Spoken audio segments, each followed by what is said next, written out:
Book 2, Chapter 1. It came vividly to Selden on the casino steps that Monte Carlo had, more than any other place he knew, the gift of accommodating itself to each man's humor. His own, at the moment, lent it a festive readiness of welcome that might well, in a disenchanted eye, have turned to paint and facility. So frank an appeal for participation, so outspoken a recognition of the holiday vein in human nature, struck refreshingly on a mind jaded by prolonged hard work in surroundings made for the discipline of the senses. As he surveyed the white square set in an exotic coquetry of architecture, the studied tropicality of the gardens, the groups loitering in the foreground against mauve mountains which suggested a sublime stage setting, forgotten in a hurried shifting of scenes, as he took in the whole outspread effect of light and leisure, he felt a movement of revulsion from the last few months of his life. The New York winter had presented an interminable perspective of snow-burdened days, reaching toward a spring of raw sunshine and furious air, when the ugliness of things rasped the eye as the gritty wind ground into the skin. Selden, immersed in his work, had told himself that external conditions did not matter to a man in his state, and that cold and ugliness were a good tonic for his relaxed sensibilities. When an urgent case summoned him abroad to confer with a client in Paris, he broke reluctantly with the routine of the office, and it was only now that, having dispatched his business, and slipped away for a week in the South, he began to feel the renewed zest of spectatorship that is the solace of those who take an objective interest in life. The multiplicity of its appeals, the perpetual surprise of its contrasts and resemblances, all these tricks and turns of the show were upon him with a spring as he descended the casino steps and paused on the pavement at its doors. He had not been abroad for 7 years, and what changes the renewed contact produced! If the central depths were untouched, hardly a pinpoint of surface remained the same. And this was the very place to bring out the completeness of the renewal.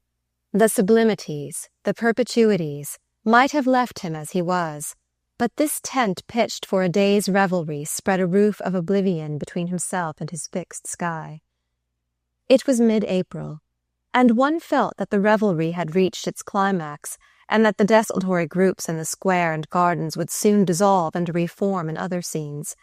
Meanwhile, the last moments of the performance seemed to gain an added brightness from the hovering threat of the curtain. The quality of the air, the exuberance of the flowers, the blue intensity of sea and sky, produced the effect of a closing tableau when all the lights are turned on at once. This impression was presently heightened by the way in which a consciously conspicuous group of people advanced to the middle front, and stood before Selden with the air of the chief performers gathered together by the exigencies of the final effect. Their appearance confirmed the impression that the show had been staged regardless of expense, and emphasized its resemblance to one of those costume plays in which the protagonists walk through the passions without displacing a drapery. The ladies stood in unrelated attitudes calculated to isolate their effects, and the men hung about them as irrelevantly as stage heroes whose tailors are named in the program. It was Selden himself who unwittingly fused the group by arresting the attention of one of its members. "Why, Mr. Selden!" Mrs. Fisher exclaimed in surprise, and with a gesture towards Mrs. Jack Stepney and Mrs. Wellington Bry, she added plaintively, "We're starving to death because we can't decide where to lunch." Welcomed into their group and made the confidant of their difficulty, Selden learned with amusement that there were several places where one might miss something by not lunching, or forfeit something by lunching, so that eating actually became a minor consideration on the very spot consecrated to its rights. "Of course, one gets the best things at the terrace, but that looks as if one hadn't any other reason for being there. The Americans who don't know anyone always rush for the best food. And the Duchess of Beltshire has taken up Beccassans lately," Mrs. Bry earnestly summed up.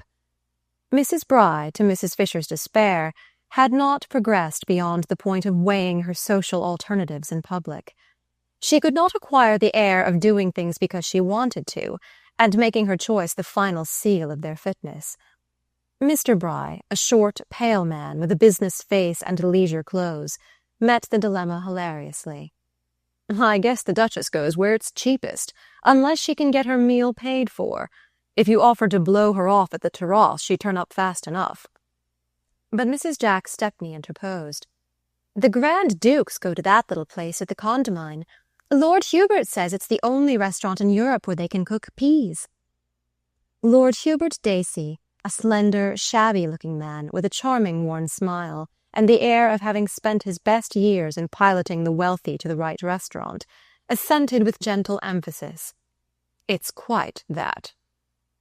"Peas?" said Mr. Bry contemptuously. "Can they cook terrapin? It just shows," he continued, "what these European markets are when a fellow can make a reputation cooking peas." Jack Stepney intervened with authority. "I don't know that I quite agree with Dacey. There's a little hole in Paris off the Quai Voltaire. But in any case, I can't advise the Condamine gargote, at least not with ladies." Stepney, since his marriage, had thickened and grown prudish, as the Van Osburgh husbands were apt to do, but his wife, to his surprise and discomfiture, had developed an earth-shaking fastness of gait which left him trailing breathlessly in her wake. "That's where we'll go, then," she declared, with a heavy toss of her plumage. "I'm so tired of the terrace. It's as dull as one of Mother's dinners. And Lord Hubert has promised to tell us who all the awful people are at the other place, hasn't he, Carrie?" "Now, Jack, don't look so solemn." "Well," said Mrs. Bry, "all I want to know is who their dressmakers are." "No doubt Dacey can tell you that, too," remarked Stepney, with an ironic intention which the other received with a light murmur. "I can at least find out, my dear fellow." And Mrs. Bry, having declared that she couldn't walk another step, the party hailed 2 or 3 of the light phaetons which hover attentively on the confines of the gardens, and rattled off in procession towards the Condamine. Their destination was one of the little restaurants overhanging the boulevard which dips steeply down from Monte Carlo to the low intermediate quarter along the quay. From the window in which they presently found themselves installed, they overlooked the intense blue curve of the harbour, set between the verdure of twin promontories. To the right, the cliff of Monaco, topped by the medieval silhouette of its church and castle. To the left, the terraces and pinnacles of the gambling house. Between the two, the waters of the bay were furrowed by a light coming and going of pleasure craft, through which, just at the culminating moment of luncheon, the majestic advance of a great steam yacht drew the company's attention from the quays. "By Jove, I believe that's the Dorsets back," Stepney exclaimed, and Lord Hubert, dropping his single eyeglass, corroborated. "It's the Sabrina, yes." "So soon? They were to spend a month in Sicily," Mrs. Fisher observed. "I guess they feel as if they had. There's only one up-to-date hotel in the whole place," said Mr. Bry disparagingly. "It was Ned Silverton's idea, but poor Dorset and Lily Bart must have been horribly bored," Mrs. Fisher added in an undertone to Selden. "I do hope there hasn't been a row." "It's most awfully jolly having Miss Bart back," said Lord Hubert, in his mild, deliberate voice, and Mrs. Bry added ingenuously, "I dare say the Duchess will dine with us now that Lily's here." "The Duchess admires her immensely. I'm sure she'd be charmed to have it arranged," Lord Hubert agreed, with the professional promptness of the man accustomed to draw his profit from facilitating social contacts. Selden was struck by the businesslike change in his manner. "Lily has been a tremendous success here," Mrs. Fisher continued, still addressing herself confidentially to Selden. "She looks 10 years younger. I never saw her so handsome. Lady Skiddaw took her everywhere in Cannes, and the Crown Princess of Macedonia had her to stop for a week at Cimiez. People say that was one reason why Bertha whisked the yacht off to Sicily. The Crown Princess didn't take much notice of her, and she couldn't bear to look on at Lily's triumph." Selden made no reply. He was vaguely aware that Miss Bart was cruising in the Mediterranean with the Dorsets, but it had not occurred to him that there was any chance of running across her on the Riviera, where the season was virtually at an end. As he leaned back, silently contemplating his filigree cup of Turkish coffee, he was trying to put some order in his thoughts, to tell himself how the news of her nearness was really affecting him. He had a personal detachment enabling him, even in moments of emotional high pressure, to get a fairly clear view of his feelings, and he was sincerely surprised by the disturbance which the sight of the Sabrina had produced in him. He had reason to think that his 3 months of engrossing professional work, following on the sharp shock of his disillusionment, had cleared his mind of its sentimental vapours. The feeling he had nourished and given prominence to was one of thankfulness for his escape. He was like a traveller so grateful for rescue from a dangerous accident that at first he is hardly conscious of his bruises. Now he suddenly felt the latent ache, and realized that after all he had not come off unhurt. An hour later, at Mrs. Fisher's side in the casino gardens, he was trying to find fresh reasons for forgetting the injury received in the contemplation of the peril avoided. The party had dispersed with the loitering indecision characteristic of social movements at Monte Carlo, where the whole place, and the long gilded hours of the day, seemed to offer an infinity of ways of being idle. Lord Hubert Dacey had finally gone off in quest of the Duchess of Beltshire, charged by Mrs. Bry with the delicate negotiation of securing that lady's presence at dinner. The Stepneys had left for Nice in their motor car, and Mr. Bry had departed to take his place in the pigeon-shooting match which was at the moment engaging his highest faculties. Mrs. Bry, who had a tendency to grow red and stertorous after luncheon, had been judiciously prevailed upon by Carrie Fisher to withdraw to her hotel for an hour's repose, and Selden and his companion were thus left to a stroll propitious to confidences. The stroll soon resolved itself into a tranquil session on a bench overhung with laurel and Banksian roses, from which they caught a dazzle of blue sea between marble balusters, and the fiery shafts of cactus blossoms shooting meteor-like from the rock. The soft shade of their niche, and the adjacent glitter of the air, were conducive to an easy lounging mood, and to the smoking of many cigarettes, and Selden, yielding to these influences, suffered Mrs. Fisher to unfold to him the history of her recent experiences. She had come abroad with the Welly Brys at the moment when fashion flees the inclemency of the New York spring. The Brys, intoxicated by their first success, already thirsted for new kingdoms, and Mrs. Fisher, viewing the Riviera as an easy introduction to London society, had guided their course thither. She had affiliations of her own in every capital, and a facility for picking them up again after long absences, and the carefully disseminated rumor of the Brys' wealth had at once gathered about them a group of cosmopolitan pleasure-seekers. "But things are not going as well as I expected," Mrs. Fisher frankly admitted. "It's all very well to say that everybody with money can get into society, but it would be truer to say that nearly everybody can. And the London market is so glutted with new Americans that to succeed there now they must be either very clever or awfully queer. The Brys are neither. He would get on well enough if she'd let him alone. They like his slang and his brag and his blunders.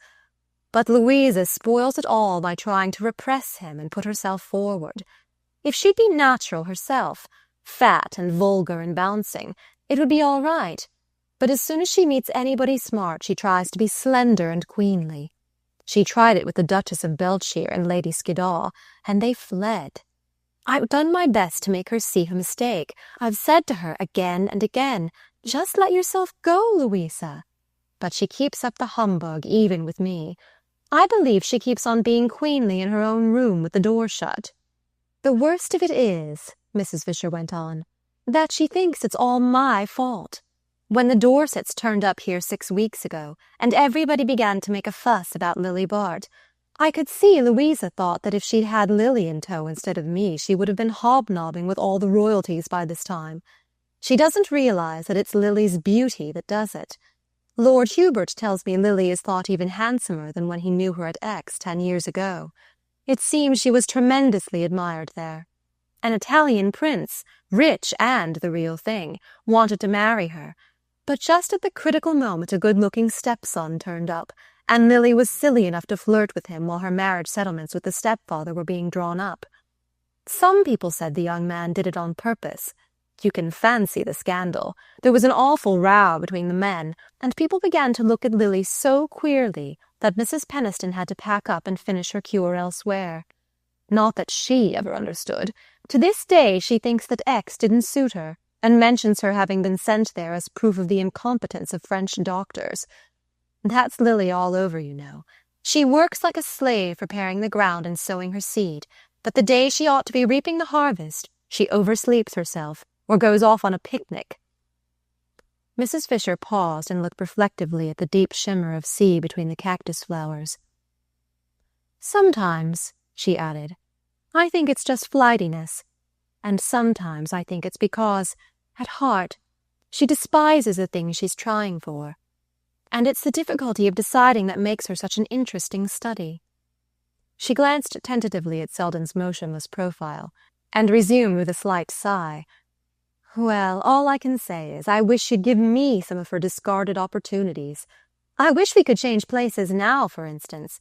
She could make a very good thing out of the Brys if she managed them properly, and I should know just how to look after George Dorset while Bertha is reading Verlaine with Nettie Silverton." She met Selden's sound of protest with a sharp, derisive glance. "Well, what's the use of mincing matters? We all know that's what Bertha brought her abroad for. When Bertha wants to have a good time, she has to provide occupation for George. At first I thought Lily was going to play her cards well this time, but there are rumors that Bertha is jealous of her success here and at Cannes, and I shouldn't be surprised if there were a break any day. Lily's only safeguard is that Bertha needs her badly. Oh, very badly. The Silverton affair is in the acute stage. It's necessary that George's attention should be pretty continuously distracted. And I'm bound to say Lily does distract it. I believe he'd marry her tomorrow if he found out there was anything wrong with Bertha. But you know him. He's as blind as he's jealous. And of course Lily's present business is to keep him blind. A clever woman might know just the right moment to tear off the bandage, but Lily isn't clever in that way, and when George does open his eyes, she'll probably contrive not to be in his line of vision." Selden tossed away his cigarette. "By Jove, it's time for my train," he exclaimed, with a glance at his watch, adding, in reply to Mrs. Fisher's surprised comment, "Why, I thought of course you were at Monte." A murmured word to the effect that he was making Nice his headquarters. "The worst of it is, she snubs the Brys now," he heard irrelevantly flung after him. 10 minutes later, in the high-perched bedroom of an hotel overlooking the casino, he was tossing his effects into a couple of gaping portmanteaux while the porter waited outside to transport them to the cab at the door. It took but a brief plunge down the steep white road to the station to land him safely in the afternoon express for Nice, and not till he was installed in the corner of an empty carriage did he exclaim to himself with a reaction of self-contempt, "What the deuce am I running away from?"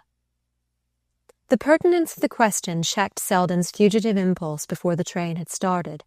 It was ridiculous to be flying like an emotional coward from an infatuation his reason had conquered. He had instructed his bankers to forward some important business letters to Nice, and at Nice he would quietly await them. He was already annoyed with himself for having left Monte Carlo, where he had intended to pass the week which remained to him before sailing. But it would now be difficult to return on his steps without an appearance of inconsistency from which his pride recoiled. In his inmost heart he was not sorry to put himself beyond the probability of meeting Miss Bart.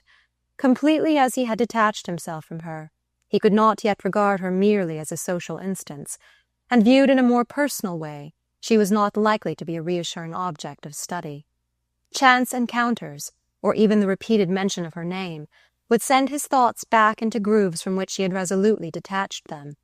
Whereas, if she could be entirely excluded from his life, the pressure of new and varied impressions, with which no thought of her was connected, would soon complete the work of separation. Mrs. Fisher's conversation had, indeed, operated to that end, but the treatment was too painful to be voluntarily chosen while milder remedies were untried, and Selden thought he could trust himself to return gradually to a reasonable view of Miss Bart, if only he did not see her.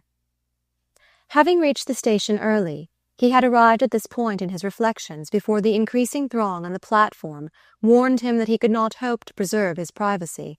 The next moment there was a hand on the door, and he turned to confront the very face he was fleeing. Miss Bart, glowing with the haste of a precipitate descent upon the train, headed a group composed of the Dorsets, young Silverton, and Lord Hubert Dacey, who had barely time to spring into the carriage and envelop Selden in ejaculations of surprise and welcome before the whistle of departure sounded. The party, it appeared, were hastening to Nice in response to a sudden summons to dine with the Duchess of Beltshire and to see the water fete in the bay, a plan evidently improvised, in spite of Lord Hubert's protesting, "Oh, I say, you know," for the express purpose of defeating Mrs. Bry's endeavour to capture the Duchess. During the laughing relation of this manoeuvre, Selden had time for a rapid impression of Miss Bart, who had seated herself opposite to him in the golden afternoon light. Scarcely 3 months had elapsed since he had parted from her on the threshold of the Bry's conservatory, but a subtle change had passed over the quality of her beauty. Then it had had a transparency through which the fluctuations of the spirit were sometimes tragically visible. Now its impenetrable surface suggested a process of crystallization, which had fused her whole being into one hard, brilliant substance. The change had struck Mrs. Fisher as a rejuvenation. To Selden it seemed like that moment of pause and arrest when the warm fluidity of youth is chilled into its final shape.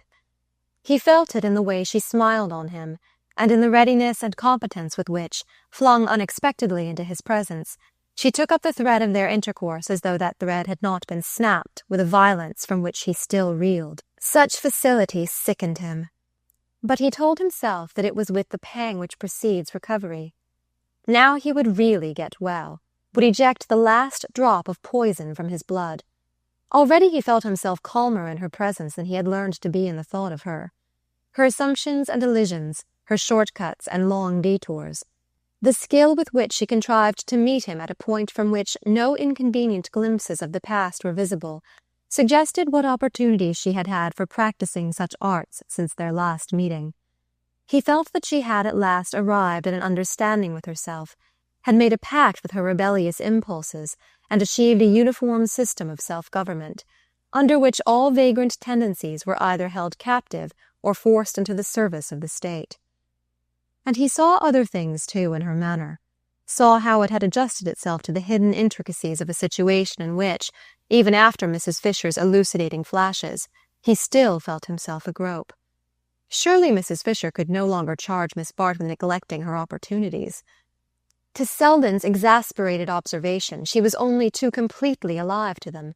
She was perfect to everyone, subservient to Bertha's anxious predominance, good-naturedly watchful of Dorset's moods, brightly companionable to Silverton and Dacey, the latter of whom met her on an evident footing of old admiration, while young Silverton, portentously self-absorbed, seemed conscious of her only as of something vaguely obstructive.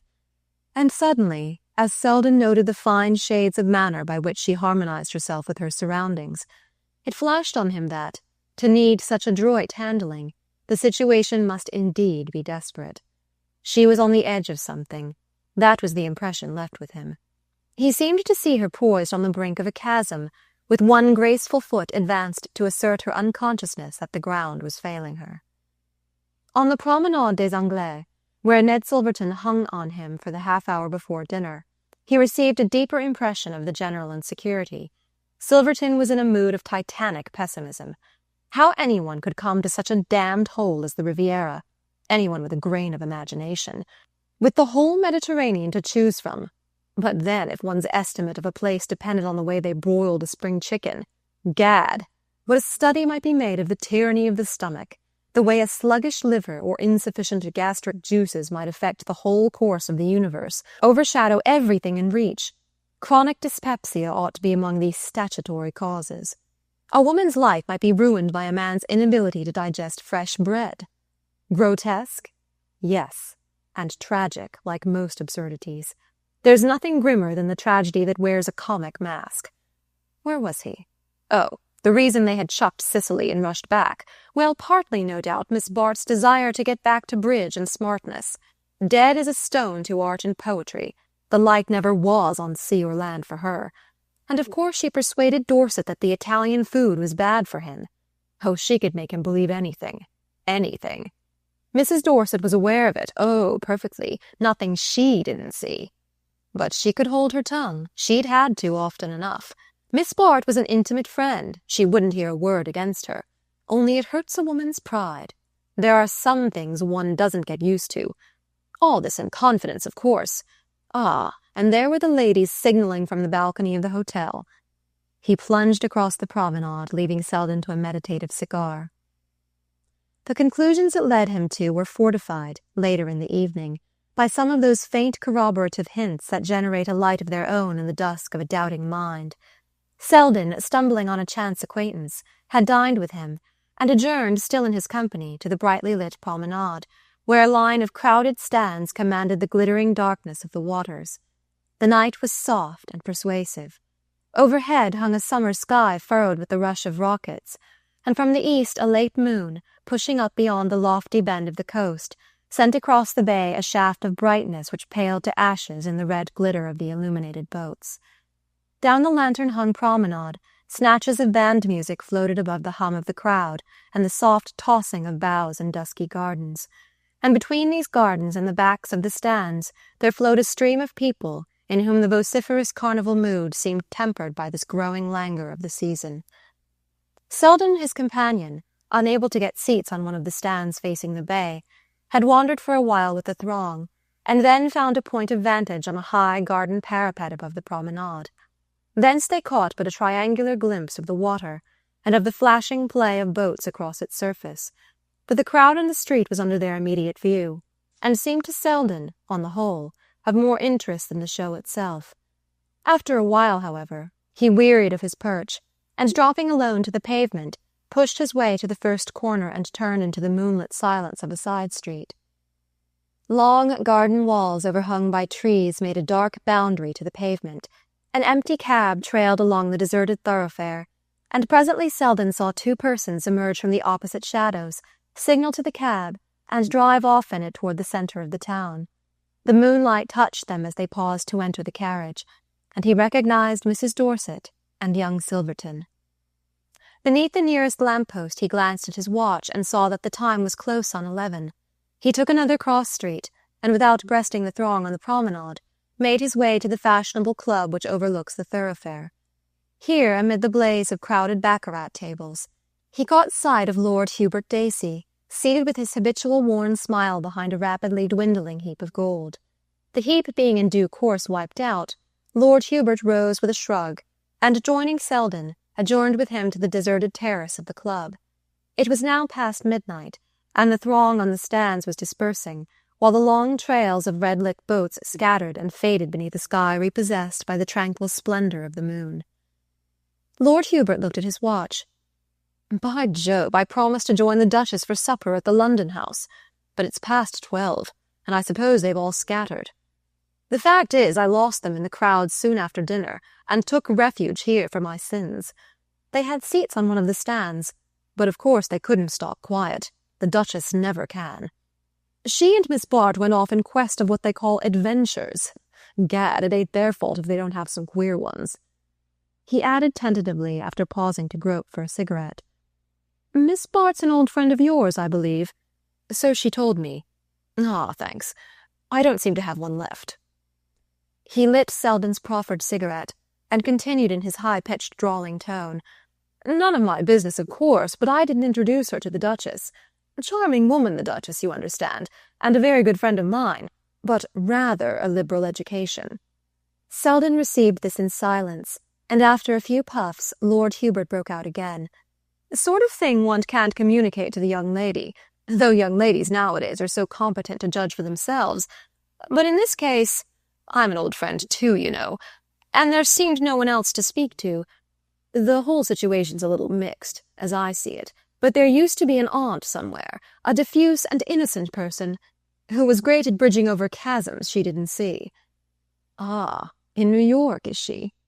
Pity New York's such a long way off." Chapter 2. Miss Bart, emerging late the next morning from her cabin, found herself alone on the deck of the Sabrina.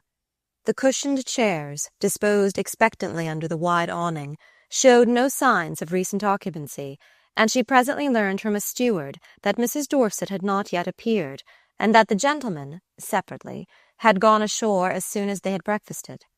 Supplied with these facts, Lily leaned a while over the side, giving herself up to a leisurely enjoyment of the spectacle before her. Unclouded sunlight enveloped sea and shore in a bath of purest radiancy. The purpling waters drew a sharp, white line of foam at the base of the shore. Against its irregular eminences, hotels and villas flashed from the grayish verdure of olive and eucalyptus, and the background of bare and finely penciled mountains quivered in a pale intensity of light. How beautiful it was, and how she loved beauty. She had always felt that her sensibility in this direction made up for certain obtuseness of feeling of which she was less proud, and during the last 3 months she had indulged it passionately.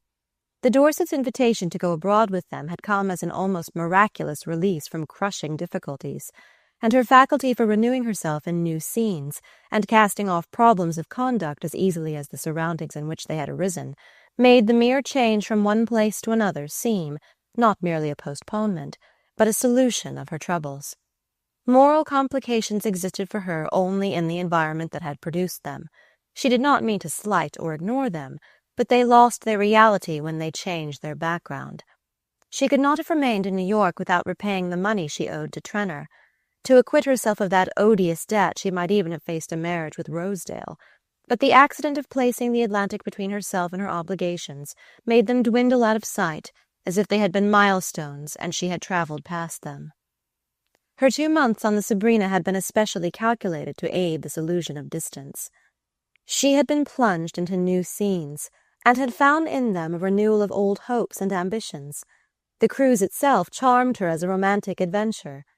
She was vaguely touched by the names and scenes amid which she moved, and had listened to Ned Silverton reading Theocritus by moonlight, as the yacht rounded the Sicilian promontories, with a thrill of the nerves that confirmed her belief in her intellectual superiority. But the weeks at Cannes and Nice had really given her more pleasure. The gratification of being welcomed in high company, and of making her own ascendancy felt there, so that she found herself figuring once more as the beautiful Miss Bart in the interesting journal devoted to recording the least movements of her cosmopolitan companions. All these experiences tended to throw into the extreme background of memory the prosaic and sordid difficulties from which she had escaped.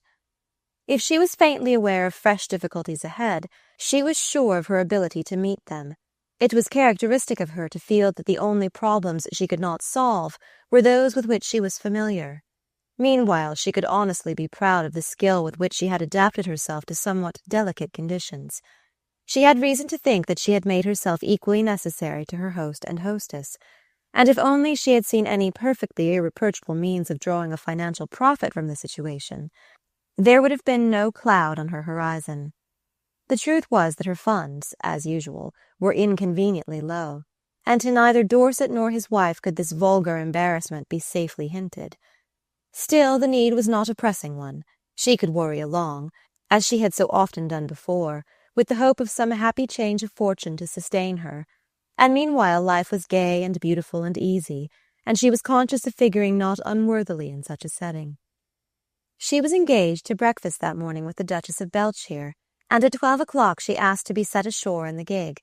Before this she had sent her maid to inquire if she might see Mrs. Dorset, but the reply came back that the latter was tired and trying to sleep. Lily thought she understood the reason of the rebuff. Her hostess had not been included in the Duchess's invitation, though she herself had made the most loyal efforts in that direction. But her Grace was impervious to hints, and invited or omitted as she chose. It was not Lily's fault if Mrs. Dorset's complicated attitudes did not fall in with the Duchess's easy gait. The Duchess, who seldom explained herself, had not formulated her objection beyond saying, "She's rather a bore, you know. The only one of your friends I like is that little Mr. Bry. He's funny." But Lily knew enough not to press the point, and was not altogether sorry to be thus distinguished at her friend's expense. Bertha certainly had grown tiresome since she had taken to poetry and Ned Silverton. On the whole, it was a relief to break away now and then from the Sabrina, and the Duchess's little breakfast, organized by Lord Hubert with all his usual virtuosity, was the pleasanter to Lily for not including her travelling companions. Dorset, of late, had grown more than usually morose and incalculable, and Ned Silverton went about with an air that seemed to challenge the universe. The freedom and lightness of the ducal intercourse made an agreeable change from these complications, and Lily was tempted, after luncheon, to adjourn in the wake of her companions to the hectic atmosphere of the casino. She did not mean to play. Her diminished pocket money offered small scope for the adventure, but it amused her to sit on a divan under the doubtful protection of the Duchess's back, while the latter hung above her stakes at a neighboring table. The rooms were packed with the gazing throng which, in the afternoon hours, trickles heavily between the tables, like the Sunday crowd in a lion house. In the stagnant flow of the mass, identities were hardly distinguishable, but Lily presently saw Mrs. Bry cleaving her determined way through the doors, and in the broad wake she left the light figure of Mrs. Fisher bobbing after her like a rowboat at the stern of a tug. Mrs. Bry pressed on, evidently animated by the resolve to reach a certain point in the rooms, but Mrs. Fisher, as she passed Lily, broke from her towing line and let herself float to the girl's side. "Lose her?" She echoed the latter's query with an indifferent glance at Mrs. Bry's retreating back. "I dare say it doesn't matter. I have lost her already." And as Lily exclaimed, she added, "We had an awful row this morning. You know, of course, that the Duchess chucked her at dinner last night, and she thinks it was my fault, my want of management. The worst of it is, the message, just a mere word by telephone, came so late that the dinner had to be paid for, and Becassin had run it up. It had been so drummed into him that the Duchess was coming." Mrs. Fisher indulged in a faint laugh at the remembrance. "Paying for what she doesn't get rankles so dreadfully with Louisa. I can't make her see that it's one of the preliminary steps to getting what you haven't paid for. And as I was the nearest thing to smash, she smashed me to atoms, poor dear." Lily murmured her commiseration. Impulses of sympathy came naturally to her, and it was instinctive to proffer her help to Mrs. Fisher. "If there's anything I can do, if it's only a question of meeting the Duchess. I heard her say she thought Mr. Bry amusing." But Mrs. Fisher interposed with a decisive gesture. "My dear, I have my pride, the pride of my trade. I couldn't manage the Duchess, and I can't palm off your arts on Louisa Bry as mine. I've taken the final step. I go to Paris tonight with the Sam Gormers. They're still in the elementary stage. An Italian prince is a great deal more than a prince to them, and they're always on the brink of taking a courier for one. To save them from that is my present mission." She laughed again at the picture. "But before I go, I want to make my last will and testament. I want to leave you the Brys." "Me?" Miss Bart joined in her amusement. "It's charming of you to remember me, dear, but really—" "You're already so well provided for." Mrs. Fisher flashed a sharp glance at her. "Are you, though, Lily? To the point of rejecting my offer?" Miss Bart coloured slowly. "What I really meant was that the Brys wouldn't in the least care to be so disposed of." Mrs. Fisher continued to probe her embarrassment with an unflinching eye. "What you really meant was that you've snubbed the Brys horribly, and you know that they know." "Carrie!" "Oh, on certain sides Louisa bristles with perceptions. If you'd even managed to have them asked once on the Sabrina, especially when royalties were coming. But it's not too late," she ended earnestly. "It's not too late for either of you." Lily smiled. "Stay over, and I'll get the Duchess to dine with them." "I shan't stay over. The Gormers have paid for my salon lit," said Mrs. Fisher with simplicity. "But get the Duchess to dine with them all the same." Lily's smile again flowed into a slight laugh. Her friend's importunity was beginning to strike her as irrelevant. "I'm sorry I have been negligent about the Brys," she began. "Oh, as to the Brys, it's you I'm thinking of," said Mrs. Fisher abruptly. She paused, and then, bending forward with a lowered voice, "You know we all went on to Nice last night when the Duchess chucked us. It was Louisa's idea. I told her what I thought of it." Miss Bart assented. "Yes, I caught sight of you on the way back at the station." "Well, the man who was in the carriage with you and George Dorset, that horrid little dabbum who does Society Notes from the Riviera, had been dining with us at Nice, and he's telling everybody that you and Dorset came back alone after midnight." "Alone? When he was with us?" Lily laughed. But her laugh faded into gravity under the prolonged implication of Mrs. Fisher's look.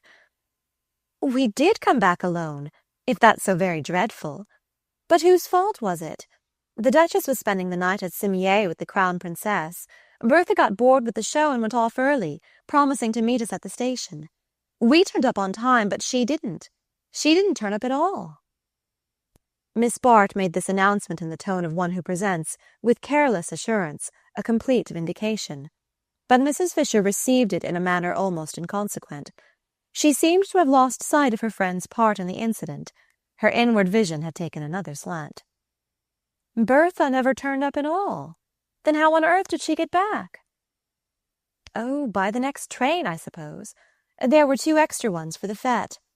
At any rate, I know she's safe on the yacht, though I haven't seen her yet. But you see, it was not my fault," Lily summed up. "Not your fault that Bertha didn't turn up?" "My poor child, if only you don't have to pay for it." Mrs. Fisher rose. She had seen Mrs. Bry surging back in her direction. "There's Louisa, and I must be off. Oh, we're on the best of terms externally. We're lunching together.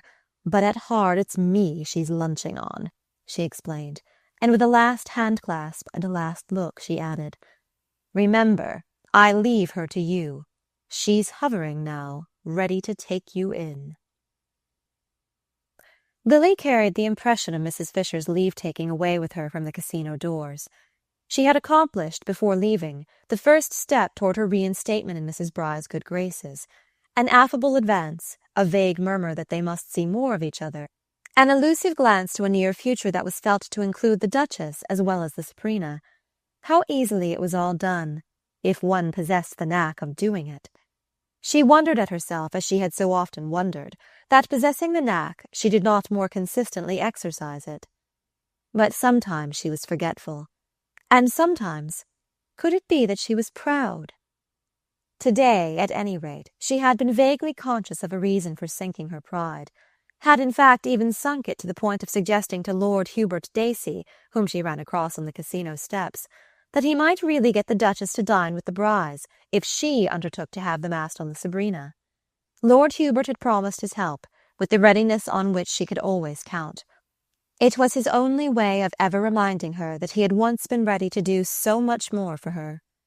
Her path, in short, seemed to smooth itself before her as she advanced, yet the faint stir of uneasiness persisted. Had it been produced, she wondered, by her chance meeting with Selden? She thought not. Time and change seemed so completely to have relegated him to his proper distance. The sudden and exquisite reaction from her anxieties had had the effect of throwing the recent past so far back that even Selden, as part of it, retained a certain air of unreality. And he had made it so clear that they were not to meet again, that he had merely dropped down to Nice for a day or two, and had almost his foot on the next steamer. No, that part of the past had merely surged up for a moment on the fleeing surface of events, and now that it was submerged again, the uncertainty, the apprehension persisted. They grew to sudden acuteness as she caught sight of George Dorset descending the steps of the Hôtel de Paris and making for her across the square.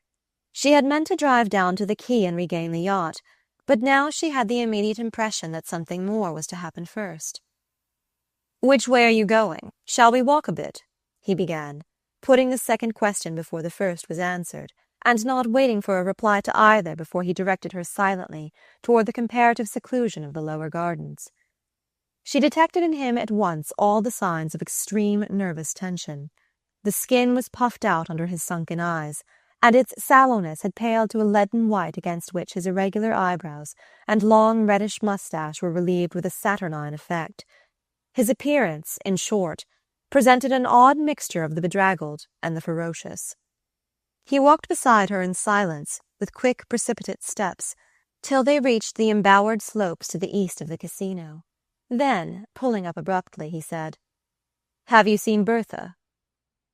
"No, when I left the yacht she was not yet up." He received this with a laugh like the whirring sound in a disabled clock. "Not yet up? Had she gone to bed? Do you know at what time she came on board? This morning at 7, he exclaimed. "At 7?" Lily started. "What happened? An accident to the train." He laughed again. "They missed the train. All the trains. They had to drive back." "Well?" She hesitated, feeling at once how little even this necessity accounted for the fatal lapse of hours. "Well, they couldn't get a carriage at once. At that time of night, you know." The explanatory note made it almost seem as though he were putting the case for his wife. "And when they finally did, it was only a one-horse cab, and the horse was lame." "How tiresome. I see," she affirmed, with the more earnestness because she was so nervously conscious that she did not. And after a pause she added, "I'm so sorry, but ought we to have waited?" "Waited for the one-horse cab? It would scarcely have carried the four of us, do you think?" She took this in what seemed the only possible way, with a laugh intended to sink the question itself in his humorous treatment of it. "Well, it would have been difficult. We should have had to walk by turns. But it would have been jolly to see the sunrise." "Yes, the sunrise was jolly," he agreed. "Was it? You saw it, then?" "I saw it, yes, from the deck. I waited up for them." "Naturally, I suppose you were worried. Why didn't you call on me to share your vigil?" He stood still, dragging at his mustache with a lean, weak hand. "I don't think you would have cared for its denouement," he said with sudden grimness. Again she was disconcerted by the abrupt change in his tone, and as in one flash she saw the peril of the moment and the need of keeping her sense of it out of her eyes. "Denouement?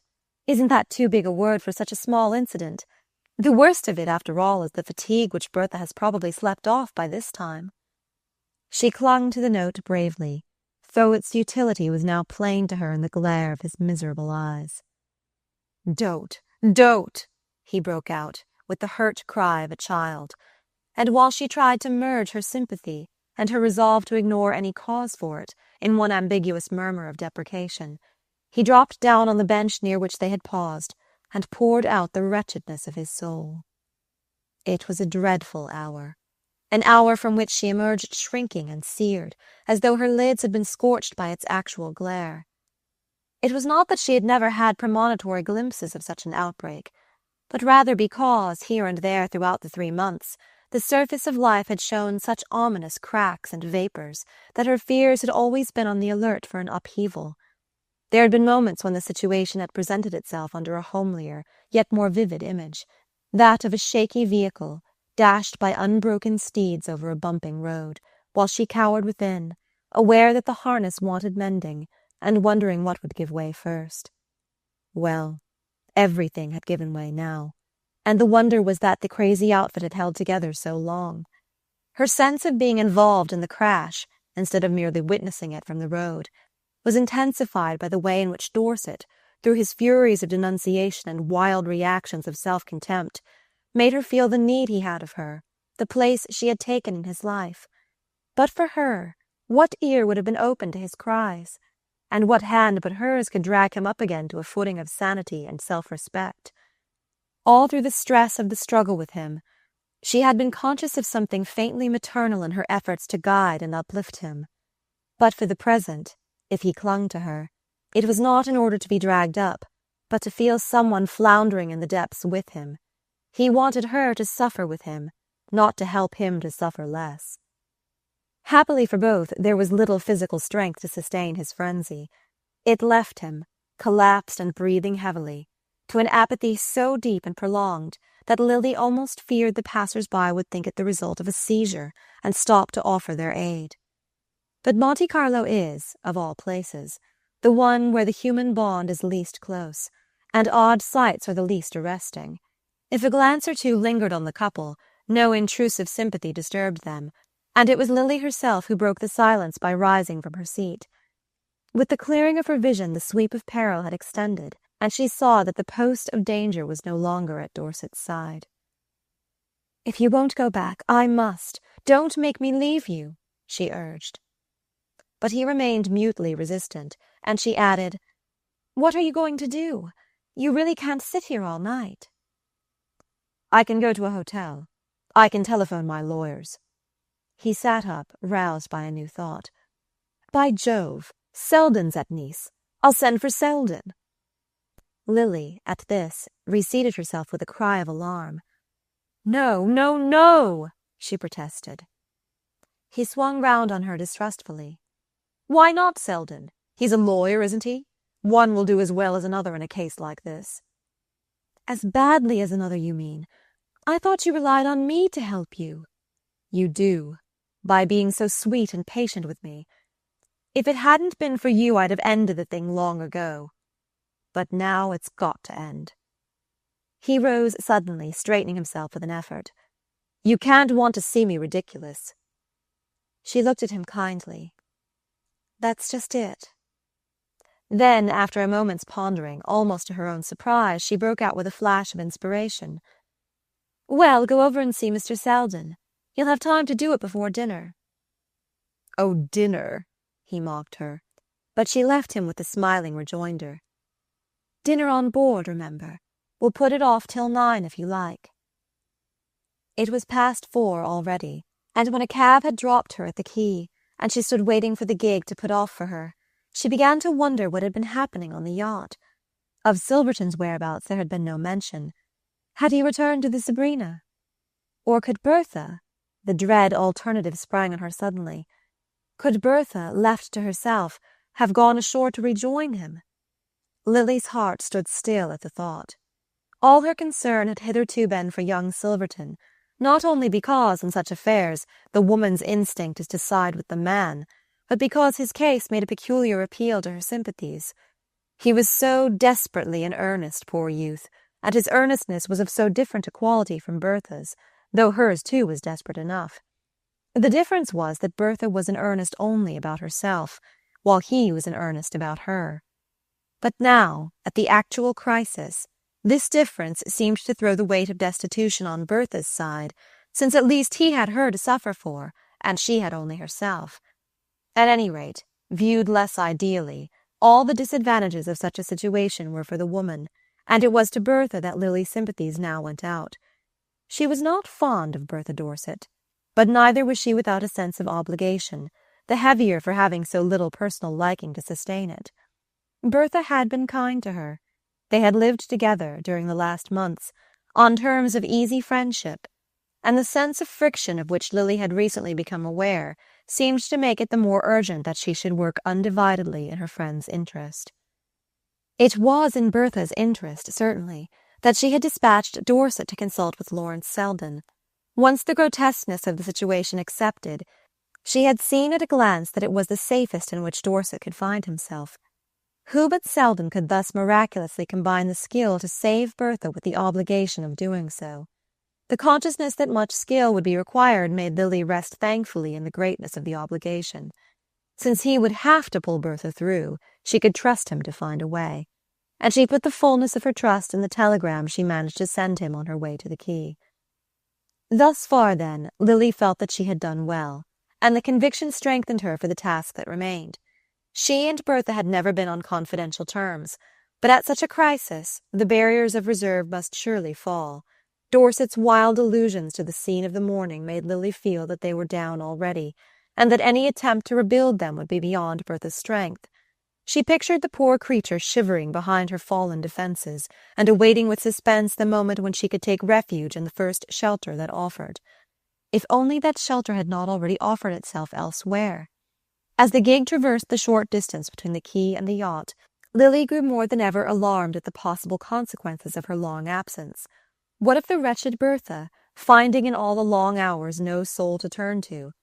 But by this time Lily's eager foot was on the side ladder, and her first step on the Sabrina showed the worst of her apprehensions to be unfounded. For there, in the luxurious shade of the after-deck, the wretched Bertha, in full command of her usual attenuated elegance, sat dispensing tea to the Duchess of Beltshire and Lord Hubert.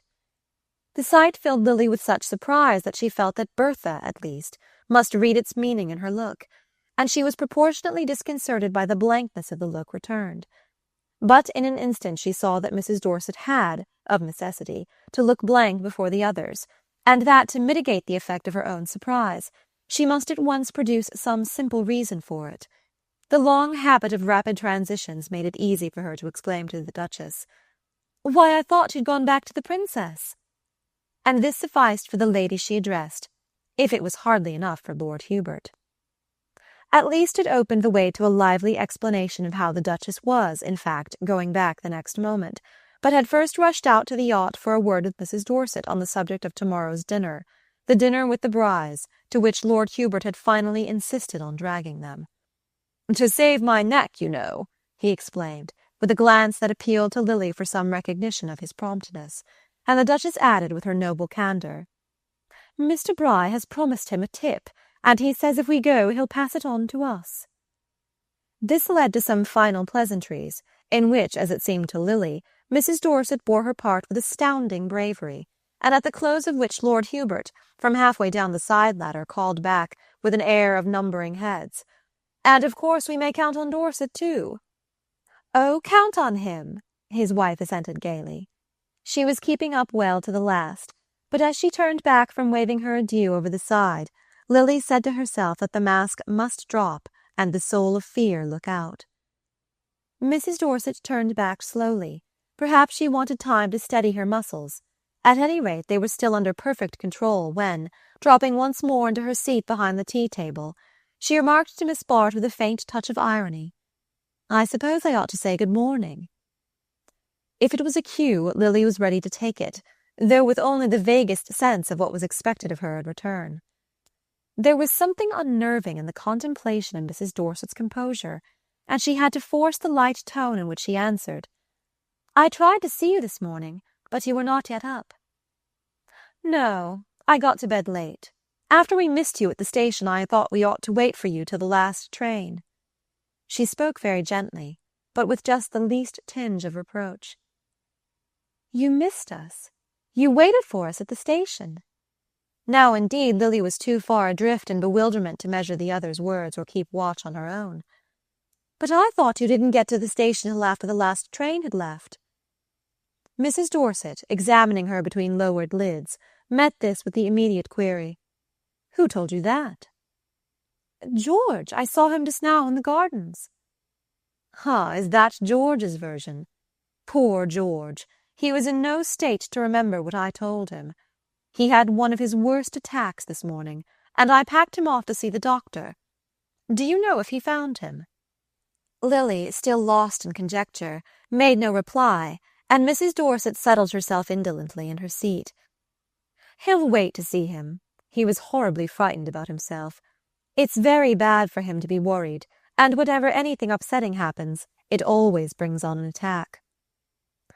This time Lily felt sure that a cue was being pressed on her, but it was put forth with such startling suddenness, and with so incredible an air of ignoring what it led up to, that she could only falter out doubtfully, "Anything upsetting?"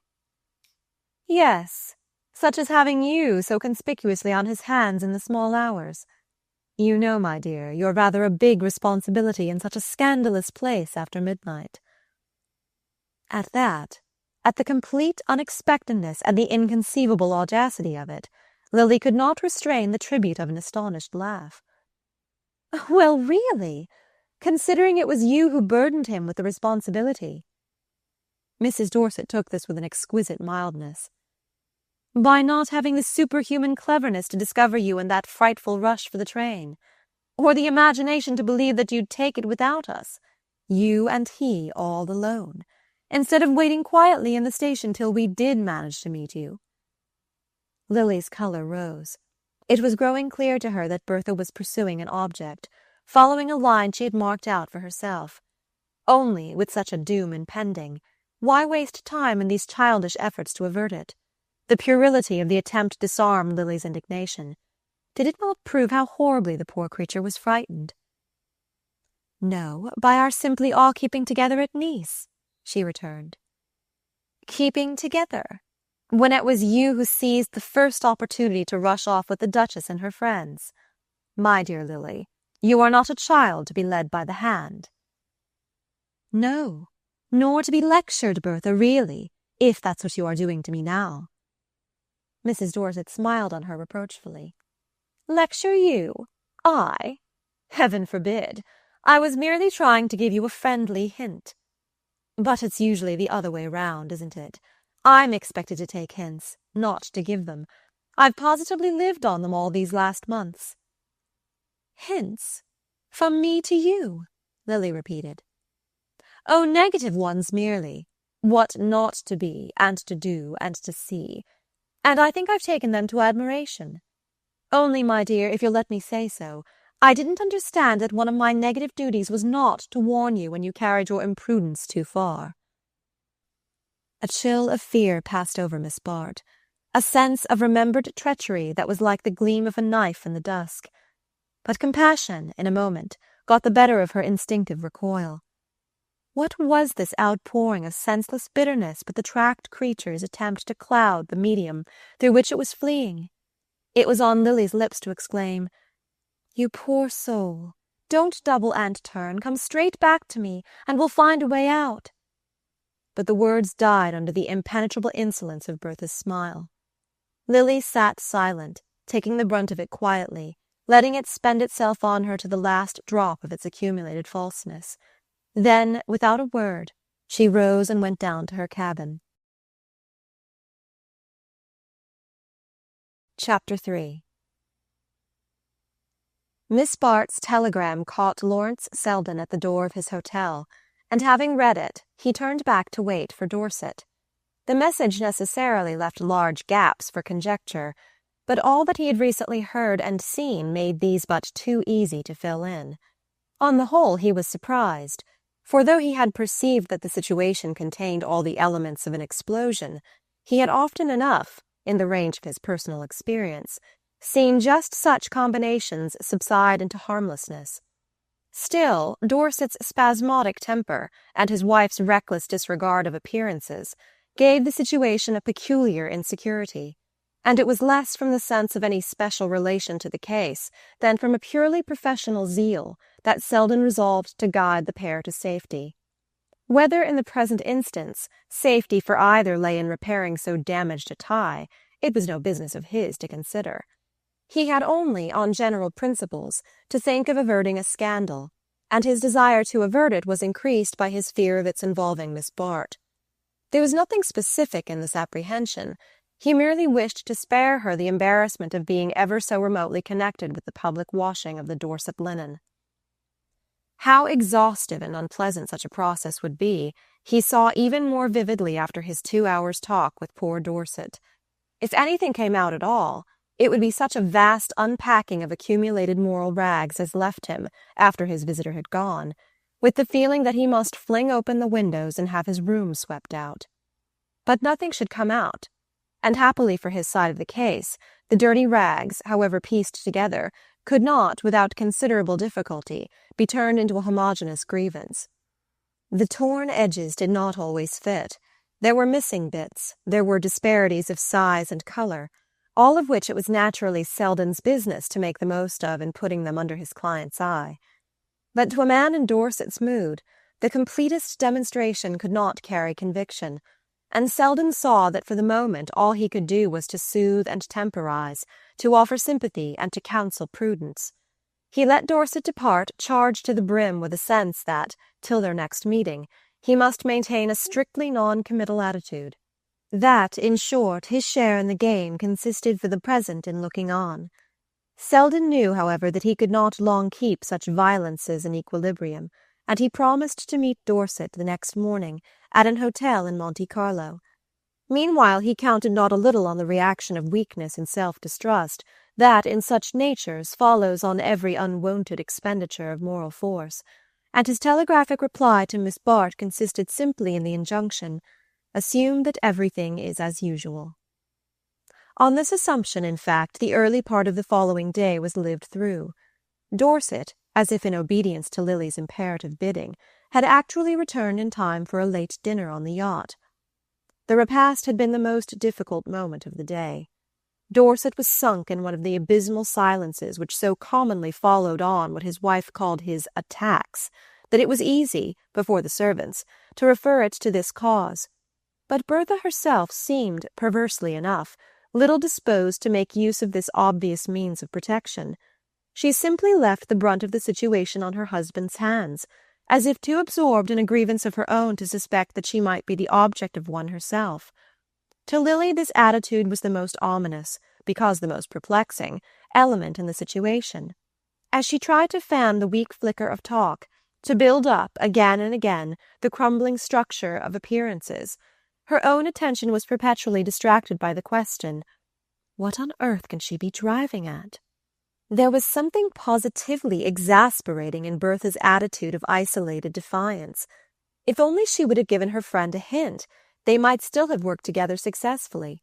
But how could Lily be of use while she was thus obstinately shut out from participation? To be of use was what she honestly wanted, and not for her own sake, but for the Dorsets. She had not thought of her own situation at all. She was simply engrossed in trying to put a little order in theirs. But the close of the short, dreary evening left her with a sense of effort hopelessly wasted. She had not tried to see Dorset alone. She had positively shrunk from a renewal of his confidences. It was Bertha whose confidence she sought, and who should as eagerly have invited her own. And Bertha, as if in the infatuation of self-destruction, was actually pushing away her rescuing hand. Lily, going to bed early, had left the couple to themselves, and it seemed part of the general mystery in which she moved that more than an hour should elapse before she heard Bertha walk down the silent passage and regain her room. The morrow, rising on an apparent continuance of the same conditions, revealed nothing of what had occurred between the confronted pair. One fact alone outwardly proclaimed the change they were all conspiring to ignore, and that was the non-appearance of Ned Silverton.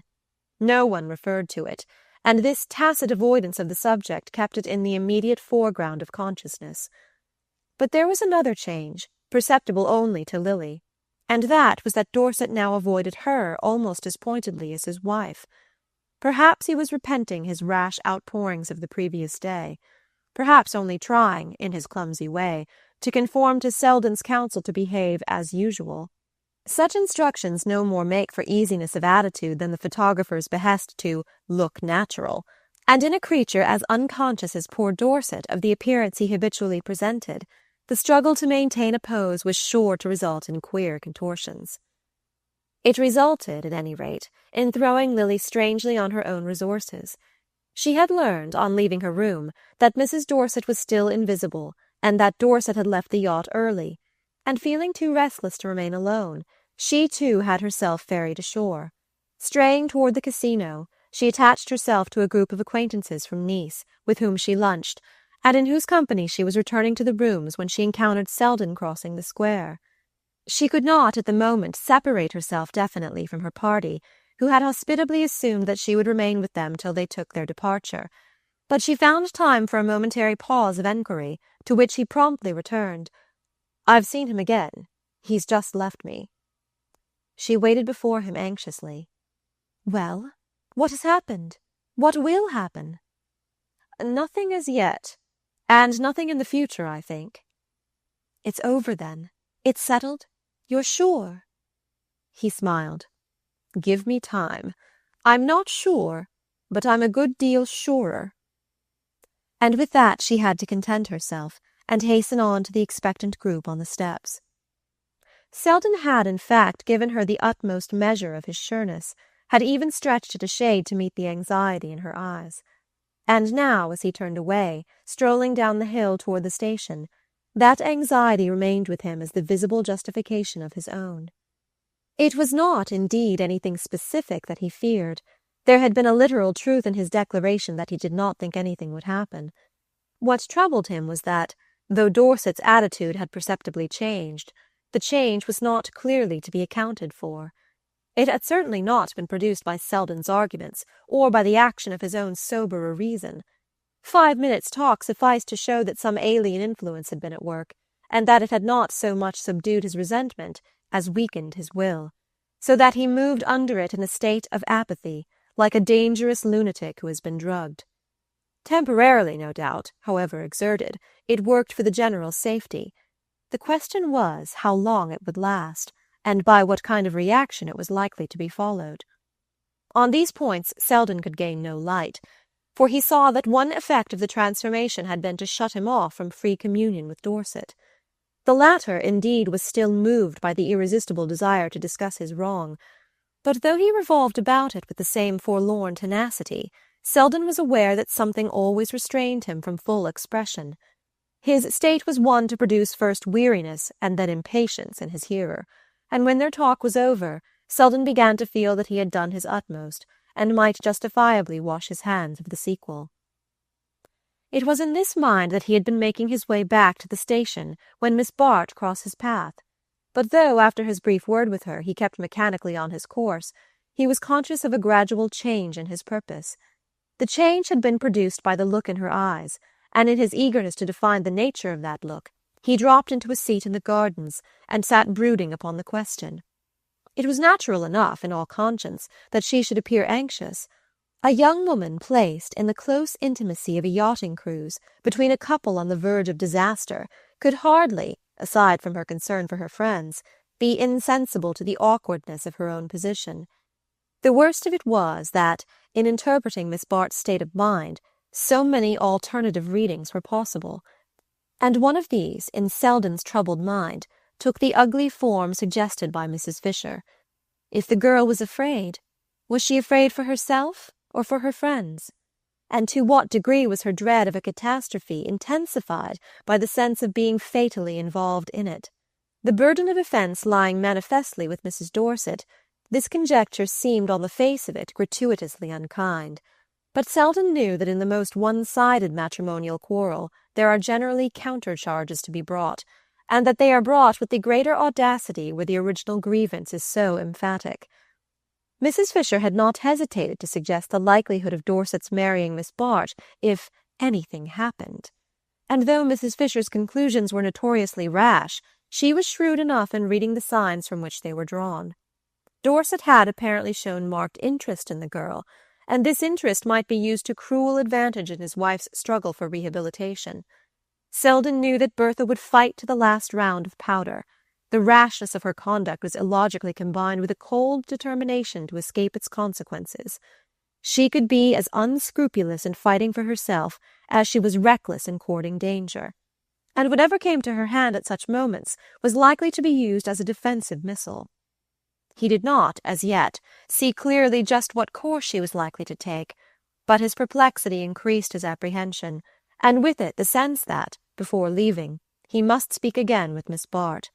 Whatever her share in the situation, and he had always honestly tried to resist judging her by her surroundings, however free she might be from any personal connection with it, she would be better out of the way of a possible crash, and since she had appealed to him for help, it was clearly his business to tell her so. This decision at last brought him to his feet, and carried him back to the gambling rooms, within whose doors he had seen her disappearing, but a prolonged exploration of the crowd failed to put him on her traces. He saw instead, to his surprise, Ned Silverton loitering somewhat ostentatiously about the tables, and the discovery that this actor in the drama was not only hovering in the wings, but actually inviting the exposure of the footlights, though it might have seemed to imply that all peril was over, served rather to deepen Selden's sense of foreboding. Charged with this impression, he returned to the square, hoping to see Miss Bart move across it, as everyone in Monte Carlo seemed inevitably to do at least a dozen times a day. But here again he waited vainly for a glimpse of her, and the conclusion was slowly forced on him that she had gone back to the Sabrina. It would be difficult to follow her there, and still more difficult, should he do so, to contrive the opportunity for a private word, and he had almost decided on the unsatisfactory alternative of writing, when the ceaseless diorama of the square suddenly unrolled before him the figures of Lord Hubert and Mrs. Bry. Hailing them at once with his question, he learned from Lord Hubert that Miss Bart had just returned to the Sabrina in Dorset's company, an announcement so evidently disconcerting to him that Mrs. Bry, after a glance from her companion, which seemed to act like the pressure on a spring, brought forth the prompt proposal that he should come and meet his friends at dinner that evening. "At Becca Sands, a little dinner to the Duchess," she flashed out before Lord Hubert had time to remove the pressure. Selden's sense of the privilege of being included in such company brought him early in the evening to the door of the restaurant, where he paused to scan the ranks of diners approaching down the brightly lit terrace. There, while the Brys hovered within over the last agitating alternatives of the menu, he kept watch for the guests from the Sabrina, who at length rose on the horizon in company with the Duchess, Lord and Lady Skiddaw, and the Stepneys. From this group it was easy for him to detach Miss Bart on the pretext of a moment's glance into one of the brilliant shops along the terrace, and to say to her, while they lingered together in the white dazzle of a jeweller's window, "I stopped over to see you, to beg of you to leave the yacht." The eyes she turned on him showed a quick gleam of her former fear. "To leave? What do you mean? What has happened?" "Nothing. But if anything should, why be in the way of it?" The glare from the jeweller's window, deepening the pallor of her face, gave to its delicate lines the sharpness of a tragic mask. "Nothing will, I am sure. But while there's even a doubt left, how can you think I would leave Bertha?" The words rang out on a note of contempt. Was it possibly of contempt for himself? Well, he was willing to risk its renewal to the extent of insisting, with an undeniable throb of added interest, "You have yourself to think of, you know." To which, with a strange fall of sadness in her voice, she answered, meeting his eyes, "If you knew how little difference that makes." "Oh, well, nothing will happen," he said, more for his own reassurance than for hers. And, nothing, of course," she valiantly assented, as they turned to overtake their companions. In the thronged restaurant, taking their places about Mrs. Bry's illuminated board, their confidence seemed to gain support from the familiarity of their surroundings. Here were Dorset and his wife, once more presenting their customary faces to the world, she engrossed in establishing her relation with an intensely new gown, he shrinking with dyspeptic dread from the multiplied solicitations of the menu. The mere fact that they thus showed themselves together, with the utmost openness the place afforded, seemed to declare beyond a doubt that their differences were composed. How this end had been attained was still matter for wonder, but it was clear that for the moment Miss Bart rested confidently in the result, and Selden tried to achieve the same view by telling himself that her opportunities for observation had been ampler than his own. Meanwhile, as the dinner advanced through a labyrinth of courses, in which it became clear that Mrs. Bry had occasionally broken away from Lord Hubert's restraining hand, Selden's general watchfulness began to lose itself in a particular study of Miss Bart. It was one of the days when she was so handsome that to be handsome was enough, and all the rest, her grace, her quickness, her social felicities, seemed the overflow of a bounteous nature. But what especially struck him was the way in which she detached herself by 100 undefinable shades from the persons who most abounded in her own style. It was in just such company, the fine flower and complete expression of the state she aspired to, that the differences came out with special poignancy, her grace cheapening the other women's smartness as her finely discriminated silences made their chatter dull. The strain of the last hours had restored to her face the deeper eloquence which Selden had lately missed in it, and the bravery of her words to him still fluttered in her voice and eyes. Yes, she was matchless. It was the one word for her, and he could give his admiration the freer play because so little personal feeling remained in it. His real detachment from her had taken place, not at the lurid moment of disenchantment, but now, in the sober afterlight of discrimination, where he saw her definitely divided from him by the crudeness of a choice which seemed to deny the very differences he felt in her. It was before him again in its completeness, the choice in which she was content to rest, in the stupid costliness of the food, and the showy dullness of the talk, in the freedom of speech which never arrived at wit, and the freedom of act which never made for romance. The strident setting of the restaurant, in which their tables seemed set apart in a special glare of publicity, and the presence at it of little Dabham of the Riviera notes, emphasized the ideals of a world where conspicuousness passed for distinction, and the society column had become the roll of fame. It was as the immortalizer of such occasions that little Dabham, wedged in modest watchfulness between two brilliant neighbours, suddenly became the centre of Selden's scrutiny. How much did he know of what was going on? And how much for his purpose was still worth finding out? His little eyes were like tentacles thrown out to catch the floating intimations with which, to Selden, the air at moments seemed thick. Then again it cleared to its normal emptiness, and he could see nothing in it for the journalist but leisure to note the elegance of the ladies' gowns. Mrs. Dorset's in particular challenged all the wealth of Mr. Dabham's vocabulary. It had surprises and subtleties worthy of what he would have called the literary style. At first, as Selden had noticed, it had been almost too preoccupying to its wearer, but she was now in full command of it, and was even producing her effects with unwonted freedom. Was she not, indeed, too free, too fluent for perfect naturalness? And was not Dorset, to whom his glance had passed by a natural transition, too jerkily wavering between the same extremes? Dorset, indeed, was always jerky, but it seemed to Selden that tonight each vibration swung him farther from his centre. The dinner, meanwhile, was moving to its triumphant close, to the evident satisfaction of Mrs. Bry, who, throned in apoplectic majesty between Lord Skiddaw and Lord Hubert, seemed in spirit to be calling on Mrs. Fisher to witness her achievement. Short of Mrs. Fisher, her audience might have been called complete, for the restaurant was crowded with persons mainly gathered there for the purpose of spectatorship, and accurately posted as to the names and faces of the celebrities they had come to see. Mrs. Bry, conscious that all her feminine guests came under that heading, and that each one looked her part to admiration, shone on Lily with all the pent-up gratitude that Mrs. Fisher had failed to deserve.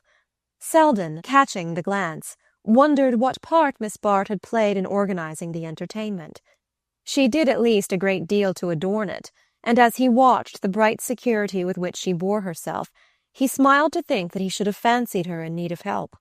Never had she appeared more serenely mistress of the situation than when, at the moment of dispersal, detaching herself a little from the group about the table, she turned with a smile and a graceful slant of the shoulders to receive her cloak from Dorset. The dinner had been protracted over Mr. Bry's exceptional cigars and a bewildering array of liqueurs, and many of the other tables were empty. But a sufficient number of diners still lingered to give relief to the leave-taking of Mrs. Bry's distinguished guests. This ceremony was drawn out and complicated by the fact that it involved, on the part of the Duchess and Lady Skiddaw, definite farewells, and pledges of speedy reunion in Paris, where they were to pause and replenish their wardrobes on the way to England. The quality of Mrs. Bry's hospitality, and of the tips her husband had presumably imparted, lent to the manner of the English ladies a general effusiveness which shed the rosiest light over their hostess's future. In its glow, Mrs. Dorset and the Stepneys were also visibly included, and the whole scene had touches of intimacy worth their weight in gold to the watchful pen of Mr. Dabham.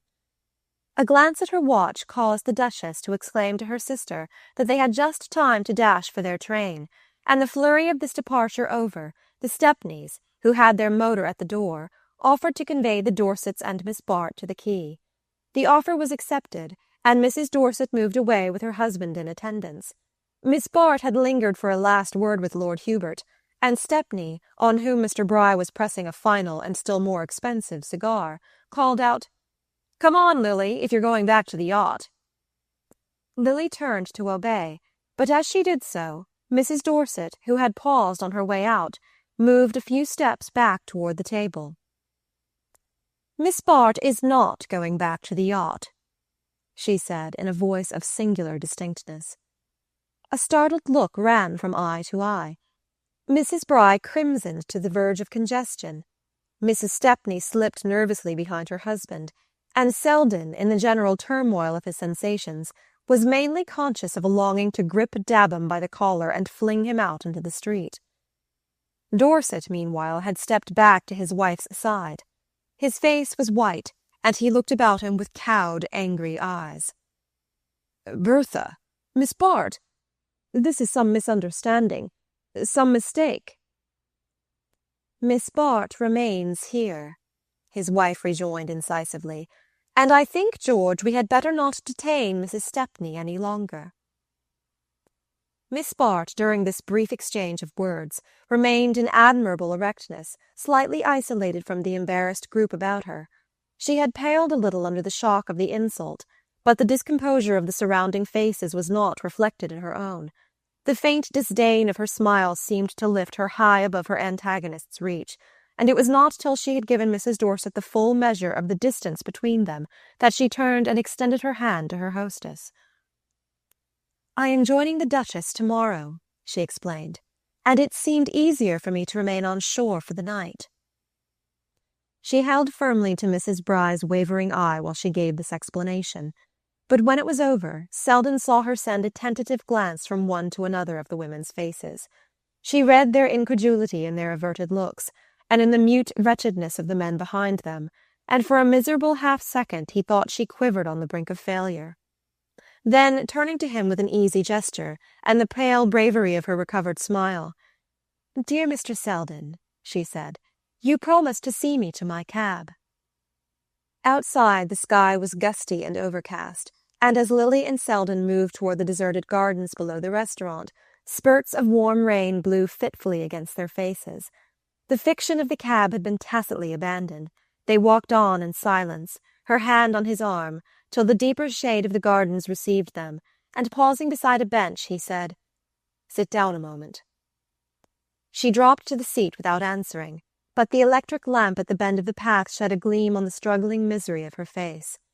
Selden sat down beside her, waiting for her to speak, fearful lest any word he chose should touch too roughly on her wound, and kept also from free utterance by the wretched doubt which had slowly renewed itself within him.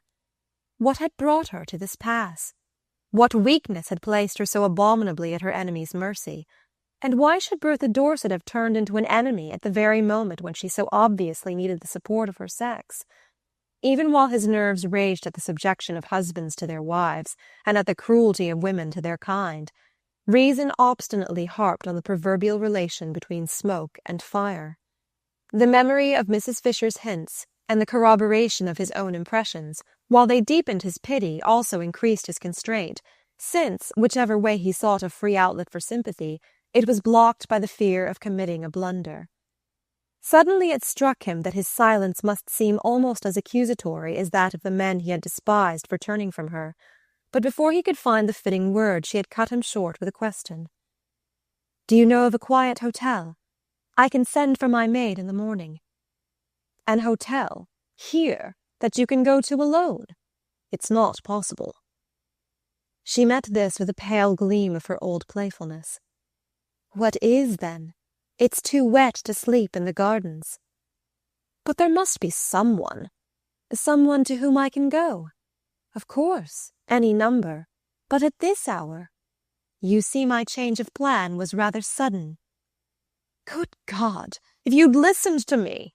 he cried, venting his helplessness in a burst of anger. She still held him off with the gentle mockery of her smile. "But haven't I?" she rejoined. "You advised me to leave the yacht, and I'm leaving it." He saw then, with a pang of self-reproach, that she meant neither to explain nor to defend herself, that by his miserable silence he had forfeited all chance of helping her, and that the decisive hour was past. She had risen, and stood before him in a kind of clouded majesty, like some deposed princess moving tranquilly to exile. "Lily!" he exclaimed with a note of despairing appeal, but, "Oh, not now," she gently admonished him. And then, in all the sweetness of her recovered composure, "Since I must find shelter somewhere, and since you're so kindly here to help me." He gathered himself up at the challenge. "You will do as I tell you. There's but one thing, then. You must go straight to your cousins, the Stepneys." "Oh," broke from her with a movement of instinctive resistance, but he insisted. "Come, it's late, and you must appear to have gone there directly." He had drawn her hand into his arm, but she held him back with a last gesture of protest. I can't, not that. You don't know Gwen. You mustn't ask me." "I must ask you. You must obey me," he persisted, though infected at heart by her own fear. Her voice sank to a whisper. "And if she refuses?" "But, oh, trust me, he could only insist in return, and yielding to his touch, she let him lead her back in silence to the edge of the square. In the cab they continued to remain silent through the brief drive which carried them to the illuminated portals of the Stepneys' hotel. Here he left her outside, in the darkness of the raised hood, while his name was sent up to Stepney, and he paced the showy hall, awaiting the latter's descent. 10 minutes later the two men passed out together between the gold-laced custodians of the threshold, but in the vestibule Stepney drew up with a last flare of reluctance. "It's understood, then. he stipulated nervously with his hand on Selden's arm. "She leaves tomorrow by the early train, and my wife's asleep and can't be disturbed." Chapter 4. The blinds of Mrs. Peniston's drawing-room were drawn down against the oppressive June sun, and in the sultry twilight the faces of her assembled relatives took on a fitting shadow of bereavement. They were all there, Van Alstynes, Stepneys, and Melsons, even a stray Peniston or two, indicating by a greater latitude in dress and manner the fact of remoter relationship and more settled hopes. The Peniston side was, in fact, secure in the knowledge that the bulk of Mr. Peniston's property went back, while the direct connection hung suspended on the disposal of his wife's private fortune and on the uncertainty of its extent. Jack Stepney, in his new character as the richest nephew, tacitly took the lead, emphasizing his importance by the deeper gloss of his mourning and the subdued authority of his manner, while his wife's bored attitude and frivolous gown proclaimed the heiress's disregard of the insignificant interests at stake. Old Ned Van Alstyne, seated next to her in a coat that made affliction dapper, twirled his white moustache to conceal the eager twitch of his lips, and Grace Stepney, red-nosed and smelling of crepe, whispered emotionally to Mrs. Herbert Melson, "I couldn't bear to see the Niagara anywhere else." A rustle of weeds and quick turning of heads hailed the opening of the door, and Lily Bart appeared, tall and noble in her black dress, with Gertie Farish at her side.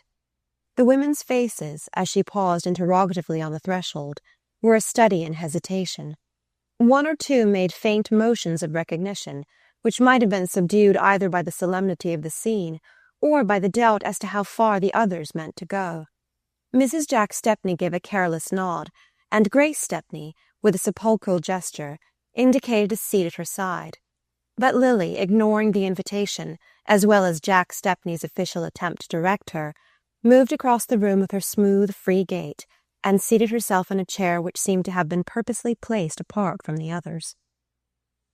It was the first time that she had faced her family since her return from Europe 2 weeks earlier, but if she perceived any uncertainty in their welcome, it served only to add a tinge of irony to the usual composure of her bearing. The shock of dismay with which, on the dock, she had heard from Gertie Farish of Mrs. Peniston's sudden death had been mitigated almost at once by the irrepressible thought that now, at least, she would be able to pay her debts. She had looked forward with considerable uneasiness to her first encounter with her aunt. Mrs. Peniston had vehemently opposed her niece's departure with the Dorsets, and had marked her continual disapproval by not writing during Lily's absence. The certainty that she had heard of the rupture with the Dorsets made the prospect of the meeting more formidable, and how should Lily have repressed a quick sense of relief at the thought that, instead of undergoing the anticipated ordeal, she had only to enter gracefully on a long-assured inheritance? It had been, in the consecrated phrase, always understood that Mrs. Peniston was to provide handsomely for her niece, and in the latter's mind the understanding had long since crystallized into fact. "She gets everything, of course. I don't see what we're here for," Mrs. Jack Stepney remarked with careless loudness to Ned Van Alstyne, and the latter's deprecating murmur, "Julia was always a just woman," might have been interpreted as signifying either acquiescence or doubt. "Well, it's only about 400,000, Mrs. Stepney rejoined with a yawn, and Grace Stepney, in the silence produced by the lawyer's preliminary cough, was heard to sob out, "They won't find a towel missing. I went over them with her the very day." Lily, oppressed by the close atmosphere and the stifling odor of fresh morning, felt her attention straying as Mrs. Peniston's lawyer, solemnly erect behind the buhl table at the end of the room, began to rattle through the preamble of the will. "It's like being in church," she reflected, wondering vaguely where Gwen Stepney had got such an awful hat. Then she noticed how stout Jack had grown. He would soon be almost as plethoric as Herbert Melson, who sat a few feet off, breathing puffily as he leaned his black-gloved hands on his stick. "I wonder why rich people always grow fat. I suppose it's because there's nothing to worry them. If I inherit, I shall have to be careful of my figure," she mused, while the lawyer droned on through a labyrinth of legacies. The servants came first, then a few charitable institutions, Then several remoter Melsons and Stepneys, who stirred consciously as their names rang out, and then subsided into a state of impassiveness befitting the solemnity of the occasion. Ned Van Alstyne, Jack Stepney, and a cousin or two followed, each coupled with the mention of a few thousands. Lily wondered that Grace Stepney was not among them. Then she heard her own name. "To my niece Lily Bart, $10,000. And after that the lawyer again lost himself in a coil of unintelligible periods, from which the concluding phrase flashed out with startling distinctness. "And the residue of my estate to my dear cousin and namesake, Grace Julia Stepney." There was a subdued gasp of surprise, a rapid turning of heads, and a surging of sable figures toward the corner in which Miss Stepney wailed out her sense of unworthiness through the crumpled ball of a black-edged handkerchief. Lily stood apart from the general movement, feeling herself for the first time utterly alone. No one looked at her. No one seemed aware of her presence. She was probing the very depths of insignificance. And under her sense of the collective indifference came the acuter pang of hopes deceived. Disinherited. She had been disinherited. And for Grace Stepney. She met Gertie's lamentable eyes, fixed on her in a despairing effort at consolation, and the look brought her to herself. There was something to be done before she left the house, to be done with all the nobility she knew how to put into such a gesture. She advanced to the group about Miss Stepney, and holding out her hand said simply, "Dear Grace, I am so glad." The other ladies had fallen back at her approach, and a space created itself about her. It widened as she turned to go, and no one advanced to fill it up. She paused a moment, glancing about her, calmly taking the measure of her situation. She heard someone ask a question about the date of the will. She caught a fragment of the lawyer's answer, something about a sudden summons and an earlier instrument. Then the tide of dispersal began to drift past her. Mrs. Jack Stepney and Mrs. Herbert Melson stood on the doorstep awaiting their motor. A sympathizing group escorted Grace Stepney to the cab it was felt to be fitting she should take, though she lived but a street or two away. And Miss Bart and Gertie found themselves almost alone in the purple drawing-room, which more than ever, in its stuffy dimness, resembled a well-kept family vault, in which the last corpse had just been decently deposited.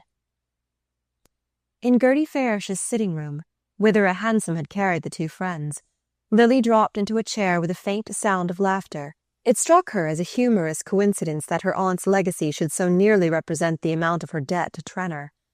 The need of discharging that debt had reasserted itself with increased urgency since her return to America, and she spoke her first thought in saying to the anxiously hovering Gertie, "I wonder when the legacies will be paid." But Miss Farish could not pause over the legacies. She broke into a larger indignation. "Oh, Lily, it's unjust. It's cruel.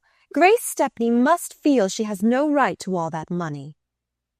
"Anyone who knew how to please Aunt Julia has a right to her money," Miss Bart rejoined philosophically. "But she was devoted to you. She led everyone to think—" Gertie checked herself in evident embarrassment, and Miss Bart turned to her with a direct look. "Gertie, be honest. This will was made only 6 weeks ago. She had heard of my break with the Dorsets." "Everyone heard, of course, that there had been some disagreement, some misunderstanding." "Did she hear that Bertha turned me off the yacht?" "Lily!" "That was what happened, you know. She said I was trying to marry George Dorset. She did it to make him think she was jealous. Isn't that what she told Gwen Stepney?" "I don't know. I don't listen to such horrors." "I must listen to them. I must know where I stand." She paused, and again sounded a faint note of derision. "Did you notice the women? They were afraid to snub me while they thought I was going to get the money. Afterward they scuttled off as if I had the plague." Gertie remained silent, and she continued, "I stayed on to see what would happen. They took their cue from Gwen Stepney and Lulu Melson. I saw them watching to see what Gwen would do. Gertie, I must know just what is being said of me." "I tell you, I don't listen. One hears such things without listening." She rose and laid her resolute hands on Miss Farish's shoulders. "Gertie, are people going to cut me?" "Your friends, Lily. How can you think it? Who are one's friends at such a time? Who but you poor trustful darling? And heaven knows what you suspect me of." She kissed Gertie with a whimsical murmur. "You'd never let it make any difference. But then you're fond of criminals, Gertie. How about the irreclaimable ones, though? For I'm absolutely impenitent, you know." She drew herself up to the full height of her slender majesty, towering like some dark angel of defiance above the troubled Gertie, who could only falter out, "Lily, Lily, how can you laugh about such things?" "So as not to weep, perhaps. But no, I'm not of the tearful order. I discovered early that crying makes my nose red, and the knowledge has helped me through several painful episodes." She took a restless turn about the room, and then, reseating herself, lifted the bright mockery of her eyes to Gertie's anxious countenance. "I shouldn't have minded, you know, if I'd got the money." And at Miss Farish's protesting, "Oh," she repeated calmly, "Not a straw, my dear. For, in the first place, they wouldn't have quite dared to ignore me, and if they had, it wouldn't have mattered, because I should have been independent of them. But now—" The irony faded from her eyes, and she bent a clouded face upon her friend. "How can you talk so, Lily? Of course the money ought to have been yours, but after all that makes no difference. The important thing—" Gertie paused and then continued firmly. "The important thing is that you should clear yourself, should tell your friends the whole truth." "The whole truth?" Miss Bart laughed. "What is truth? Where a woman is concerned, it's the story that's easiest to believe. In this case, it's a great deal easier to believe Bertha Dorset's story than mine, because she has a big house and an opera box, and it's convenient to be on good terms with her." Miss Farish still fixed her with an anxious gaze. "But what is your story, Lily? I don't believe anyone knows it yet." "My story? I don't believe I know it myself. You see, I never thought of preparing a version in advance as Bertha did, and if I had, I don't think I should take the trouble to use it now." But Gertie continued with her quiet reasonableness. "I don't want a version prepared in advance, but I want you to tell me exactly what happened from the beginning." "From the beginning?" Miss Bart gently mimicked her. "Dear Gertie, how little imagination you good people have. Why, the beginning was in my cradle, I suppose, in the way I was brought up, and the things I was taught to care for. Or no, I won't blame anybody for my faults. I'll say it was in my blood, that I got it from some wicked, pleasure-loving ancestress who reacted against the homely virtues of New Amsterdam and wanted to be back at the court of the Charleses." And as Miss Farish continued to press her with troubled eyes, she went on impatiently. "You asked me just now for the truth. Well, the truth about any girl is that once she's talked about, she's done for, and the more she explains her case, the worse it looks. My good Gertie, you don't happen to have a cigarette about you." In her stuffy room in the hotel to which she had gone on landing, Lily Bart that evening reviewed her situation. It was the last week in June, and none of her friends were in town. The few relatives who had stayed on, or returned, for the reading of Mrs. Peniston's will, had taken flight again that afternoon to Newport or Long Island, and not one of them had made any proffer of hospitality to Lily. For the first time in her life she found herself utterly alone except for Gertie Farish. Even at the actual moment of her break with the Dorsets, she had not so keen a sense of its consequences, for the Duchess of Beltshire, hearing of the catastrophe from Lord Hubert, had instantly offered her protection, and under her sheltering wing Lily had made an almost triumphant progress to London. There she had been sorely tempted to linger on in a society which asked of her only to amuse and charm it, without inquiring too curiously how she had acquired her gift for doing so. But Selden, before they parted, had pressed on her the urgent need of returning at once to her aunt, and Lord Hubert, when he presently reappeared in London, abounded in the same counsel. Lily did not need to be told that the Duchess's companionship was not the best road to social rehabilitation, and as she was besides aware that her noble defender might at any moment drop her in favour of a new protégé, she reluctantly decided to return to America. But she had not been 10 minutes on her native shore before she realized that she had delayed too long to regain it. The Dorsets, the Stepneys, the Bryes, all the actors and witnesses in the miserable drama, had preceded her with their version of the case, and even had she seen the least chance of gaining a hearing for her own, some obscure disdain and reluctance would have restrained her. She knew it was not by explanations and countercharges that she could ever hope to recover her lost standing. But even had she felt the least trust in their efficacy, she would still have been held back by the feeling which had kept her from defending herself to Gertie Farish, a feeling that was half pride and half humiliation. For though she knew she had been ruthlessly sacrificed to Bertha Dorset's determination to win back her husband, and though her own relation to Dorset had been that of the merest good fellowship, yet she had been perfectly aware from the outset that her part in the affair was, as Carrie Fisher had brutally put it, to distract Dorset's attention from his wife. That was what she was there for. It was the price she had chosen to pay for 3 months of luxury and freedom from care. Her habit of resolutely facing the facts, in her rare moments of introspection, did not now allow her to put any false gloss on the situation. She had suffered for the very faithfulness with which she had carried out her part of the tacit compact, but the part was not a handsome one at best, and she saw it now in all the ugliness of failure. She saw, too, in the same uncompromising light, the train of consequences resulting from that failure, and these became clearer to her with every day of her weary lingering in town. She stayed on partly for the comfort of Gertie Farish's nearness, and partly for lack of knowing where to go. She understood well enough the nature of the task before her.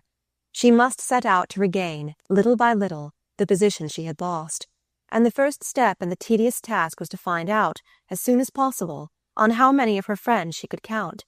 Her hopes were mainly centred on Mrs. Trenor, who had treasures of easy-going tolerance for those who were amusing or useful to her, and in the noisy rush of whose existence the still small voice of detraction was slow to make itself heard. But Judy, though she must have been apprised of Miss Bart's return, had not even recognized it by the formal note of condolence which her friend's bereavement demanded. Any advance on Lily's side might have been perilous. There was nothing to do but to trust to the happy chance of an accidental meeting, and Lily knew that, even so late in the season, there was always a hope of running across her friends in their frequent passages through town. To this end she assiduously showed herself at the restaurants they frequented, where, attended by the troubled Gertie, she lunched luxuriously, as she said, on her expectations. "My dear Gertie, you wouldn't have me let the head waiter see that I've nothing to live on but Aunt Julia's legacy. Think of Grace Stepney's satisfaction if she came in and found us lunching on cold mutton and tea. What sweet shall we have today, dear? Coupe Jacques or pêche à la melba?"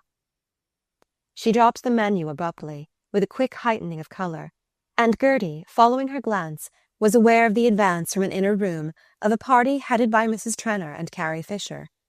It was impossible for these ladies and their companions, among whom Lily had at once distinguished both Trenor and Rosedale, not to pass, in going out, the table at which the two girls were seated, and Gertie's sense of the fact betrayed itself in the helpless trepidation of her manner.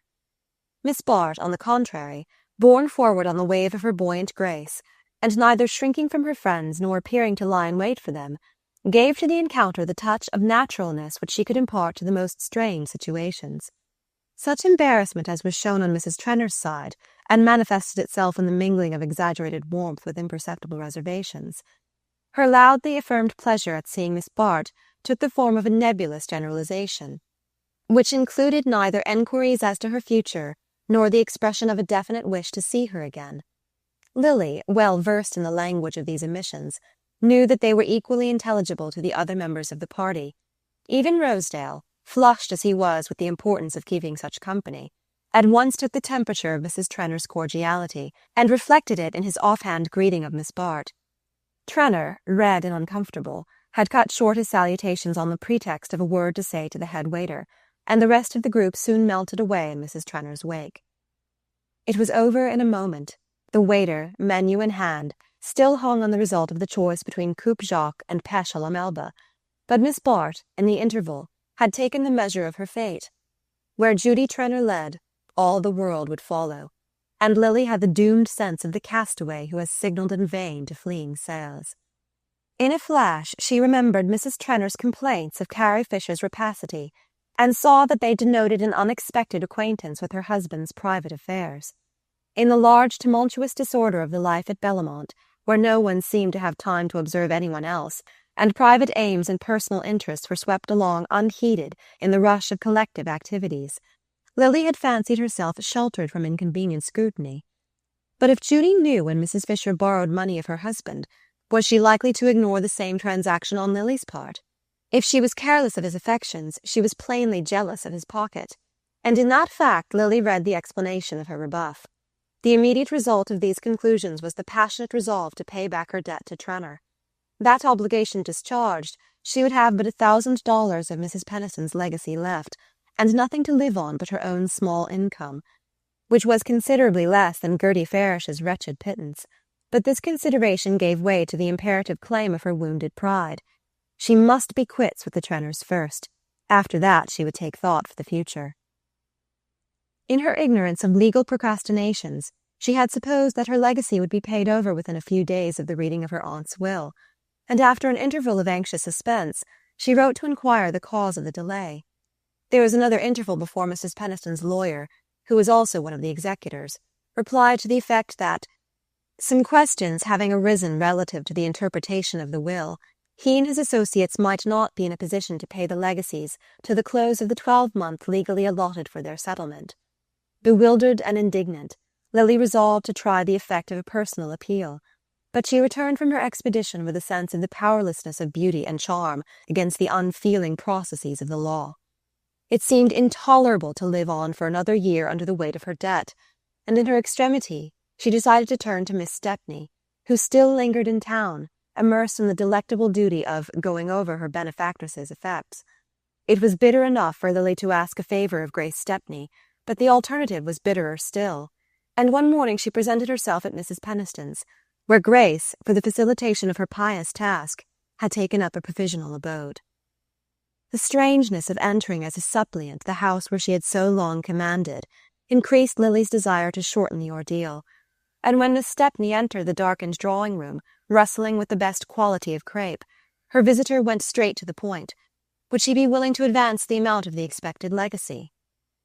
Grace, in reply, wept and wondered at the request, bemoaned the inexorableness of the law, and was astonished that Lily had not realized the exact similarity of their positions. Did she think that only the payment of the legacies had been delayed? Why, Miss Stepney herself had not received a penny of her inheritance, and was paying rent, yes, actually, for the privilege of living in a house that belonged to her. She was sure it was not what poor dear cousin Julia would have wished. She had told the executors so to their faces, but they were inaccessible to reason, and there was nothing to do but wait. Let Lily take example by her, and be patient. Let them both remember how beautifully patient cousin Julia had always been. Lily made a movement which showed her imperfect assimilation of this example. But you will have everything, Grace. It would be easy for you to borrow 10 times the amount I am asking for. Borrow?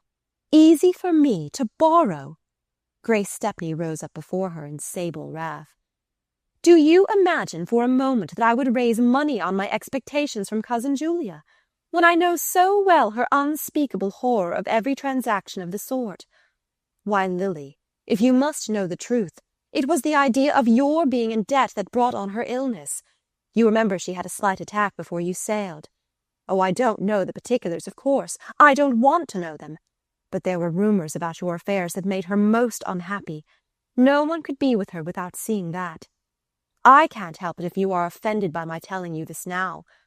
If I can do anything to make you realize the folly of your course, and how deeply she disapproved of it, I shall feel it is the truest way of making up to you for her loss. Chapter 5. It seemed to Lily, as Mrs. Penniston's door closed on her, that she was taking a final leave of her old life. The future stretched before her, dull and bare as the deserted length of Fifth Avenue, and opportunities showed as meagerly as the few cabs trailing in quest of fares that did not come. The completeness of the analogy was, however, disturbed as she reached the sidewalk by the rapid approach of a hansom which pulled up at sight of her. From beneath its luggage-laden top, she caught the wave of a signalling hand, and the next moment Mrs. Fisher, springing to the street, had folded her in a demonstrative embrace. "My dear, you don't mean to say you're still in town? When I saw you the other day at Sherry's, I didn't have time to ask." She broke off, and added with a burst of frankness, "The truth is, I was horrid, Lily, and I've wanted to tell you so ever since." "Oh," Miss Bart protested, drawing back from her penitent clasp. But Mrs. Fisher went on with her usual directness. "Look here, Lily, don't let's beat about the bush. Half the trouble in life is caused by pretending there isn't any. That's not my way, and I can only say I'm thoroughly ashamed of myself for following the other woman's lead. But we'll talk of that by and by. Tell me now where you're staying and what your plans are. I don't suppose you're keeping house in there with Grace Stepney, eh? And it struck me you might be rather at loose ends." In Lily's present mood there was no resisting the honest friendliness of this appeal, and she said with a smile, "I am at loose ends for the moment, but Gertie Farish is still in town, and she's good enough to let me be with her whenever she can spare the time." Mrs. Fisher made a slight grimace. That's a temperate joy. "Oh, I know, Gertie's a trump, and worth all the rest of us put together. But a la longue, you're used to a little higher seasoning, aren't you, dear? And besides, I suppose she'll be off herself before long. The 1st of August, you say? Well, look here, you can't spend your summer in town. We'll talk of that later, too. But meanwhile, what do you say to putting a few things in a trunk and coming down with me to the Sam Gormers tonight?" And as Lily stared at the breathless suddenness of the suggestion, she continued with her easy laugh. "You don't know them and they don't know you, but that don't make a rap of difference. They've taken the Van Alstyne place at Roslyn, and I've got carte blanche to bring my friends down there. The more the merrier. They do things awfully well, and there's to be rather a jolly party there this week." She broke off, checked by an undefinable change in Miss Bart's expression. "Oh, I don't mean your particular set, you know.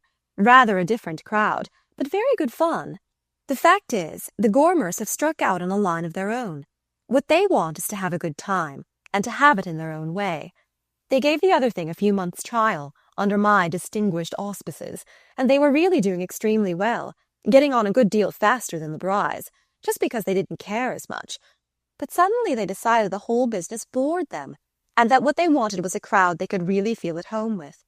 Rather original of them, don't you think so? Mattie Gormer has got aspirations still. Women always have. But she's awfully easygoing, and Sam won't be bothered, and they both like to be the most important people in sight, so they've started a sort of continuous performance of their own, a kind of social Coney Island, where everybody is welcome who can make noise enough and doesn't put on airs. I think it's awfully good fun myself. Some of the artistic set, you know, any pretty actress that's going, and so on. This week, for instance, they have Audrey Ansdell, who made such a hit last spring in The Winning of Winnie, and Paul Morpeth, he's painting Mattie Gormer, and the Dick Bellingers, and Kate Corby. Well, everyone you can think of who's jolly and makes a row. Now, don't stand there with your nose in the air, my dear. It will be a good deal better than a broiling Sunday in town, and you'll find clever people as well as noisy ones. Morpeth, who admires Mattie enormously, always brings one or two of his set." Mrs. Fisher drew Lily toward the hansom with friendly authority. "Jump in now, there's a dear, and we'll drive round to your hotel and have your things packed, and then we'll have tea, and the two maids can meet us at the train." It was a good deal better than a broiling Sunday in town. Of that no doubt remained to Lily, as reclining in the shade of a leafy veranda, she looked seaward across a stretch of greensward, picturesquely dotted with groups of ladies in lace raiment and men in tennis flannels. The huge Van Alstyne house and its rambling dependencies were packed to their fullest capacity with the Gormers' weekend guests, who now, in the radiance of the Sunday forenoon, were dispersing themselves over the grounds in quest of the various distractions the place afforded. Distractions ranging from tennis courts to shooting galleries, from bridge and whiskey within doors to motors and steam launches without. Lily had the odd sense of having been caught up into the crowd as carelessly as a passenger is gathered in by an express train. The blonde and genial Mrs. Gormer might, indeed, have figured the conductor, calmly assigning seats to the rush of travellers, while Carrie Fisher represented the porter pushing their bags into place, giving them their numbers for the dining car, and warning them when their station was at hand. The train, meanwhile, had scarcely slackened speed. Life whizzed on with a deafening rattle and roar, in which one traveller at least found a welcome refuge from the sound of her own thoughts. The Gormer milieu represented a social outskirt which Lily had always fastidiously avoided.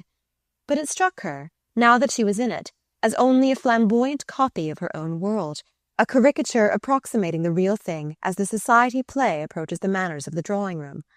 The people about her were doing the same things as the Trenners, the Van Osburghs, and the Dorsets. The difference lay in 100 shades of aspect and manner, from the pattern of the men's waistcoats to the inflection of the women's voices. Everything was pitched the higher key, and there was more of each thing. More noise, more colour, more champagne, more familiarity, but also greater good nature, less rivalry, and a fresher capacity for enjoyment.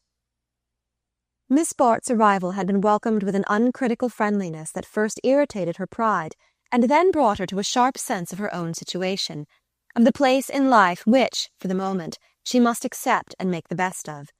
These people knew her story. Of that her first long talk with Carrie Fisher had left no doubt. She was publicly branded as the heroine of a queer episode. But instead of shrinking from her as her own friends had done, they received her without question into the easy promiscuity of their lives. They swallowed her past as easily as they did Miss Anstell's, and with no apparent sense of any difference in the size of the mouthful. All they asked was that she should, in her own way, for they recognized a diversity of gifts, contribute as much to the general amusement as that graceful actress, whose talents, when off the stage, were of the most varied order. Lily felt at once that any tendency to be stuck up, to mark a sense of differences and distinctions, would be fatal to her continuance in the Gormer set. To be taken in on such terms, and into such a world, was hard enough to the lingering pride in her. But she realized with a pang of self-contempt that to be excluded from it would, after all, be harder still.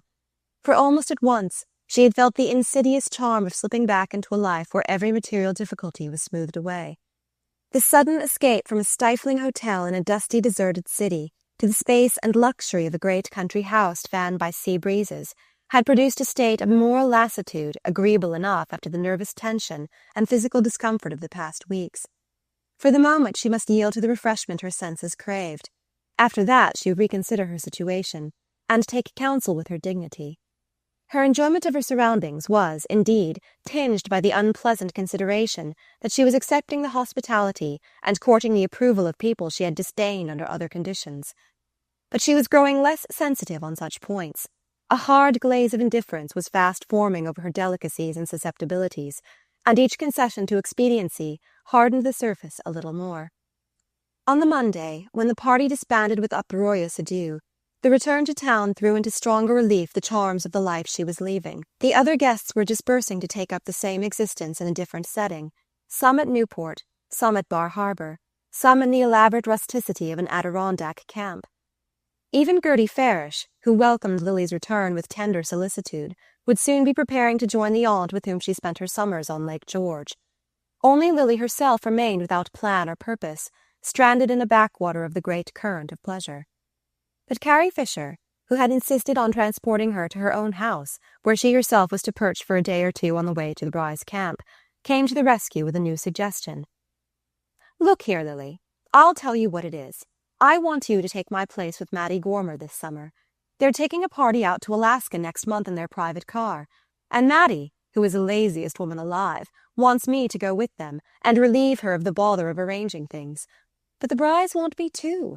Oh yes, we've made it up, didn't I tell you? And to put it frankly, though I like the Gormers best, there's more profit for me in the Bryes. The fact is, they want to try Newport this summer, and if I can make it a success for them, they'll make it a success for me." Mrs. Fisher clasped her hands enthusiastically. "Do you know, Lily, the more I think of my idea, the better I like it, quite as much for you as for myself.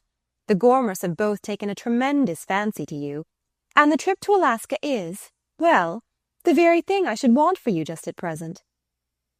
Miss Bart lifted her eyes with a keen glance. "To take me out of my friend's way, you mean?" she said quietly, and Mrs. Fisher responded with a deprecating kiss. "To keep you out of their sight till they realize how much they miss you." Miss Bart went with the Gormers to Alaska, and the expedition, if it did not produce the effect anticipated by her friend, had at least the negative advantage of removing her from the fiery centre of criticism and discussion. Gertie Farish had opposed the plan with all the energy of her somewhat inarticulate nature. She had even offered to give up her visit to Lake George and remain in town with Miss Bart if the latter would renounce her journey. But Lily could disguise her real distaste for this plan under a sufficiently valid reason. "You dear innocent. Don't you see," she protested, "that Carrie is quite right, and that I must take up my usual life and go about among people as much as possible. If my old friends choose to believe lies about me, I shall have to make new ones, that's all. And you know beggars mustn't be choosers. Not that I don't like Mattie Gormer. I do like her. She's kind and honest and unaffected. And don't you suppose I feel grateful to her for making me welcome at a time when, as you've yourself seen, my own family have unanimously washed their hands of me." Gertie shook her head, mutely unconvinced. She felt not only that Lily was cheapening herself by making use of an intimacy she would never have cultivated from choice, but that, in drifting back now to her former manner of life, she was forfeiting her last chance of ever escaping from it. Gertie had but an obscure conception of what Lily's actual experience had been, but its consequences had established a lasting hold on her pity since the memorable night when she had offered up her own secret hope to her friend's extremity. To characters like Gertie, such a sacrifice constitutes a moral claim on the part of the person in whose behalf it has been made. Having once helped Lily, she must continue to help her, and helping her must believe in her, because faith is the mainspring of such natures. But even if Miss Bart, after her renewed taste of the amenities of life, could have returned to the barrenness of a New York August, mitigated only by poor Gertie's presence, her worldly wisdom would have counseled her against such an act of abnegation. She knew that Carrie Fisher was right, that an opportune absence might be the first step toward rehabilitation, and that, at any rate, to linger on in town out of season was a fatal admission of defeat. From the Gormers' tumultuous progress across their native continent, she returned with an altered view of her situation. The renewed habit of luxury, the daily waking to an assured absence of care and presence of material ease, gradually blunted her appreciation of these values, and left her more conscious of the void they could not fill. Mattie Gormer's undiscriminating good nature, and the slapdash sociability of her friends, who treated Lily precisely as they treated each other, all these characteristic notes of difference began to wear upon her endurance, and the more she sought to criticize in her companions, the less justification she found for making use of them. The longing to get back to her former surroundings hardened to a fixed idea, but with the strengthening of her purpose came the inevitable perception that, to attain it, she must exact fresh concessions from her pride. These, for the moment, took the unpleasant form of continuing to cling to her hosts after their return from Alaska. Little as she was in the key of their milieu, her immense social facility, her long habit of adapting herself to others without suffering her own outline to be blurred, the skilled manipulation of all the polished implements of her craft, had won for her an important place in the Gormer group. If their resonant hilarity could never be hers, she contributed a note of easy elegance more valuable to Mattie Gormer than the louder passages of the band. Sam Gormer and his special cronies stood indeed a little in awe of her, but Mattie's following, headed by Paul Morpeth, made her feel that they prized her for the very qualities they most conspicuously lacked.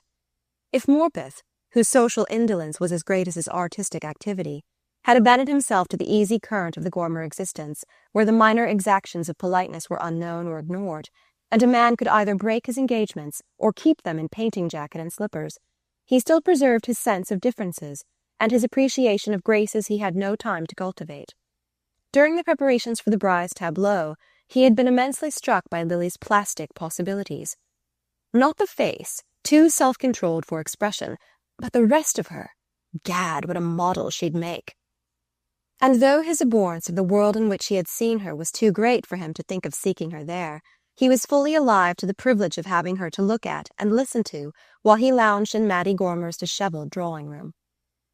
Lily had thus formed, in the tumult of her surroundings, a little nucleus of friendly relations which mitigated the crudeness of her course in lingering with the Gormers after their return. Nor was she without pale glimpses of her own world, especially since the breaking up of the Newport season had set the social current once more toward Long Island. Kate Corby, whose tastes made her as promiscuous as Carrie Fisher, was rendered by her necessities, occasionally descended on the Gormers, where, after a first stare of surprise, she took Lily's presence almost too much as a matter of course. Mrs. Fisher, too, appearing frequently in the neighborhood, drove over to impart her experiences and give Lily what she called the latest report from the Weather Bureau, and the latter, who had never directly invited her confidence, could yet talk with her more freely than with Gertie Farish, in whose presence it was impossible even to admit the existence of much that Mrs. Fisher conveniently took for granted. Mrs. Fisher, moreover, had no embarrassing curiosity, She did not wish to probe the inwardness of Lily's situation, but simply to view it from the outside and draw her conclusions accordingly. And these conclusions, at the end of a confidential talk, she summed up to her friend in the succinct remark, "You must marry as soon as you can." Lily uttered a faint laugh. For once Mrs. Fisher lacked originality. "Do you mean, like Gertie Farish, to recommend the unfailing panacea of a good man's love?" "No, I don't think either of my candidates would answer to that description," said Mrs. Fisher, after a pause of reflection. "Either? Are there actually two?" "Well, perhaps I ought to say 1.5, for the moment." Miss Bart received this with increasing amusement. "Other things being equal, I think I should prefer a half-husband. Who is he?" "Don't fly out of me till you hear my reasons. George Dorset." "Oh," Lily murmured reproachfully, but Mrs. Fisher pressed on unrebuffed. "Well, why not? They had a few weeks' honeymoon when they first got back from Europe, but now things are going badly with them again. Bertha has been behaving more than ever like a madwoman, and George's powers of credulity are very nearly exhausted. They're at their place here, you know, and I spent last Sunday with them. It was a ghastly party. No one else but poor Neddy Silverton, who looks like a galley slave. They used to talk of my making that poor boy unhappy. And after luncheon George carried me off on a long walk and told me the end would have to come soon." Miss Bart made an incredulous gesture. "As far as that goes, the end will never come. Bertha will always know how to get him back when she wants him." Mrs. Fisher continued to observe her tentatively. "Not if he has anyone else to turn to." "Yes, that's just what it comes to. The poor creature can't stand alone. And I remember him such a good fellow, full of life and enthusiasm." She paused and went on, dropping her glance from Lily's.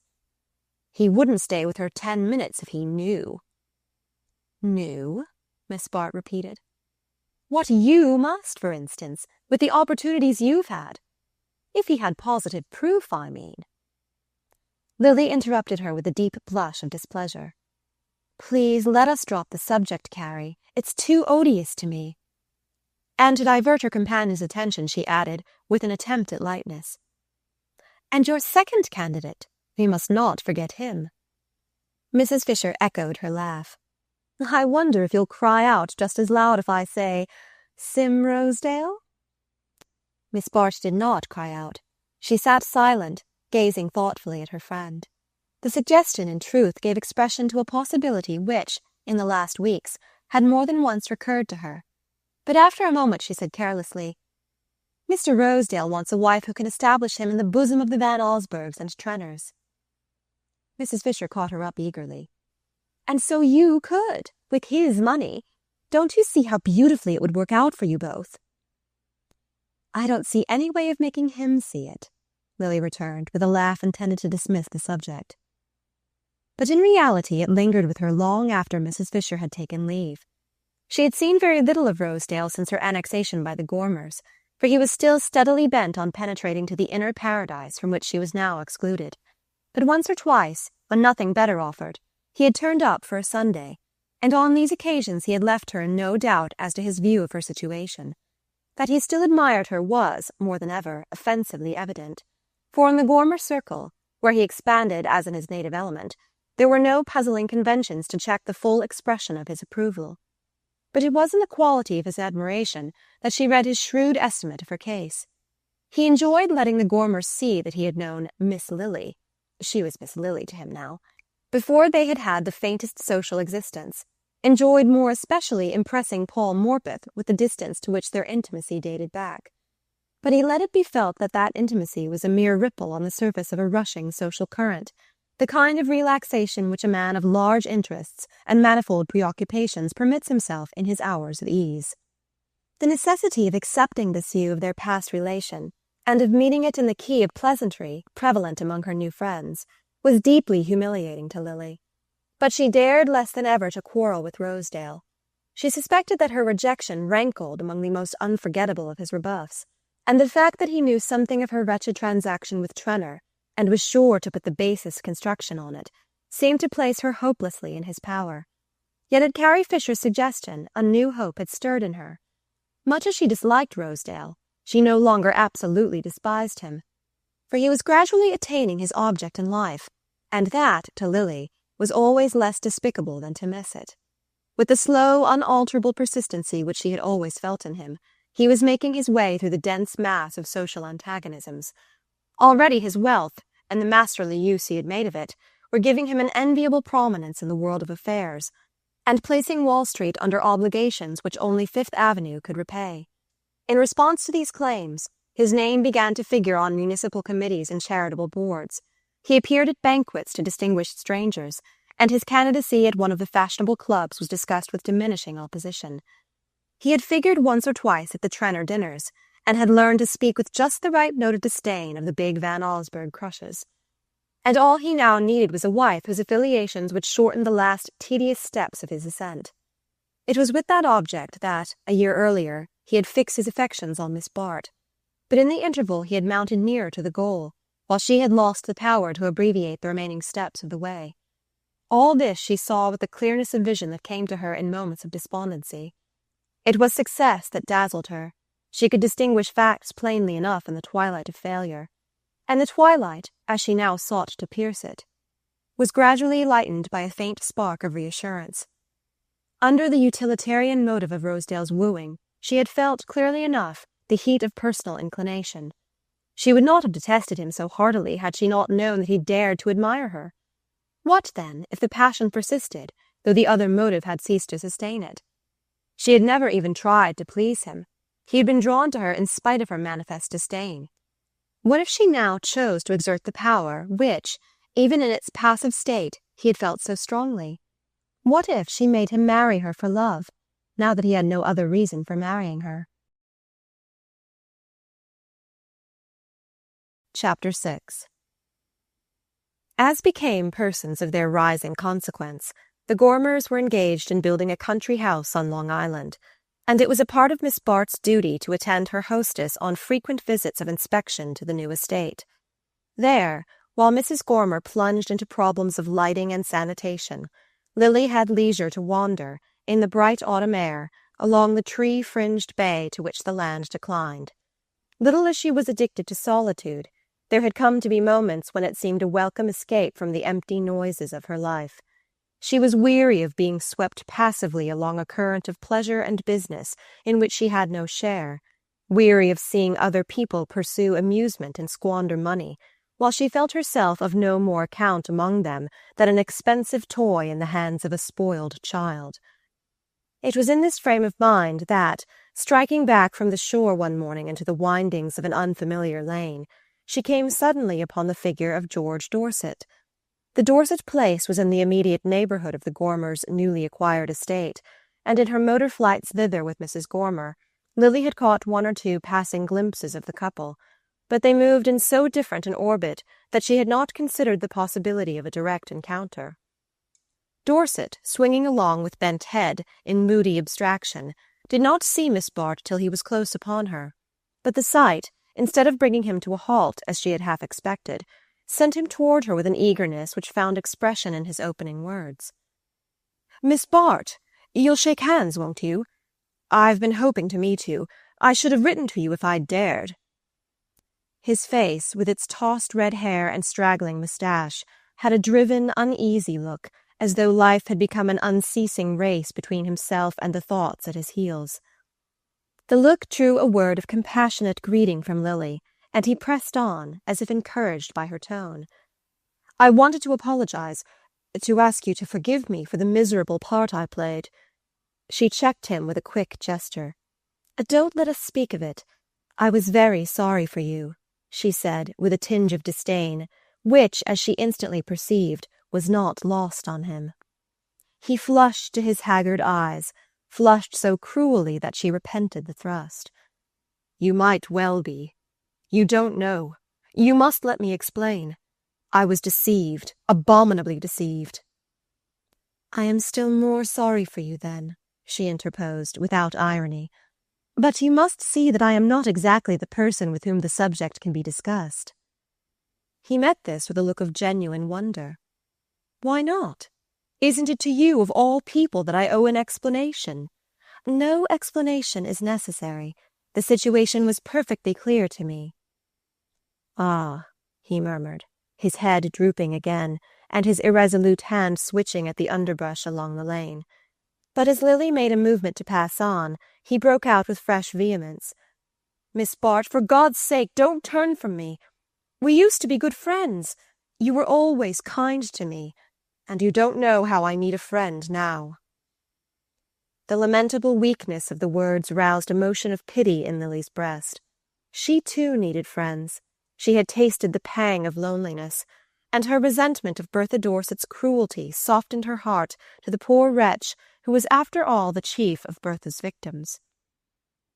"I still wish to be kind. I feel no ill will toward you," she said. "But you must understand that after what has happened we can't be friends again. We can't see each other." "Ah, you are kind. You're merciful. You always were." He fixed his miserable gaze on her. "But why can't we be friends? Why not, when I've repented in dust and ashes? Isn't it hard that you should condemn me to suffer for the falseness, the treachery of others? I was punished enough at the time. Is there to be no respite for me?" "I should have thought you had found complete respite in the reconciliation which was effected at my expense," Lily began with renewed impatience, but he broke in imploringly. "Don't put it that way. When that's been the worst of my punishment. My God, what could I do? Wasn't I powerless? You were singled out as a sacrifice. Any word I might have said would have been turned against you. I have told you I don't blame you. All I ask you to understand is that, after the use Bertha chose to make of me, after all that her behaviour has since implied, it's impossible that you and I should meet." He continued to stand before her in his dogged weakness. "Is it? Need it be? Mightn't there be circumstances—" He checked himself, slashing at the wayside weeds in wider radius. Then he began again. "Miss Bart, listen. Give me a minute. If we're not to meet again, at least let me have a hearing now. You say we can't be friends after what has happened. But can't I at least appeal to your pity? Can't I move you if I ask you to think of me as a prisoner you alone can set free?" Lily's inward start betrayed itself in a quick blush. Was it possible that this was really the sense of Carrie Fisher's adumbrations? "I can't see how I can possibly be of any help to you," she murmured, drawing back a little from the mounting excitement of his look. Her tone seemed to sober him, as it had done so often in his stormiest moments. The stubborn lines of his face relaxed, and he said with an abrupt drop to docility, "You would see, if you'd be as merciful as you used to be, and heaven knows I've never needed it more." She paused a moment, moved in spite of herself by this reminder of her influence over him. Her fibres had been softened by suffering, and the sudden glimpse into his mocked and broken life disarmed her contempt for his weakness. "I am very sorry for you. I would help you willingly, but you must have other friends, other advisers." "I never had a friend like you," he answered simply. "And besides, can't you see? You're the only person," his voice dropped to a whisper, "the only person who knows." Again she felt her colour change. Again her heart rose in precipitate throbs to meet what she felt was coming. He lifted his eyes to her entreatingly. "You do see, don't you? You understand? I'm desperate. I'm at the end of my tether. I want to be free, and you can free me. I know you can. You don't want to keep me bound fast in hell, do you? You can't want to take such a vengeance as that. You were always kind. Your eyes are kind now. You say you're sorry for me. Well, it rests with you to show it, and heaven knows there's nothing to keep you back. You understand, of course, there wouldn't be a hint of publicity, not a sound or a syllable to connect you with the thing. It would never come to that, you know. All I need is to be able to say definitely, I know this, and this, and this, and the fight would drop, and the way be cleared, and the whole abominable business swept out of sight in a second." He spoke pantingly, like a tired runner, with breaks of exhaustion between his words. And through the breaks she caught, as through the shifting rents of a fog, great golden vistas of peace and safety. For there was no mistaking the definite intention behind his vague appeal. She could have filled up the blanks without the help of Mrs. Fisher's insinuations. Here was a man who turned to her in the extremity of his loneliness and his humiliation. If she came to him at such a moment, he would be hers, with all the force of his deluded faith. And the power to make him so lay in her hand, lay there in a completeness he could not even remotely conjecture. Revenge and rehabilitation might be hers at a stroke. There was something dazzling in the completeness of the opportunity. She stood silent, gazing away from him down the autumnal stretch of the deserted lane. And suddenly, fear possessed her, fear of herself and of the terrible force of the temptation. All her past weaknesses were like so many eager accomplices, drawing her toward the path their feet had already smoothed. She turned quickly and held out her hand to Dorset. "Goodbye. I'm sorry. There's nothing in the world that I can do." "Nothing? Ah, don't say that," he cried. "Say what's true, that you abandon me like the others. You, the only creature who could have saved me." "Goodbye, goodbye," she repeated hurriedly, and as she moved away she heard him cry out on a last note of entreaty, "At least you'll let me see you once more." Lily, on regaining the Gormer grounds, struck rapidly across the lawn toward the unfinished house, where she fancied that her hostess might be speculating, not too resignedly, on the cause of her delay. For, like many unpunctual persons, Mrs. Gormer disliked to be kept waiting. As Miss Bart reached the avenue, however, she saw a smart phaeton with a high-stepping pair disappear behind the shrubbery in the direction of the gate, and on the doorstep stood Mrs. Gormer, with a glow of retrospective pleasure on her open countenance. At sight of Lily, the glow deepened to an embarrassed red, and she said with a slight laugh, "Did you see my visitor? Oh, I thought you came back by the avenue. It was Mrs. George Dorset. She said she dropped in to make a neighbourly call." Lily met the announcement with her usual composure, though her experience of Bertha's idiosyncrasies would not have led her to include the neighbourly instinct among them, and Mrs. Gormer, relieved to see that she gave no sign of surprise, went on with a deprecating laugh. "Of course what really brought her was curiosity. She made me take her all over the house. But no one could have been nicer. No airs, you know, and so good-natured. I can quite see why people think her so fascinating." This surprising event, coinciding too completely with her meeting with Dorset to be regarded as a contingent upon it, had yet immediately struck Lily with a vague sense of foreboding. It was not in Bertha's habits to be neighbourly, much less to make advances to anyone outside the immediate circle of her affinities. She had always consistently ignored the world of outer aspirants, or had recognized its individual members only when prompted by motives of self-interest, and the very capriciousness of her condescensions had, as Lily was aware, given them special value in the eyes of the persons she distinguished.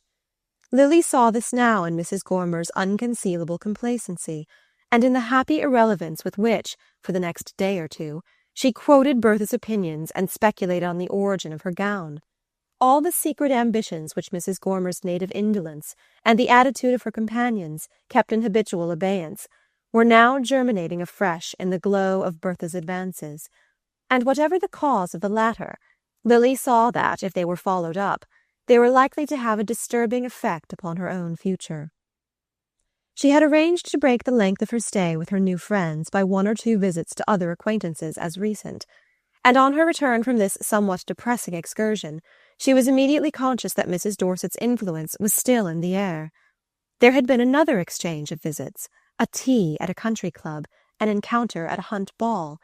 There was even a rumour of an approaching dinner, which Mattie Gormer, with an unnatural effort at discretion, tried to smuggle out of the conversation whenever Miss Bart took part in it. The latter had already planned to return to town after a farewell Sunday with her friends, and with Gertie Farish's aid, had discovered a small private hotel where she might establish herself for the winter. The hotel being on the edge of a fashionable neighbourhood, the price of the few square feet she was to occupy was considerably in excess of her means, but she found a justification for her dislike of poorer quarters in the argument that, at this particular juncture, it was of the utmost importance to keep up a show of prosperity. In reality, it was impossible for her, while she had the means to pay her way for a week ahead, to lapse into a form of existence like Gertie Farish's. She had never been so near the brink of insolvency. But she could at least manage to meet her weekly hotel bill, and having settled the heaviest of her previous debts out of the money she had received from Trenor, she had still a fair margin of credit to go upon. The situation, however, was not agreeable enough to lull her to complete unconsciousness of its insecurity. Her rooms, with their cramped outlook down a sallow vista of brick walls and fire escapes, her lonely meals in the dark restaurant with its surcharged ceiling and haunting smell of coffee, all these material discomforts, which were yet to be accounted as so many privileges soon to be withdrawn, kept constantly before her the disadvantages of her state, and her mind reverted the more insistently to Mrs. Fisher's counsels. Beat about the question as she would, she knew the outcome of it was that she must try to marry Rosedale, and in this conviction she was fortified by an unexpected visit from George Dorset. She found him, on the first Sunday after her return to town, pacing her narrow sitting-room to the imminent peril of the few knick-knacks with which she had tried to disguise its plush exuberances. But the sight of her seemed to quiet him, and he said meekly that he hadn't come to bother her, that he asked only to be allowed to sit for half an hour and talk of anything she liked. In reality, as she knew, he had but one subject, himself and his wretchedness, and it was the need of her sympathy that had drawn him back. But he began with a pretense of questioning her about herself, and as she replied, she saw that, for the first time, a faint realization of her plight penetrated the dense surface of his self-absorption. Was it possible that her old beast of an aunt had actually cut her off? That she was living alone like this because there was no one else for her to go to, and that she really hadn't more than enough to keep alive on till the wretched little legacy was paid? The fibres of sympathy were nearly atrophied in him, but he was suffering so intensely that he had a faint glimpse of what other sufferings might mean, and, as she perceived, an almost simultaneous perception of the way in which her particular misfortunes might serve him. When at length she dismissed him, on the pretext that she must dress for dinner, he lingered entreatingly on the threshold to blurt out, "It's been such a comfort. Do say you'll let me see you again." But to this direct appeal it was impossible to give an assent, and she said with friendly decisiveness, "I'm sorry, but you know why I can't." He coloured to the eyes, pushed the door shut, and stood before her embarrassed but insistent. "I know how you might, if you would, if things were different, and it lies with you to make them so. It's just a word to say, and you put me out of my misery." Their eyes met, and for a second she trembled again with the nearness of the temptation. "You are mistaken. I know nothing. I saw nothing," she exclaimed, striving by sheer force of reiteration to build a barrier between herself and her peril. And as he turned away, groaning out, "You sacrifice us both," she continued to repeat, as if it were a charm, "I know nothing. Absolutely nothing."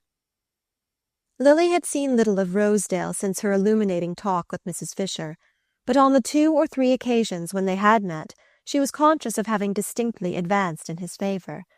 There could be no doubt that he admired her as much as ever, and she believed it rested with herself to raise his admiration to the point where it should bear down the lingering counsels of expediency. The task was not an easy one, but neither was it easy in her long sleepless nights to face the thought of what George Dorset was so clearly ready to offer. Baseness for baseness, she hated the other least. There were even moments when a marriage with Rosedale seemed the only honourable solution of her difficulties. She did not indeed let her imagination range beyond the day of plighting. After that, everything faded into a haze of material well-being, in which the personality of her benefactor remained mercifully vague. She had learned, in her long vigils, that there were certain things not good to think of, certain midnight images that must at any cost be exorcised, and one of these was the image of herself as Rosedale's wife. Carrie Fisher, on the strength, as she frankly owned, of the bride's Newport success, had taken for the autumn months a small house at Tuxedo, and thither Lily was bound on the Sunday after Dorset's visit. Though it was nearly dinner-time when she arrived, her hostess was still out, and the firelit quiet of the small, silent house descended on her spirit with a sense of peace and familiarity. It may be doubted if such an emotion had ever before been evoked by Carrie Fisher's surroundings, but contrasted to the world in which Lily had lately lived, there was an air of repose and stability in the very placing of the furniture, and in the quiet competence of the parlour-maid who led her up to her room. Mrs. Fisher's unconventionality was, after all, a merely superficial divergence from an inherited social creed, while the manners of the Gormers' circle represented their first attempt to formulate such a creed for themselves.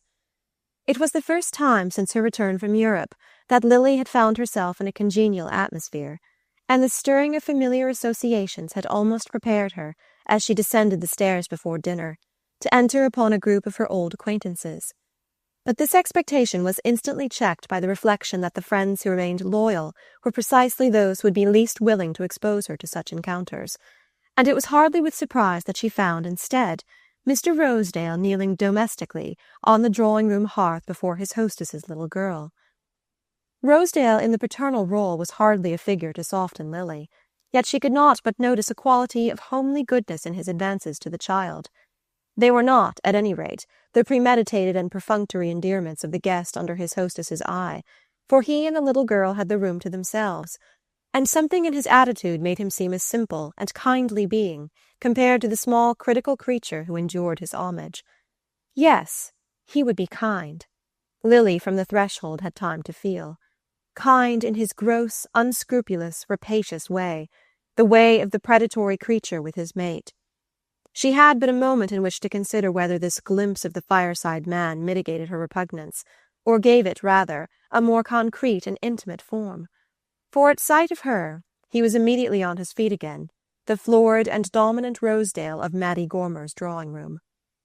It was no surprise to Lily to find that he had been selected as her only fellow guest. Though she and her hostess had not met since the latter's tentative discussion of her future, Lily knew that the acuteness which enabled Mrs. Fisher to lay a safe and pleasant course through a world of antagonistic forces was not infrequently exercised for the benefit of her friends. It was, in fact, characteristic of Carrie that while she actively gleaned her own stores from the field of affluence, her real sympathies were on the other side, with the unlucky, the unpopular, the unsuccessful, with all her hungry fellow-toilers in the shorn stubble of success. Mrs. Fisher's experience guarded her against the mistake of exposing Lily, for the first evening, to the unmitigated impression of Rosedale's personality. Kate Corby and 2 or 3 men dropped in to dinner, and Lily, alive to every detail of her friend's method, saw that such opportunities as had been contrived for her were to be deferred till she had, as it were, gained courage to make effectual use of them. She had a sense of acquiescing in this plan with the passiveness of a sufferer resigned to the surgeon's touch, and this feeling of almost lethargic helplessness continued when, after the departure of the guests, Mrs. Fisher followed her upstairs. "May I come in and smoke a cigarette over your fire? If we talk in my room, we shall disturb the child." Mrs. Fisher looked about her with the eye of the solicitous hostess. "I hope you've managed to make yourself comfortable, dear. Isn't it a jolly little house? It's been such a blessing to have a few quiet weeks with the baby." Carrie, in her rare moments of prosperity, became so expansively maternal that Miss Bart sometimes wondered whether, if she could ever get the time and money enough, she would not end by devoting them both to her daughter. "It's a well-earned rest, I'll say that for myself," she continued, sinking down with a sigh of content on the pillowed lounge near the fire. "Louisa Bry is a stern taskmaster. I often used to wish myself back with the Gormers. Talk of love making people jealous and suspicious. It's nothing to social ambition. Louisa used to lie awake at night wondering whether the women who called on us called on me because I was with her, or on her because she was with me, and she was always laying traps to find out what I thought. Of course, I had to disown my oldest friends, rather than let her suspect she owed me the chance of making a single acquaintance, when all the while that was what she had me there for, and what she wrote me a handsome cheque for when the season was over." Mrs. Fisher was not a woman who talked of herself without cause, and the practice of direct speech, far from precluding in her an occasional resort to circuitous methods, served rather, at crucial moments, the purpose of the juggler's chatter while he shifts the contents of his sleeves. Through the haze of her cigarette smoke, she continued to gaze meditatively at Miss Bart, who, having dismissed her maid, sat before the toilet table shaking out over her shoulders the loosened undulations of her hair. "Your hair's wonderful, Lily." "Thinner? What does that matter when it's so light and alive? So many women's worries seem to go straight to their hair, but yours looks as if there had never been an anxious thought under it. I never saw you look better than you did this evening. Mattie Gormer told me that Morpeth wanted to paint you. Why don't you let him?" Miss Bart's immediate answer was to address a critical glance to the reflection of the countenance under discussion. Then she said, with a slight touch of irritation, "I don't care to accept a portrait from Paul Morpeth." Mrs. Fisher mused. "No, and just now especially. Well, he could do you after you're married." She waited a moment and then went on. "By the way, I had a visit from Mattie the other day. She turned up here last Sunday, and with Bertha Dorset, of all people in the world." She paused again to measure the effect of this announcement on her hearer, but the brush in Miss Bart's lifted hand maintained its unwavering stroke from brow to nape.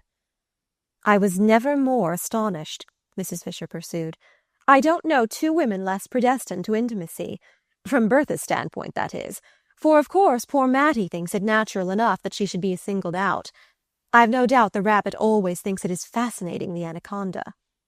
Well, you know, I've always told you that Mattie secretly longed to bore herself with the really fashionable, and now that the chance has come, I see that she's capable of sacrificing all her old friends to it." Lily laid aside her brush and turned a penetrating glance upon her friend. "Including me?" she suggested. "Ah, my dear," murmured Mrs. Fisher, rising to push back a log from the hearth. "That's what Bertha means, isn't it?" Miss Bart went on steadily. "For of course she always means something, and before I left Long Island I saw that she was beginning to lay her toils for Mattie." Mrs. Fisher sighed evasively. "She has her fast now, at any rate. To think of that loud independence of Mattie's being only a subtler form of snobbishness. Bertha can already make her believe anything she pleases. And I'm afraid she's begun, my poor child, by insinuating horrors about you." Lily flushed under the shadow of her drooping hair.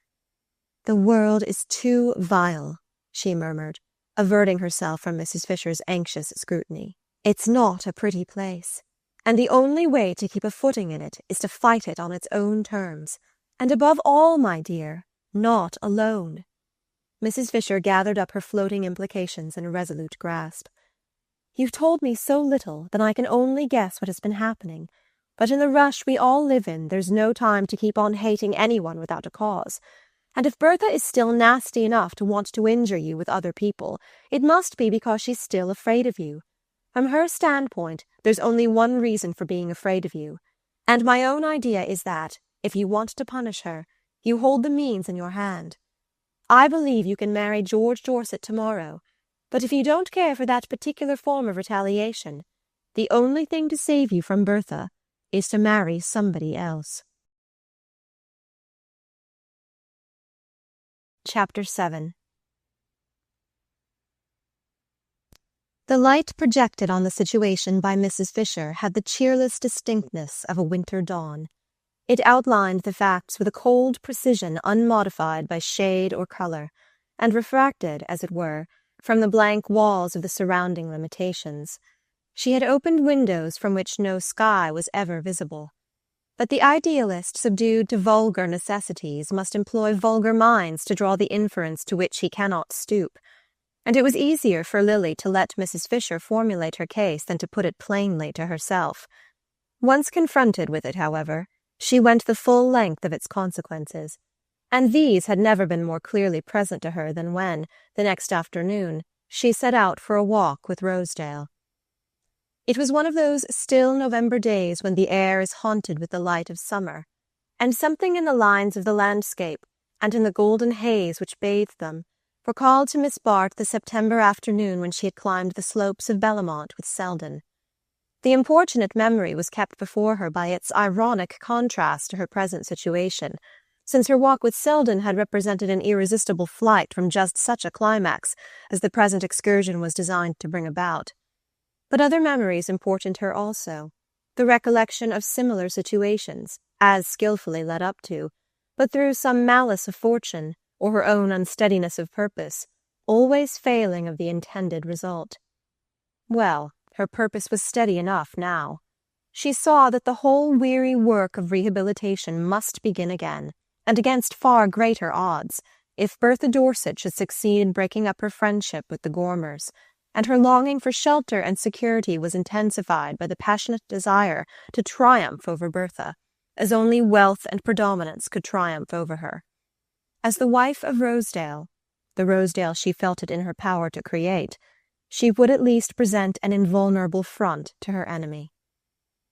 She had to draw upon this thought, as upon some fiery stimulant, to keep up her part in the scene toward which Rosedale was too frankly tending. As she walked beside him, shrinking in every nerve from the way in which his look and tone made free of her, yet telling herself that this momentary endurance of his mood was the price she must pay for her ultimate power over him, she tried to calculate the exact point at which concession must turn to resistance, and the price he would have to pay be made equally clear to him. But his dapper self-confidence seemed impenetrable to such hints, and she had a sense of something hard and self-contained behind the superficial warmth of his manner.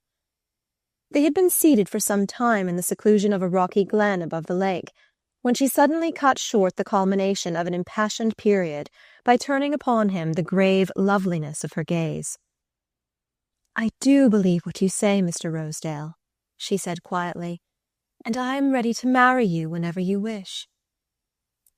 Rosedale, reddening to the roots of his glossy hair, received this announcement with a recoil which carried him to his feet, where he halted before her in an attitude of almost comic discomfiture. "For I suppose that is what you do wish," she continued, in the same quiet tone. "And, though I was unable to consent when you spoke to me in this way before, I am ready, now that I know you so much better, to trust my happiness to your hands." She spoke with the noble directness which she could command on such occasions, and which was like a large, steady light thrown across the tortuous darkness of the situation. In its inconvenient brightness Rosedale seemed to waver a moment, as though conscious that every avenue of escape was unpleasantly illuminated. Then he gave a short laugh and drew out a gold cigarette-case, in which, with plump, jewelled fingers, he groped for a gold-tipped cigarette.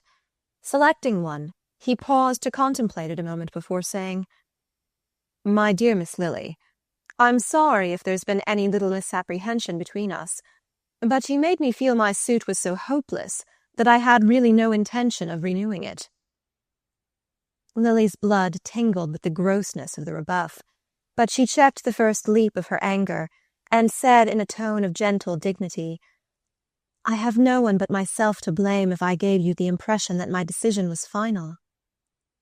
Her wordplay was always too quick for him, and this reply held him in puzzled silence while she extended her hand and added, with the faintest inflection of sadness in her voice, "Before we bid each other good-bye, I want at least to thank you for having once thought of me as you did." The touch of her hand, the moving softness of her look, thrilled a vulnerable fibre in Rosedale.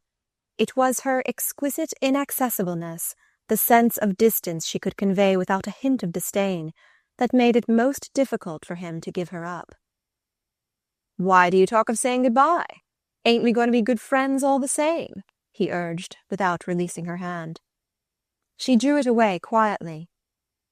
"What is your idea of being good friends?" she returned with a slight smile. "Making love to me without asking me to marry you?" Rosedale laughed with a recovered sense of ease. "Well, that's about the size of it, I suppose. I can't help making love to you. I don't see how any man could. But I don't mean to ask you to marry me as long as I can keep out of it." She continued to smile. "I like your frankness, but I am afraid our friendship can hardly continue on those terms."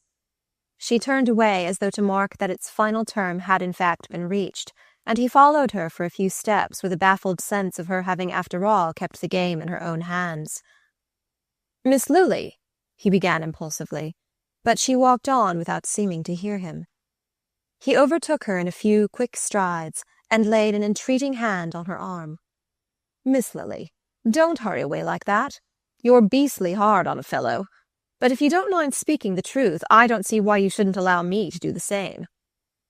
She had paused a moment with raised brows, drawing away instinctively from his touch, though she made no effort to evade his words. "I was under the impression," she rejoined, "that you had done so without waiting for my permission." "Well, why shouldn't you hear my reasons for doing it then?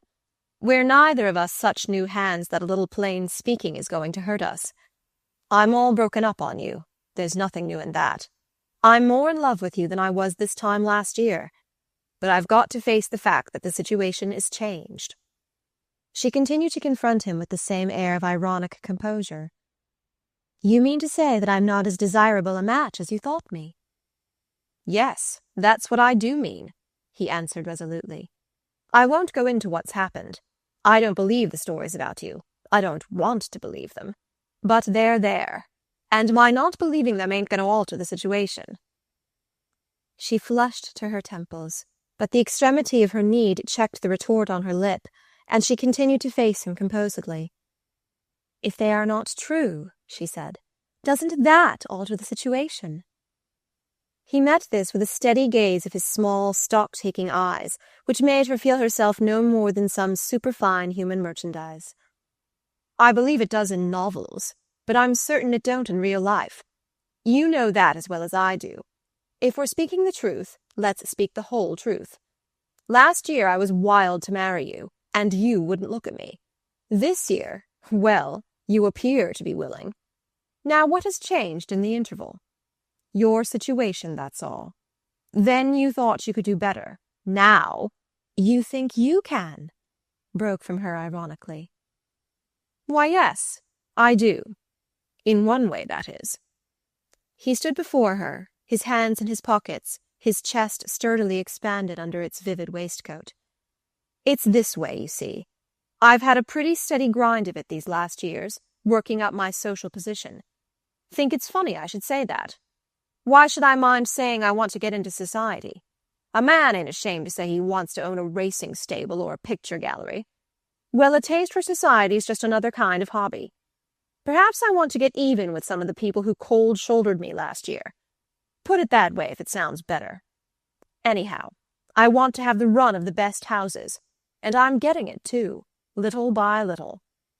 But I know the quickest way to queer yourself with the right people is to be seen with the wrong ones, and that's the reason I want to avoid mistakes."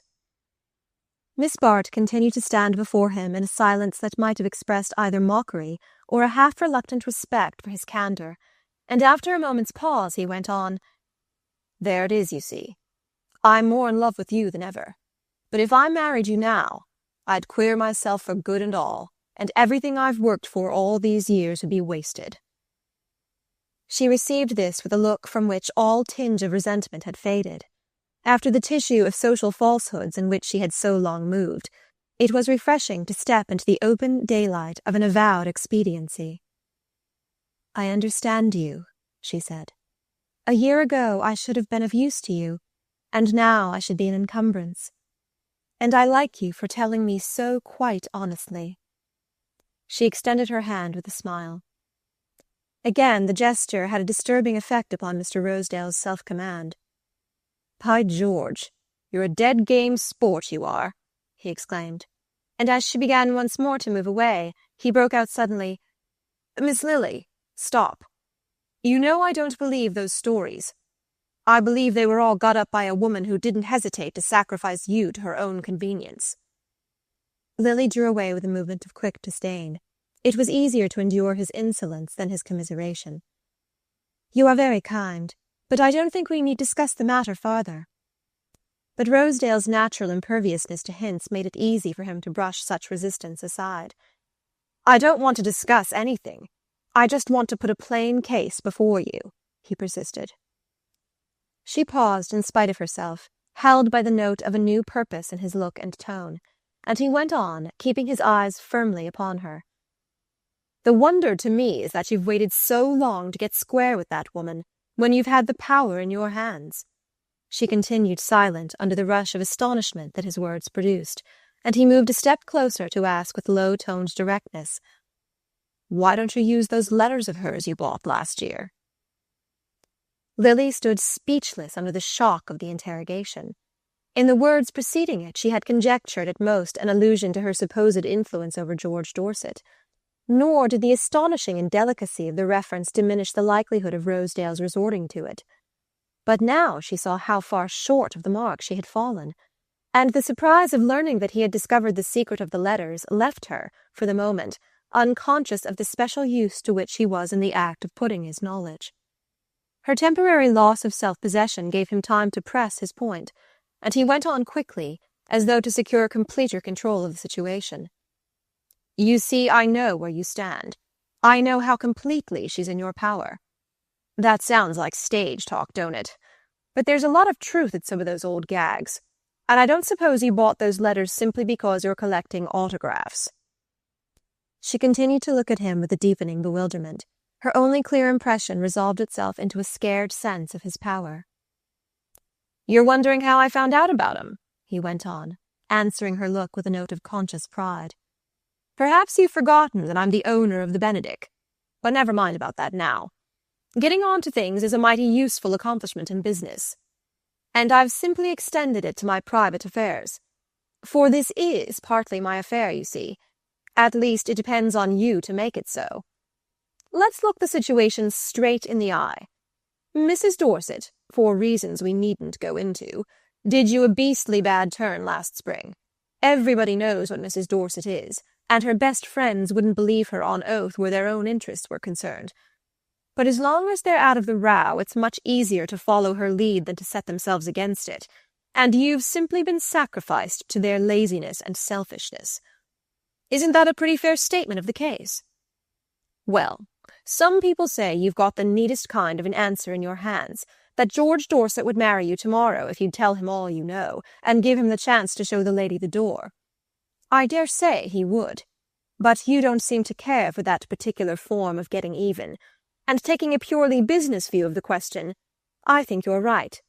In a deal like that, nobody comes out with perfectly clean hands, and the only way for you to start fresh is to get Bertha Dorset to back you up, instead of trying to fight her." He paused long enough to draw breath, but not to give her time for the expression of her gathering resistance, and as he pressed on, expounding and elucidating his idea with the directness of the man who has no doubts of his cause, she found the indignation gradually freezing on her lip, found herself held fast in the grasp of his argument by the mere cold strength of its presentation. There was no time now to wonder how he had heard of her obtaining the letters. All her world was dark outside the monstrous glare of his scheme for using them. And it was not, after the first moment, the horror of the idea that held her spellbound, subdued to his will. It was rather its subtle affinity to her inmost cravings. He would marry her tomorrow if she could regain Bertha Dorset's friendship, and to induce the open resumption of that friendship and the tacit retraction of all that had caused its withdrawal, she had only to put to the lady the latent menace contained in the packet so miraculously delivered into her hands.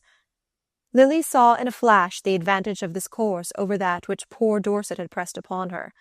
The other plan depended for its success on the infliction of an open injury, while this reduced the transaction to a private understanding, of which no third person need have the remotest hint. Put by Rosedale in terms of business-like give and take, this understanding took on the harmless air of a mutual accommodation, like a transfer of property or a revision of boundary lines.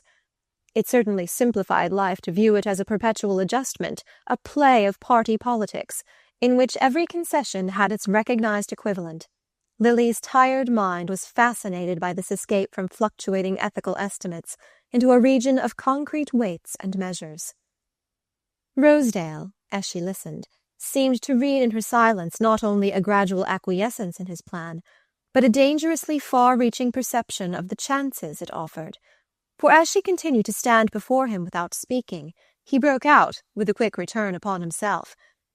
"You see how simple it is, don't you? Well, don't be carried away by the idea that it's too simple. It isn't exactly as if you'd started in with a clean bill of health. Now we're talking, let's call things by their right names and clear the whole business up. You know well enough that Bertha Dorset couldn't have touched you if there hadn't been, well, questions asked before, little points of interrogation, eh? Bound to happen to a good-looking girl with stingy relatives, I suppose. Anyhow, they did happen, and she found the ground prepared for her. Do you see where I'm coming out? You don't want these little questions cropping up again. It's one thing to get Bertha Dorset into line, but what you want is to keep her there. You can frighten her fast enough, but how are you going to keep her frightened? By showing her that you're as powerful as she is. All the letters in the world won't do that for you as you are now. But with a big backing behind you, you'll keep her just where you want her to be. That's my share in the business. That's what I'm offering you. You can't put the thing through without me. Don't run away with any idea that you can. In 6 months you'll be back again among your old worries, or worse ones. And here I am, ready to lift you out of them tomorrow if you say so.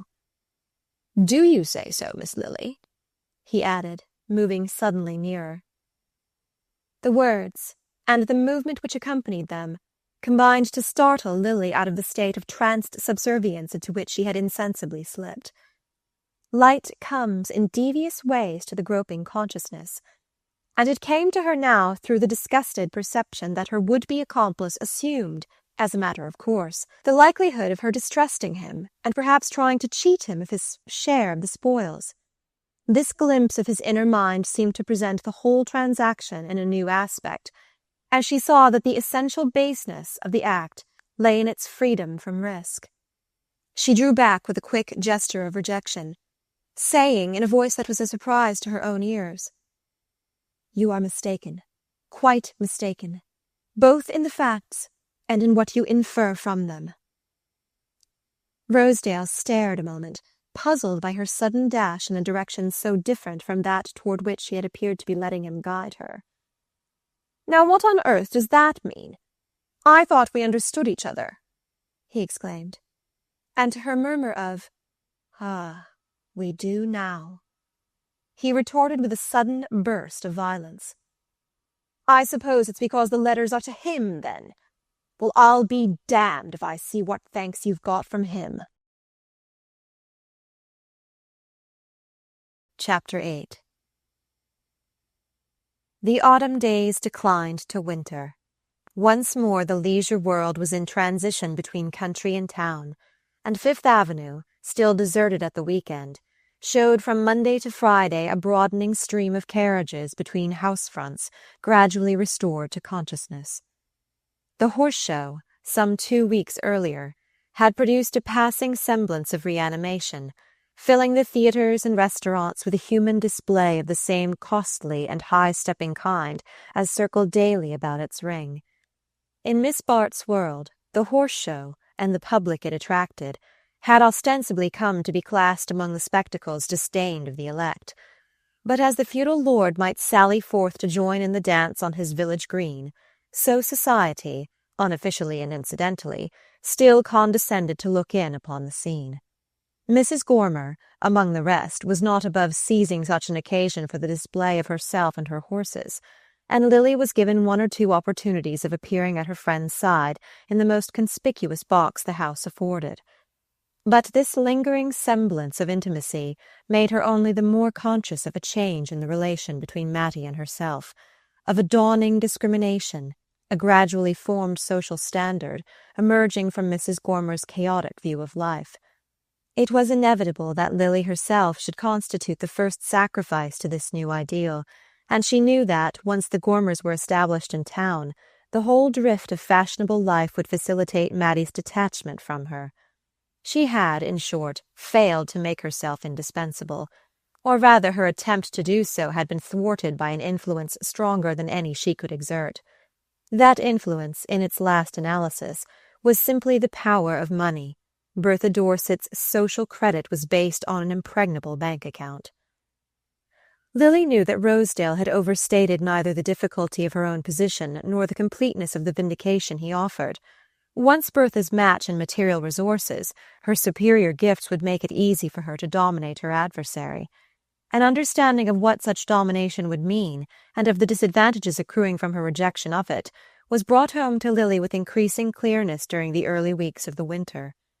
Hitherto she had kept up a semblance of movement outside the main flow of the social current, but with the return to town and the concentrating of scattered activities, the mere fact of not slipping back naturally into her old habits of life marked her as being unmistakably excluded from them. If one were not a part of the season's fixed routine, one swung unsphered in a void of social non-existence. Lily, for all her dissatisfied dreaming, had never really conceived the possibility of revolving about a different center. It was easy enough to despise the world, but decidedly different to find any other habitable region. Her sense of irony never quite deserted her, and she could still note, with self-directed derision, the abnormal value suddenly acquired by the most tiresome and insignificant details of her former life. Its very drudgeries had a charm now that she was involuntarily released from them.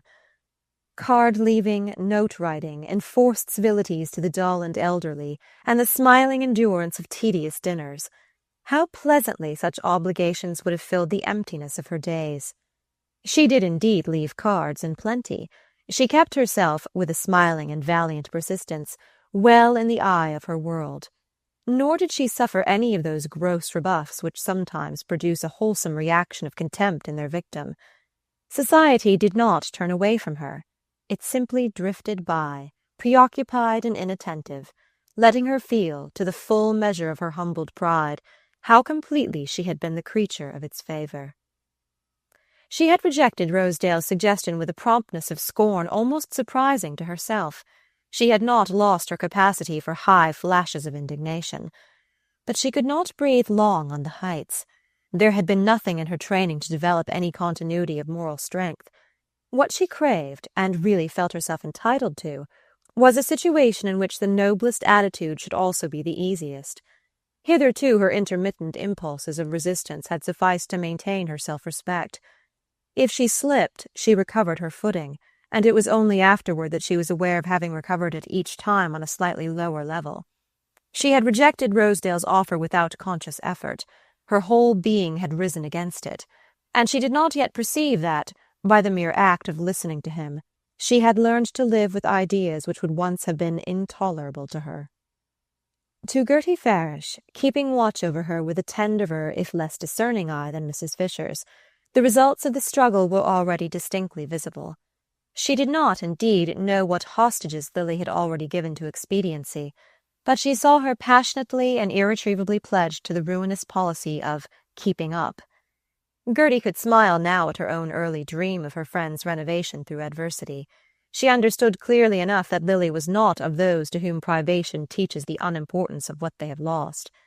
But this very fact, to Gertie, made her friend the more piteously in want of aid, the more exposed to the claims of a tenderness she was so little conscious of needing. Lily, since her return to town, had not often climbed Miss Farish's stairs. There was something irritating to her in the mute interrogation of Gertie's sympathy. She felt the real difficulties of her situation to be incommunicable to anyone whose theory of values was so different from her own, and the restrictions of Gertie's life, which had once had the charm of contrast, now reminded her too painfully of the limits to which her own existence was shrinking. When at length one afternoon she put into execution the belated resolve to visit her friend, this sense of shrunken opportunities possessed her with unusual intensity. The walk up Fifth Avenue, unfolding before her, in the brilliance of the hard winter sunlight, an interminable procession of fastidiously equipped carriages, giving her, through the little squares of brougham windows, peeps of familiar profiles bent above visiting lists, of hurried hands dispensing notes and cards to attendant footmen. This glimpse of the ever-revolving wheels of the great social machine made Lily more than ever conscious of the steepness and narrowness of Gertie's stairs, and of the cramped, blind alley of life to which they led. Dull stairs destined to be mounted by dull people. How many thousands of insignificant figures were going up and down such stairs all over the world at that very moment, figures as shabby and uninteresting as that of the middle-aged lady in limp black who descended Gertie's flight as Lily climbed to it. That was poor Miss Jane Silverton. She came to talk things over with me. She and her sister want to do something to support themselves, Gertie explained, as Lily followed her into the sitting room. To support themselves? Are they so hard up? Miss Bart asked with a touch of irritation. She had not come to listen to the woes of other people. I'm afraid they have nothing left. Ned's debts have swallowed up everything. They had such hopes, you know, when he broke away from Carrie Fisher. They thought Bertha Dorset would be such a good influence, because she doesn't care for cards and... Well, she talked quite beautifully to poor Miss Jane about feeling as if Ned were her younger brother and wanting to carry him off on the yacht so that he might have a chance to drop cards and racing and take up his literary work again. Miss Farish paused with a sigh which reflected the perplexity of her departing visitor. But that isn't all. It isn't even the worst. It seems that Ned has quarrelled with the Dorsets, or at least Bertha won't allow him to see her, and he is so unhappy about it that he has taken to gambling again and going about with all sorts of queer people. And Cousin Grace Van Osburgh accuses him of having a very bad influence on Freddie, who left Harvard last spring and has been a great deal with Ned ever since. She sent for Miss Jane and made a dreadful scene, and Jack Stepney and Herbert Melson, who were there too, told Miss Jane that Freddie was threatening to marry some dreadful woman to whom Ned had introduced him, and that they could do nothing with him because now he's of age he has his own money. You can fancy how poor Miss Jane felt. She came to me at once, and seemed to think that if I could get her something to do she could earn enough to pay Ned's debts and send him away. I'm afraid she has no idea how long it would take her to pay for one of his evenings at bridge. And he was horribly in debt when he came back from the cruise. I can't see why he should have spent so much more money under Bertha's influence than Carrie's. Can you? Lily met this query with an impatient gesture. My dear Gertie, I always understand how people can spend much more money, never how they can spend any less. She loosened her furs and settled herself in Gertie's easy-chair, while her friend busied herself with the teacups. But what can they do, the Miss Silvertons? How do they mean to support themselves? She asked, conscious that the note of irritation still persisted in her voice. It was the very last topic she had meant to discuss. It really did not interest her in the least. But she was seized by a sudden perverse curiosity to know how the two colourless, shrinking victims of young Silverton's sentimental experiments meant to cope with the grim necessity which lurked so close to her own threshold. I don't know. I am trying to find something for them. Miss Jane reads aloud very nicely, but it's so hard to find anyone who is willing to be read to. And Miss Annie paints a little. Oh, I know. Apple blossoms on blotting paper. Just the kind of thing I shall be doing myself before long, exclaimed Lily, starting up with a vehemence of movement that threatened destruction to Miss Farish's fragile tea-table. Lily bent over to study the cups. Then she sank back into her seat. I'd forgotten there was no room to dash about in. How beautifully one does have to behave in a small flat. Oh, Gertie, I wasn't meant to be good, she sighed out incoherently.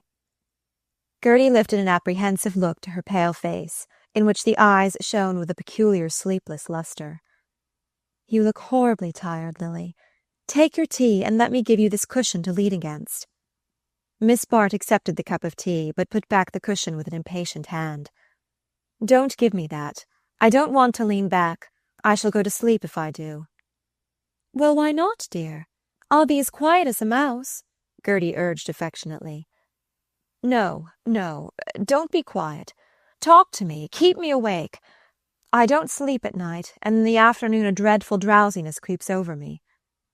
You don't sleep at night? Since when? I don't know. I can't remember. She rose and put the empty cup on the tea-tray. Another, and stronger, please. If I don't keep awake now, I shall see horrors tonight. Perfect horrors. But they'll be worse if you drink too much tea. No, give it to me, and don't preach, please, Lily returned imperiously. Her voice had a dangerous edge, and Gertie noticed that her hand shook as she held it out to receive the second cup. But you look so tired. I'm sure you must be ill. Miss Bart set down her cup with a start. Do I look ill? Does my face show it?" She rose and walked quickly toward the little mirror above the writing table.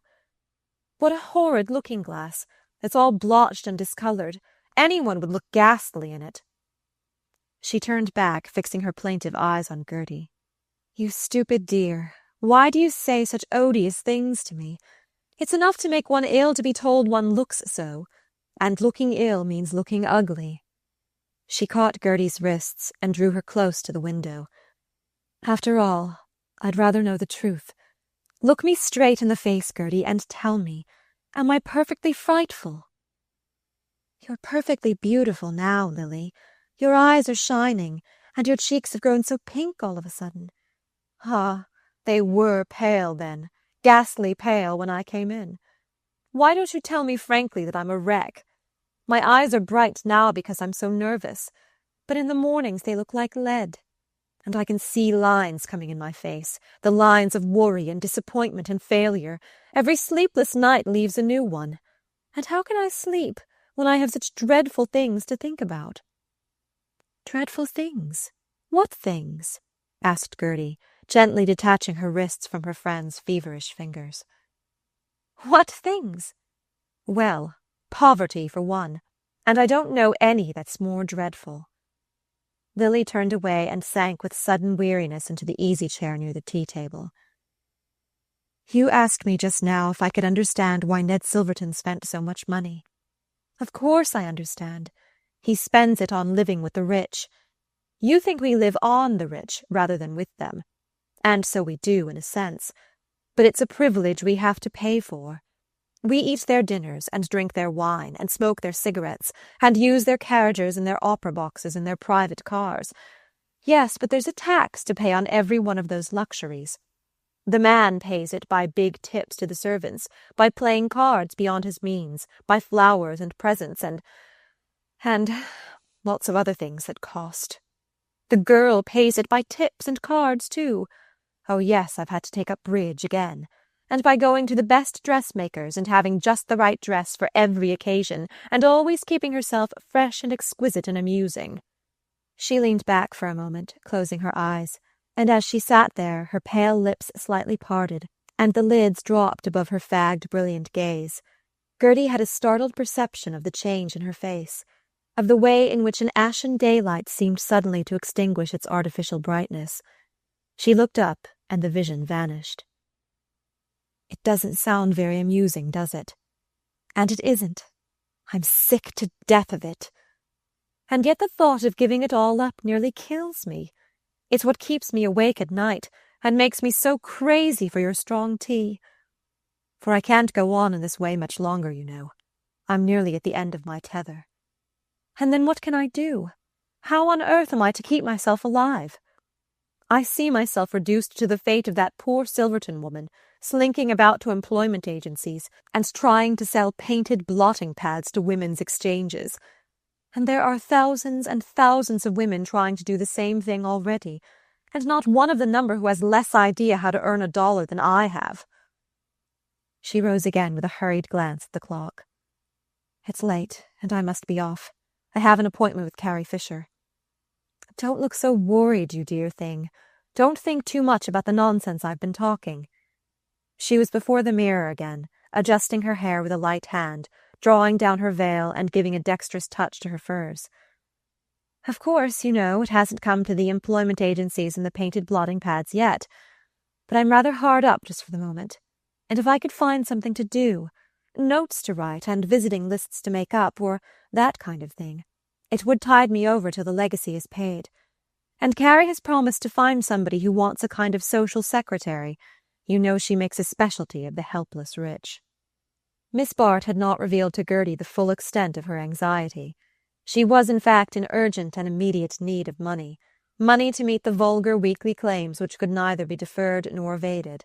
To give up her apartment and shrink to the obscurity of a boarding-house, or the provisional hospitality of a bed in Gertie Farish's sitting-room, was an expedient which could only postpone the problem confronting her, and it seemed wiser as well as more agreeable to remain where she was and find some means of earning her living. The possibility of having to do this was one which she had never before seriously considered, and the discovery that, as a breadwinner, she was likely to prove as helpless and ineffectual as poor Miss Silverton, was a severe shock to her self-confidence. Having been accustomed to take herself at the popular valuation, as a person of energy and resource, naturally fitted to dominate any situation in which she found herself, she vaguely imagined that such gifts would be of value to seekers after social guidance. But there was unfortunately no specific head under which the art of saying and doing the right thing could be offered in the market, and even Mrs. Fisher's resourcefulness failed before the difficulty of discovering a workable vein in the vague wealth of Lily's graces. Mrs. Fisher was full of indirect expedients for enabling her friends to earn a living, and could conscientiously assert that she had put several opportunities of this kind before Lily, but more legitimate methods of breadwinning were as much out of her line as they were beyond the capacity of the sufferers she was generally called upon to assist. Lily's failure to profit by the chances already afforded her might, moreover, have justified the abandonment of farther effort on her behalf. But Mrs. Fisher's inexhaustible good nature made her an adept at creating artificial demands in response to an actual supply. In the pursuance of this end, she at once started on a voyage of discovery in Miss Bart's behalf, and as the result of her explorations, she now summoned the latter with the announcement that she had found something. Left to herself, Gertie mused distressfully upon her friend's plight, and her own inability to relieve it. It was clear to her that Lily, for the present, had no wish for the kind of help she could give. Miss Farish could see no hope for her friend, but in a life completely reorganized and detached from its old associations, whereas all Lily's energies were centered in the determined effort to hold fast to those associations, to keep herself visibly identified with them as long as the illusion could be maintained. Pitiable as such an attitude seemed to Gertie, she could not judge it as harshly as Selden, for instance, might have done.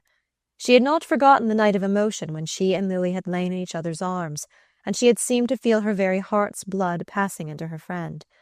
The sacrifice she had made seemed unveiling enough. No trace remained in Lily of the subdued influences of that hour. But Gertie's tenderness, disciplined by long years of contact with obscure and inarticulate suffering, could wait on its object with a silent forbearance which took no account of time. She could not, however, deny herself the solace of taking anxious counsel with Lawrence Selden, with whom, since his return from Europe, she had renewed her old relation of cousinly confidence. Selden himself had never been aware of any change in their relation. He found Gertie as he had left her, simple, undemanding, and devoted, but with a quickened intelligence of the heart which she recognized without seeking to explain it.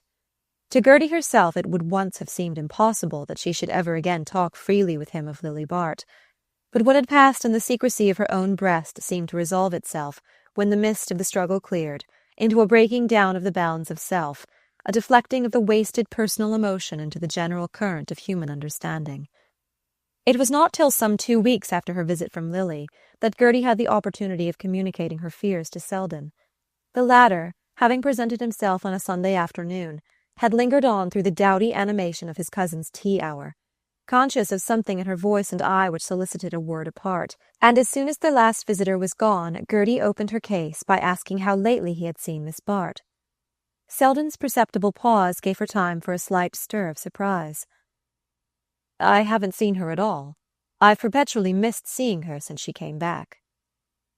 This unexpected admission made Gertie pause too, and she was still hesitating on the brink of her subject when he relieved her by adding, "I've wanted to see her, but she seems to have been absorbed by the Gormer set since her return from Europe."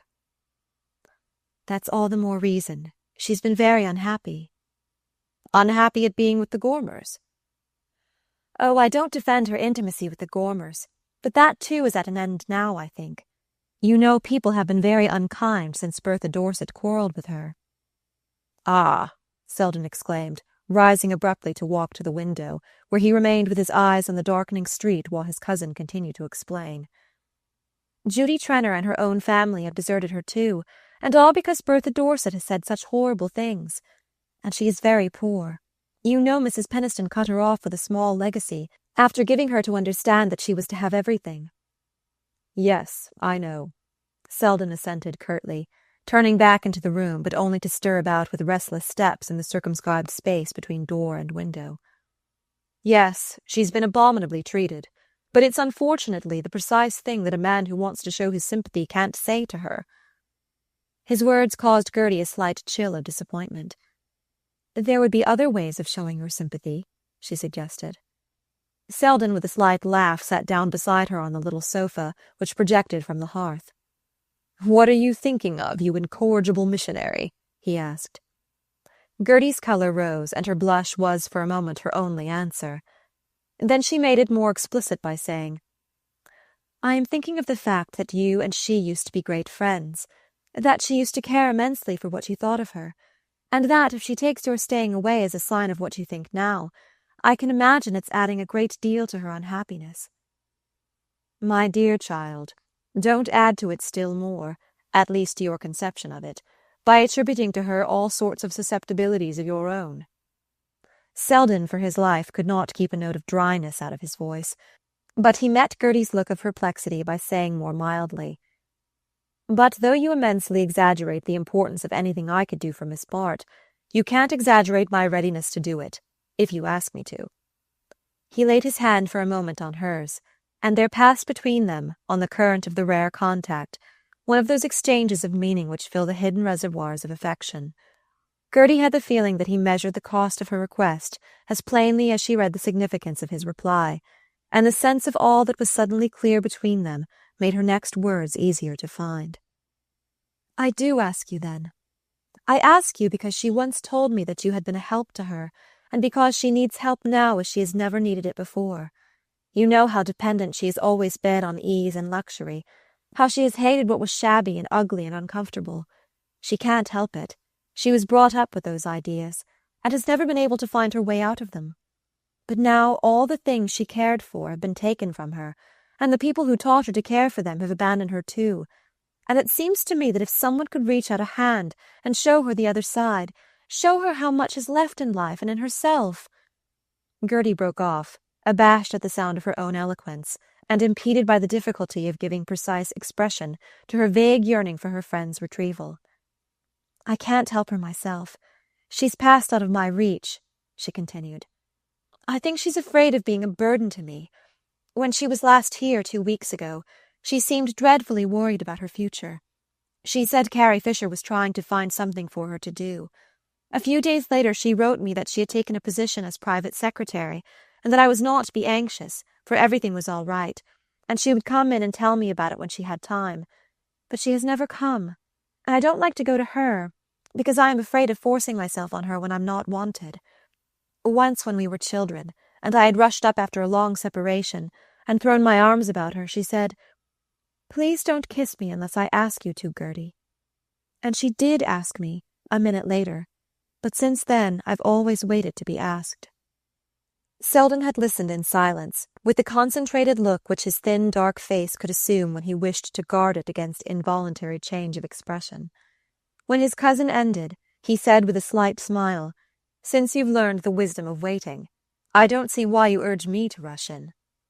But the troubled appeal of her eyes made him add, as he rose to take leave, "Still, I'll do what you wish, and not hold you responsible for my failure."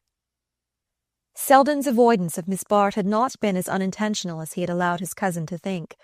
At first, indeed, while the memory of their last hour at Monte Carlo still held the full heat of his indignation, he had anxiously watched for her return. But she had disappointed him by lingering in England, and when she finally reappeared it happened that business had called him to the West, whence he came back only to learn that she was starting for Alaska with the Gormers. The revelation of this suddenly established intimacy effectually chilled his desire to see her.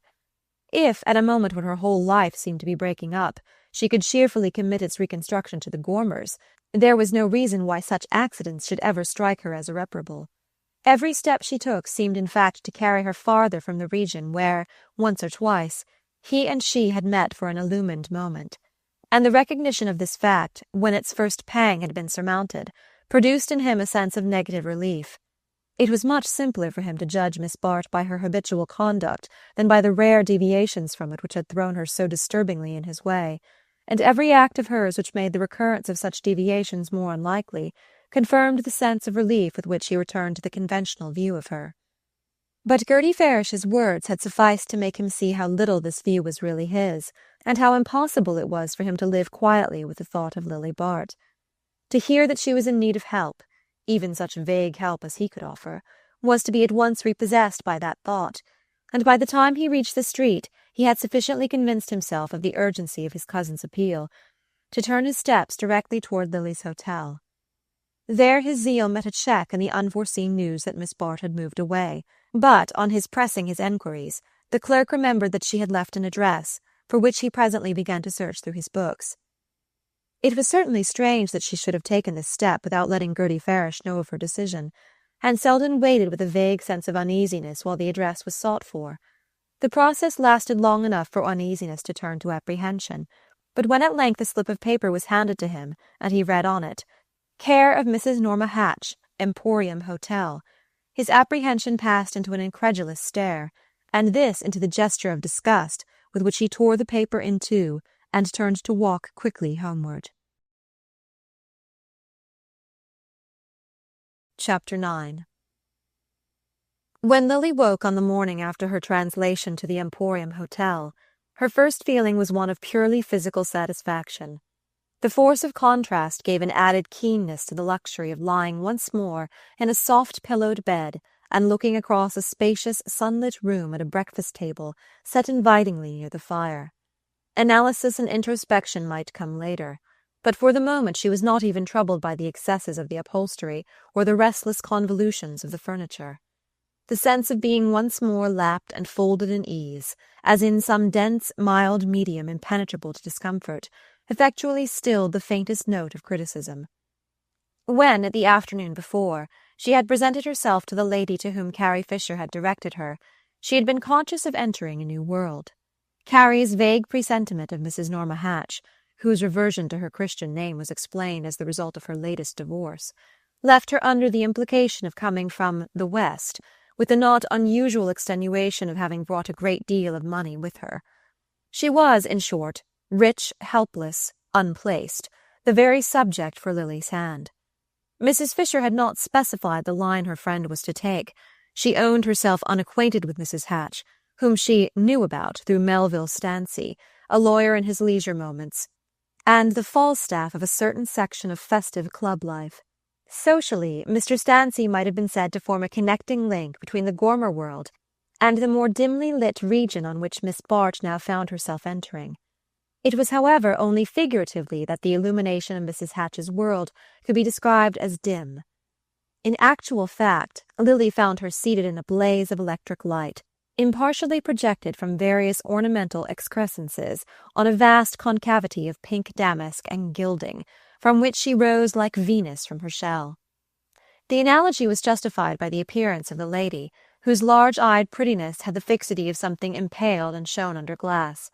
This did not preclude the immediate discovery that she was some years younger than her visitor, and that under her showiness, her ease, the aggression of her dress and voice, there persisted that ineradicable innocence which, in ladies of her nationality, so curiously coexists with startling extremes of experience. The environment in which Lily found herself was as strange to her as its inhabitants. She was unacquainted with the world of the fashionable New York hotel, a world overheated, over-upholstered, and overfitted with mechanical appliances for the gratification of fantastic requirements, while the comforts of a civilized life were as unattainable as in a desert. Through this atmosphere of torrid splendor moved wan beings as richly upholstered as the furniture, beings without definite pursuits or permanent relations, who drifted on a languid tide of curiosity from restaurant to concert hall, from palm garden to music room, from art exhibit to dressmaker's opening. High-stepping horses or elaborately equipped motors waited to carry these ladies into vague metropolitan distances, whence they returned, still more wan from the weight of their sables, to be sucked back into the stifling inertia of the hotel routine. Somewhere behind them, in the background of their lives, there was doubtless a real past, peopled by real human activities.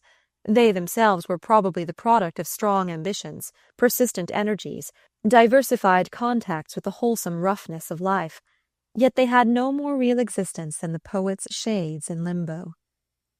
Lily had not been long in this pallid world without discovering that Mrs. Hatch was its most substantial figure.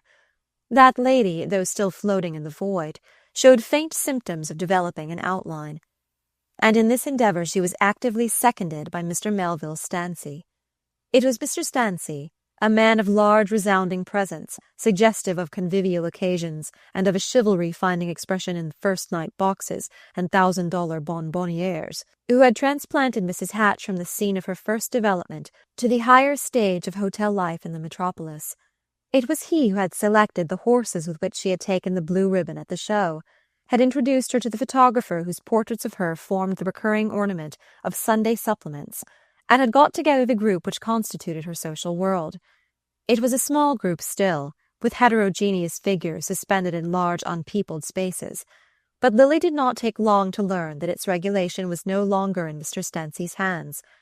As often happens, the pupil had outstripped the teacher, and Mrs. Hatch was already aware of heights of elegance as well as depths of luxury beyond the world of the Emporium. This discovery at once produced in her a craving for higher guidance, and for the adroit feminine hand which should give the right turn to her correspondence, the right look to her hats, the right succession to the items of her menus. It was, in short, as the regulator of a germinating social life that Miss Bart's guidance was required, her ostensible duties as secretary being restricted by the fact that Mrs. Hatch, as yet, knew hardly anyone to write to.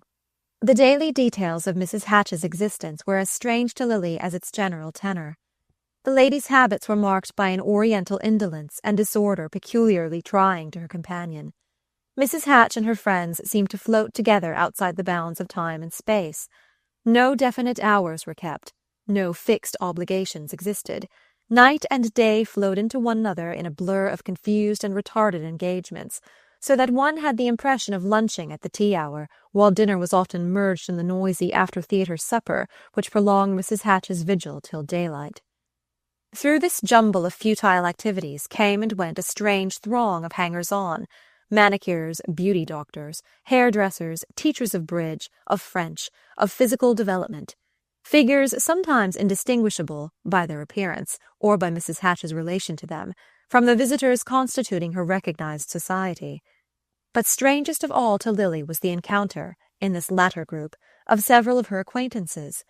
She had supposed, and not without relief, that she was passing for the moment completely out of her own circle, but she found that Mr. Stancy, one side of whose sprawling existence overlapped the edge of Mrs. Fisher's world, had drawn several of its brightest ornaments into the circle of the Emporium. To find Ned Silverton among the habitual frequenters of Mrs. Hatch's drawing-room was one of Lily's first astonishments, but she soon discovered that he was not Mr. Stancy's most important recruit.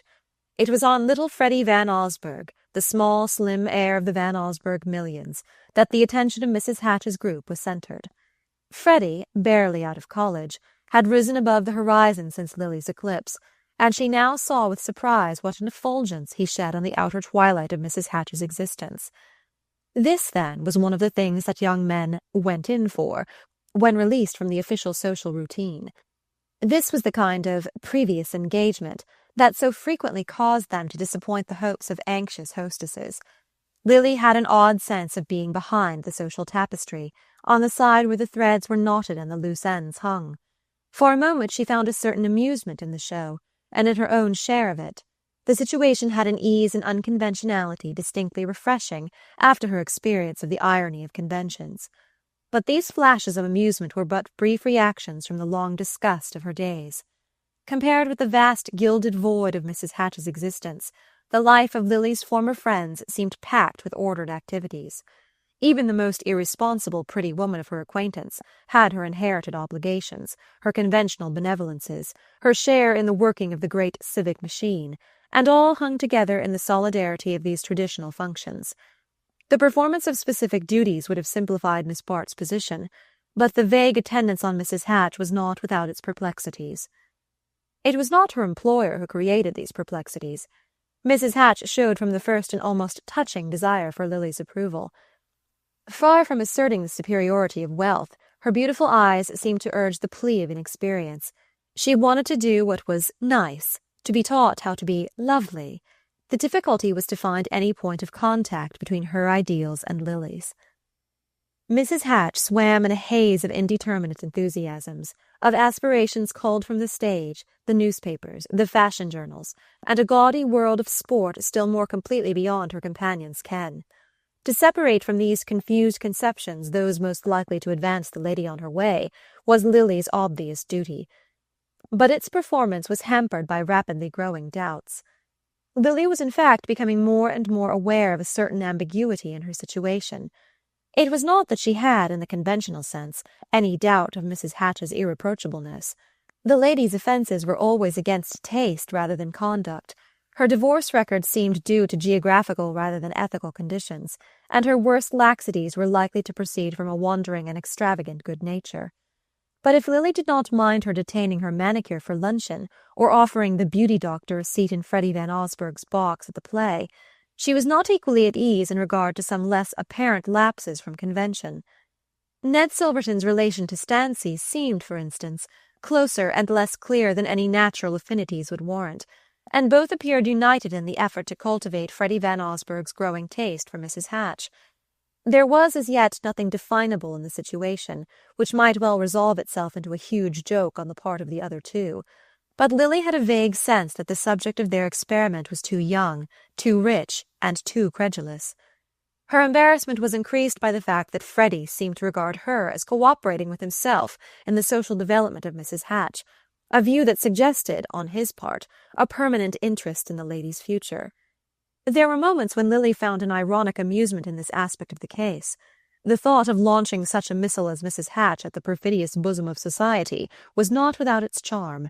Miss Bart had even beguiled her leisure with visions of the fair Norma, introduced for the first time to a family banquet at the Van Osburghs. But the thought of being personally connected with the transaction was less agreeable, and her momentary flashes of amusement were followed by increasing periods of doubt. The sense of these doubts was uppermost when, late one afternoon, she was surprised by a visit from Lawrence Selden.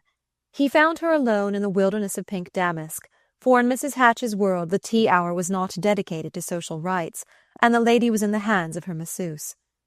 Selden's entrance had caused Lily an inward start of embarrassment, but his air of constraint had the effect of restoring her self-possession, and she took at once the tone of surprise and pleasure, wondering frankly that he should have traced her to so unlikely a place, and asking what had inspired him to make the search. Selden met this with an unusual seriousness. She had never seen him so little master of the situation, so plainly at the mercy of any obstruction she might put in his way.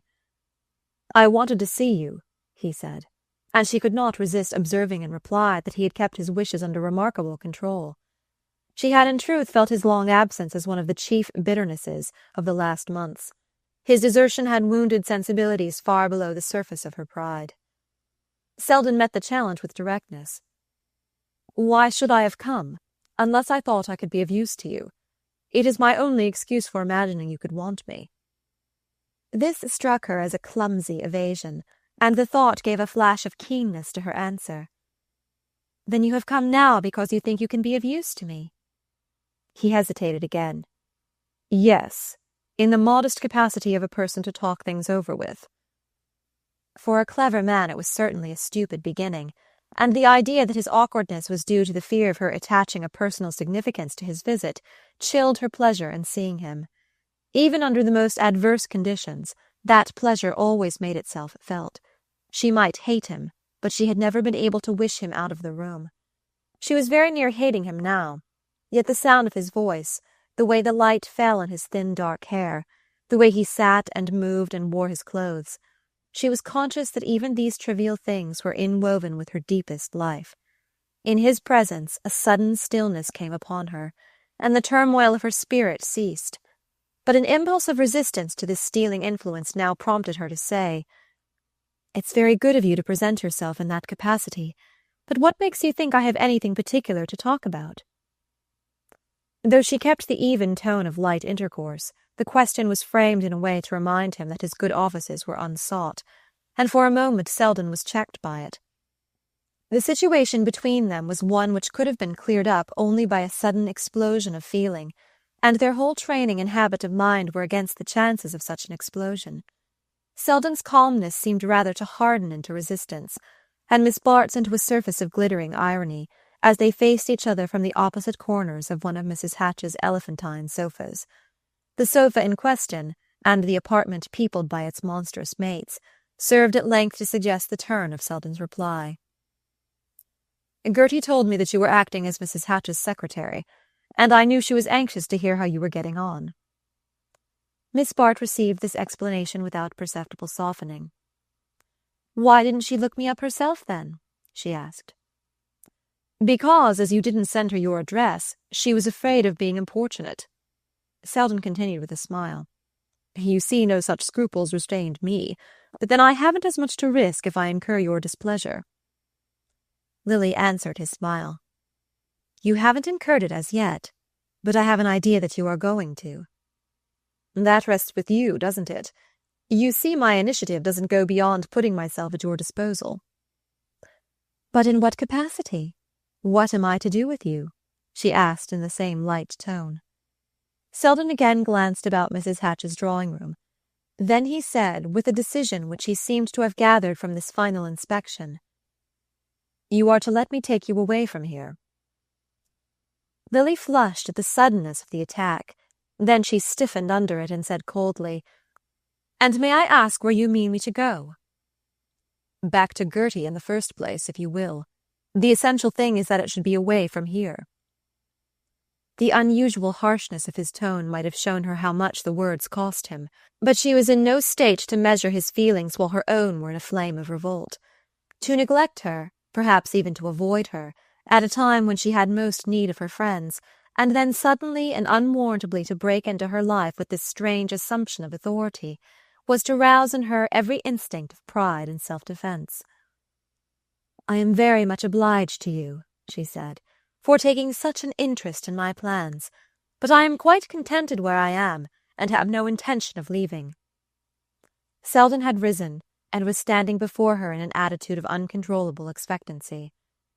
"That simply means that you don't know where you are," he exclaimed. Lily rose also, with a quick flash of anger. "If you have come here to say disagreeable things about Mrs. Hatch, it is only with your relation to Mrs. Hatch that I am concerned. My relation to Mrs. Hatch is one I have no reason to be ashamed of. She has helped me to earn a living when my old friends were quite resigned to seeing me starve." "Nonsense. Starvation is not the only alternative. You know you can always find a home with Gertie till you are independent again." "You show such an intimate acquaintance with my affairs that I suppose you mean till my aunt's legacy is paid." "I do mean that. Gertie told me of it," Selden acknowledged without embarrassment. He was too much in earnest now to feel any false constraint in speaking his mind. "But Gertie does not happen to know," Miss Bart rejoined, "that I owe every penny of that legacy." "Good God!" Selden exclaimed, startled out of his composure by the abruptness of the statement. "Every penny of it, and more too," Lily repeated. "And you now perhaps see why I prefer to remain with Mrs. Hatch rather than take advantage of Gertie's kindness. I have no money left, except my small income, and I must earn something more to keep myself alive." Selden hesitated a moment. Then he rejoined in a quieter tone. "But with your income and Gertie's, since you allow me to go so far into the details of the situation, you and she could surely contrive a life together which would put you beyond the need of having to support yourself. Gertie, I know, is eager to make such an arrangement, and would be quite happy in it. But I should not," Miss Bart interposed. "There are many reasons why it would be neither kind to Gertie nor wise for myself." She paused a moment, and as he seemed to await a further explanation, added with a quick lift of her head, "You will perhaps excuse me from giving you these reasons." "I have no claim to know them," Selden answered, ignoring her tone. "No claim to offer any comment or suggestion beyond the one I have already made. And my right to make that is simply the universal right of a man to enlighten a woman when he sees her unconsciously placed in a false position." Lily smiled. "I suppose," she rejoined, "that by a false position you mean one outside of what we call society. But you must remember that I had been excluded from those sacred precincts long before I met Mrs. Hatch. As far as I can see, there is very little real difference in being inside or out. And I remember your once telling me that it was only those inside who took the difference seriously." She had not been without intention in making this allusion to their memorable talk at Bellamont, and she waited with an odd tremor of the nerves to see what response it would bring.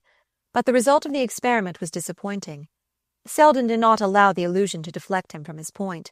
He merely said with completer fullness of emphasis, "The question of being inside or out is, as you say, a small one, and it happens to have nothing to do with the case, except insofar as Mrs. Hatch's desire to be inside may put you in the position I call false." In spite of the moderation of his tone, each word he spoke had the effect of confirming Lily's resistance. The very apprehensions he aroused hardened her against him. She had been on the alert for the note of personal sympathy, for any sign of recovered power over him, and his attitude of sober impartiality, the absence of all response to her appeal, turned her hurt pride to blind resentment of his interference. The conviction that he had been sent by Gertie, and that, whatever straits he conceived her to be in, he would never voluntarily have come to her aid, strengthened her resolve not to admit him a hair's breadth farther into her confidence. However doubtful she might feel her situation to be, she would rather persist in darkness than owe her enlightenment to Selden. "I don't know," she said, when he had ceased to speak, "why you imagine me to be situated as you describe. But as you have always told me that the sole object of a bringing up like mine was to teach a girl to get what she wants, why not assume that that is precisely what I am doing?" The smile with which she summed up her case was like a clear barrier raised against farther confidences. Its brightness held him at such a distance that he had a sense of being almost out of hearing as he rejoined, "I am not sure that I have ever called you a successful example of that kind of bringing up." Her colour rose a little at the implication, but she steeled herself with a light laugh. "Ah, wait a little longer. Give me a little more time before you decide." And as he wavered before her, still watching for a break in the impenetrable front she presented, "Don't give me up. I may still do credit to my training," she affirmed. Chapter 10. "Look at those spangles, Miss Bart. Every one of 'em sewed on crooked." The tall forewoman, a pinched perpendicular figure, dropped the condemned structure of wire and net on the table at Lily's side, and passed on to the next figure in the line. There were 20 of them in the workroom, their fagged profiles, under exaggerated hair, bowed in the harsh north light above the utensils of their art. For it was something more than an industry, surely, this creation of ever-varied settings for the face of fortunate womanhood. Their own faces were sallow with the unwholesomeness of hot air and sedentary toil, rather than with any actual signs of want. They were employed in a fashionable millinery establishment, and were fairly well clothed and well paid, but the youngest among them was as dull and colourless as the middle-aged. In the whole workroom there was only one skin beneath which the blood still visibly played, and that now burned with vexation, as Miss Bart, under the lash of the forewoman's comment, began to strip the hat-frame of its overlapping spangles. To Gertie Farish's hopeful spirit, a solution appeared to have been reached when she remembered how beautifully Lily could trim hats. Instances of young lady milliners establishing themselves under fashionable patronage, and imparting to their creations that indefinable touch which the professional hand can never give, had flattered Gertie's visions of the future, and convinced even Lily that her separation from Mrs. Norma Hatch need not reduce her to dependence on her friends. The parting had occurred a few weeks after Selden's visit, and would have taken place sooner had it not been for the resistance set up in Lily by his ill-starred offer of advice. The sense of being involved in a transaction she would not have cared to examine too closely had soon afterward defined itself in the light of a hint from Mr. Stancy that, if she saw them through, she would have no reason to be sorry.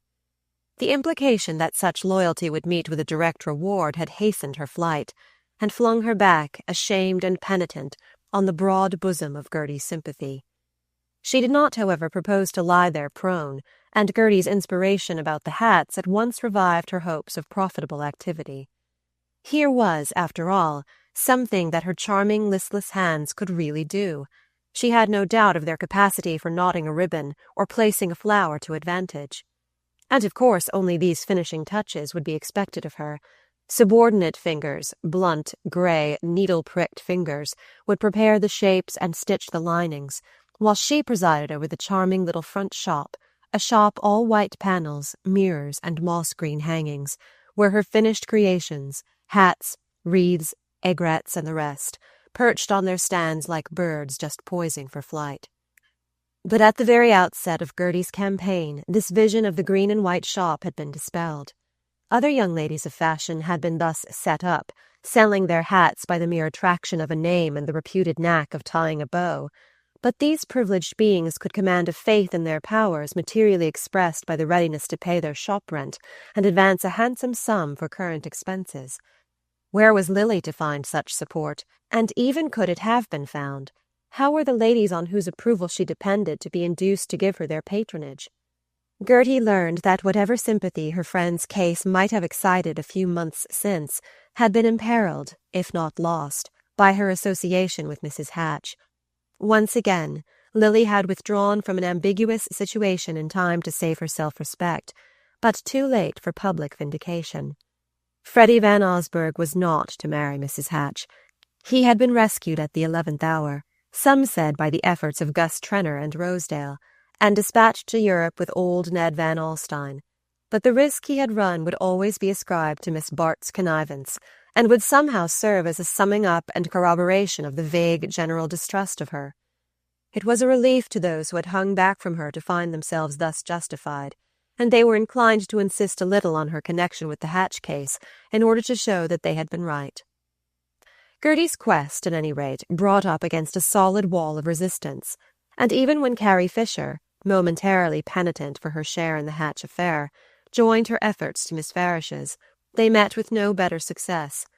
Gertie had tried to veil her failure in tender ambiguities, but Carrie, always the soul of candour, put the case squarely to her friend. "I went straight to Judy Trenner. She has fewer prejudices than the others, and besides, she's always hated Bertha Dorset.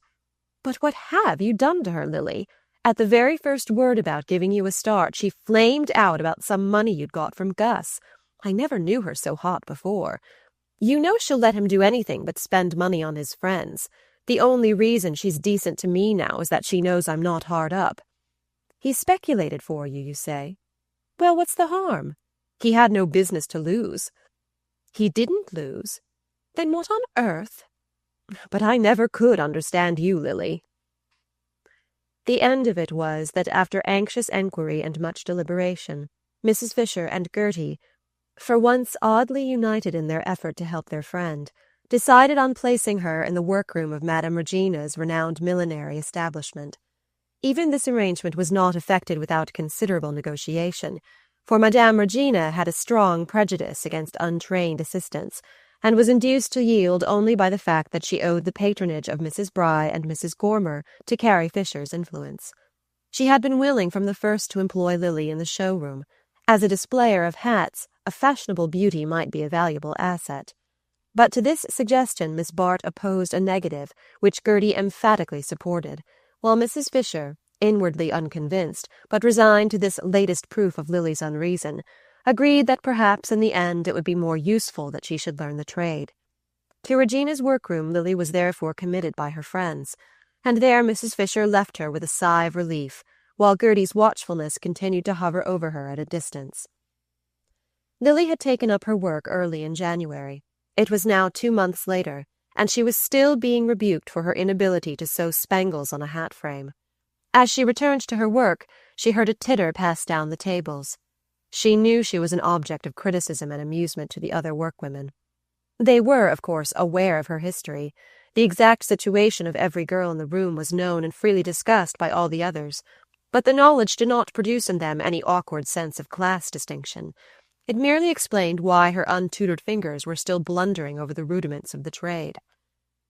Lily had no desire that they should recognize any social difference in her, but she had hoped to be received as their equal, and perhaps before long to show herself their superior by a special deftness of touch, and it was humiliating to find that, after 2 months of drudgery, she still betrayed her lack of early training.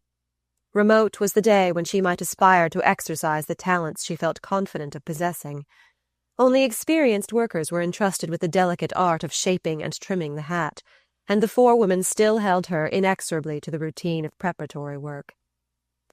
She began to rip the spangles from the frame, listening absently to the buzz of talk which rose and fell with the coming and going of Miss Haynes's active figure. The air was closer than usual, because Miss Haines, who had a cold, had not allowed a window to be opened even during the noon recess, and Lily's head was so heavy with the weight of a sleepless night that the chatter of her companions had the incoherence of a dream. I told her he'd never look at her again, and he didn't. I wouldn't have either. I think she acted real mean to him. He took her to the Aryan ball, and had a hack for her both ways. She'd taken 10 bottles, and her headaches don't seem no better, but she's written a testimonial to say the first bottle cured her, and she got $5 and her picture in the paper. Mrs. Trenner's hat, the one with the green paradise. Here, Miss Haines, it'll be ready right off. That was one of the Trenner girls here yesterday with Mrs. George Dorset. How'd I know? Why, Madam sent for me to alter the flower in that Vero hat, the blue tulle. She's tall and slight, with her hair fuzzed out, a good deal like Mamie Leach, only thinner. On and on it flowed, a current of meaningless sound, on which, startlingly enough, a familiar name now and then floated to the surface. It was the strangest part of Lily's strange experience, the hearing of these names, the seeing the fragmentary and distorted image of the world she had lived in reflected in the mirror of the working girls' minds. She had never before suspected the mixture of insatiable curiosity and contemptuous freedom with which she and her kind were discussed in this underworld of toilers who lived on their vanity and self-indulgence. Every girl in Madame Regina's workroom knew to whom the headgear in her hands was destined, and had her opinion of its future wearer, and a definite knowledge of the latter's place in the social system. That Lily was a star fallen from that sky did not, after the first stir of curiosity had subsided, materially add to their interest in her. She had fallen, she had gone under, and true to the ideal of their race, they were awed only by success, by the gross, tangible image of material achievement. The consciousness of her different point of view merely kept them at a little distance from her, as though she were a foreigner with whom it was an effort to talk. Miss Bart, if you can't sew those spangles on more regular, I guess you'd better give the hat to Miss Kilroy. Lily looked down ruefully at her handiwork. The forewoman was right. The sewing on of the spangles was inexcusably bad. What made her so much more clumsy than usual? Was it a growing distaste for her task, or actual physical disability? She felt tired and confused. It was an effort to put her thoughts together. She rose and handed the hat to Miss Kilroy, who took it with a suppressed smile. "I'm sorry. I'm afraid I am not well," she said to the forewoman. Miss Haines offered no comment. From the first she had augured ill of Madame Regina's consenting to include a fashionable apprentice among her workers. In that temple of art, no raw beginners were wanted, and Miss Haines would have been more than human had she not taken a certain pleasure in seeing her forebodings confirmed. "You'd better go back to binding edges," she said dryly. Lily slipped out last among the band of liberated workwomen. She did not care to be mingled in their noisy dispersal. Once in the street, she always felt an irresistible return to her old standpoint, an instinctive shrinking from all that was unpolished and promiscuous. In the days, how distant they now seemed, when she had visited the girls' club with Gertie Farish, she had felt an enlightened interest in the working classes, but that was because she looked down on them from above, from the happy altitude of her grace and her beneficence. Now that she was on a level with them, the point of view was less interesting. She felt a touch on her arm, and met the penitent eye of Miss Kilroy. "Miss Bart, I guess you can sew those spangles on as well as I can when you're feeling right. Miss Haines didn't act fair to you." Lily's color rose at the unexpected advance. It was a long time since real kindness had looked out at her from any eyes but Gertie's. "Oh, thank you. I'm not particularly well, but Miss Haines was right. I am clumsy." "Well, it's mean work for anybody with a headache." Miss Kilroy paused irresolutely. "You ought to go right home and lay down. Ever try Orangine?" "Thank you." Lily held out her hand. "It's very kind of you. I mean to go home." She looked gratefully at Miss Kilroy, but neither knew what more to say. Lily was aware that the other was on the point of offering to go home with her, but she wanted to be alone and silent. Even kindness, the sort of kindness that Miss Kilroy could give, would have jarred on her just then. "Thank you," she repeated as she turned away. She struck westward through the dreary March twilight toward the street where her boarding-house stood. She had resolutely refused Gertie's offer of hospitality. Something of her mother's fierce shrinking from observation and sympathy was beginning to develop in her, and the promiscuity of small quarters and close intimacy seemed, on the whole, less endurable than the solitude of a hall bedroom in a house where she could come and go unremarked among other workers. For a while she had been sustained by this desire for privacy and independence, but now, perhaps from increasing physical weariness, the lassitude brought about by hours of unwonted confinement, she was beginning to feel acutely the ugliness and discomfort of her surroundings. The day's task done, she dreaded to return to her narrow room, with its blotched wallpaper and shabby paint, and she hated every step of the walk thither, through the degradation of a New York street in the last stages of decline from fashion to commerce. But what she dreaded most of all was having to pass the chemist's at the corner of 6th Avenue. She had meant to take another street. She had usually done so of late. But today her steps were irresistibly drawn toward the flaring plate-glass corner. She tried to take the lower crossing, but a laden dray crowded her back, and she struck across the street obliquely, reaching the sidewalk just opposite the chemist's door. Over the counter she caught the eye of the clerk who had waited on her before, and slipped the prescription into his hand. There could be no question about the prescription. It was a copy of one of Mrs. Hatch's, obligingly furnished by that lady's chemist. Lily was confident that the clerk would fill it without hesitation, yet the nervous dread of a refusal, or even of an expression of doubt, communicated itself to her restless hands as she affected to examine the bottles of perfume stacked on the glass case before her. The clerk had read the prescription without comment, but in the act of handing out the bottle he paused. "You don't want to increase the dose, you know," he remarked. Lily's heart contracted. What did he mean by looking at her in that way? "Of course not," she murmured, holding out her hand. "That's all right. It's a queer-acting drug. A drop or two more, and off you go. The doctors don't know why." The dread lest he should question her, or keep the bottle back, choked the murmur of acquiescence in her throat, and when at length she emerged safely from the shop, she was almost dizzy with the intensity of her relief. The mere touch of the packet thrilled her tired nerves with the delicious promise of a night of sleep, and in the reaction from her momentary fear, she felt as if the first fumes of drowsiness were already stealing over her. In her confusion, she stumbled against a man who was hurrying down the last steps of the elevated station. He drew back, and she heard her name uttered with surprise. It was Rosedale, fur-coated, glossy, and prosperous. But why did she seem to see him so far off, and as if through a mist of splintered crystals? Before she could account for the phenomenon, she found herself shaking hands with him. They had parted with scorn on her side and anger upon his, but all trace of these emotions seemed to vanish as their hands met, and she was only aware of a confused wish that she might continue to hold fast to him. "Why, what's the matter, Miss Lily? You're not well," he exclaimed, and she forced her lips into a pallid smile of reassurance. "I'm a little tired. It's nothing.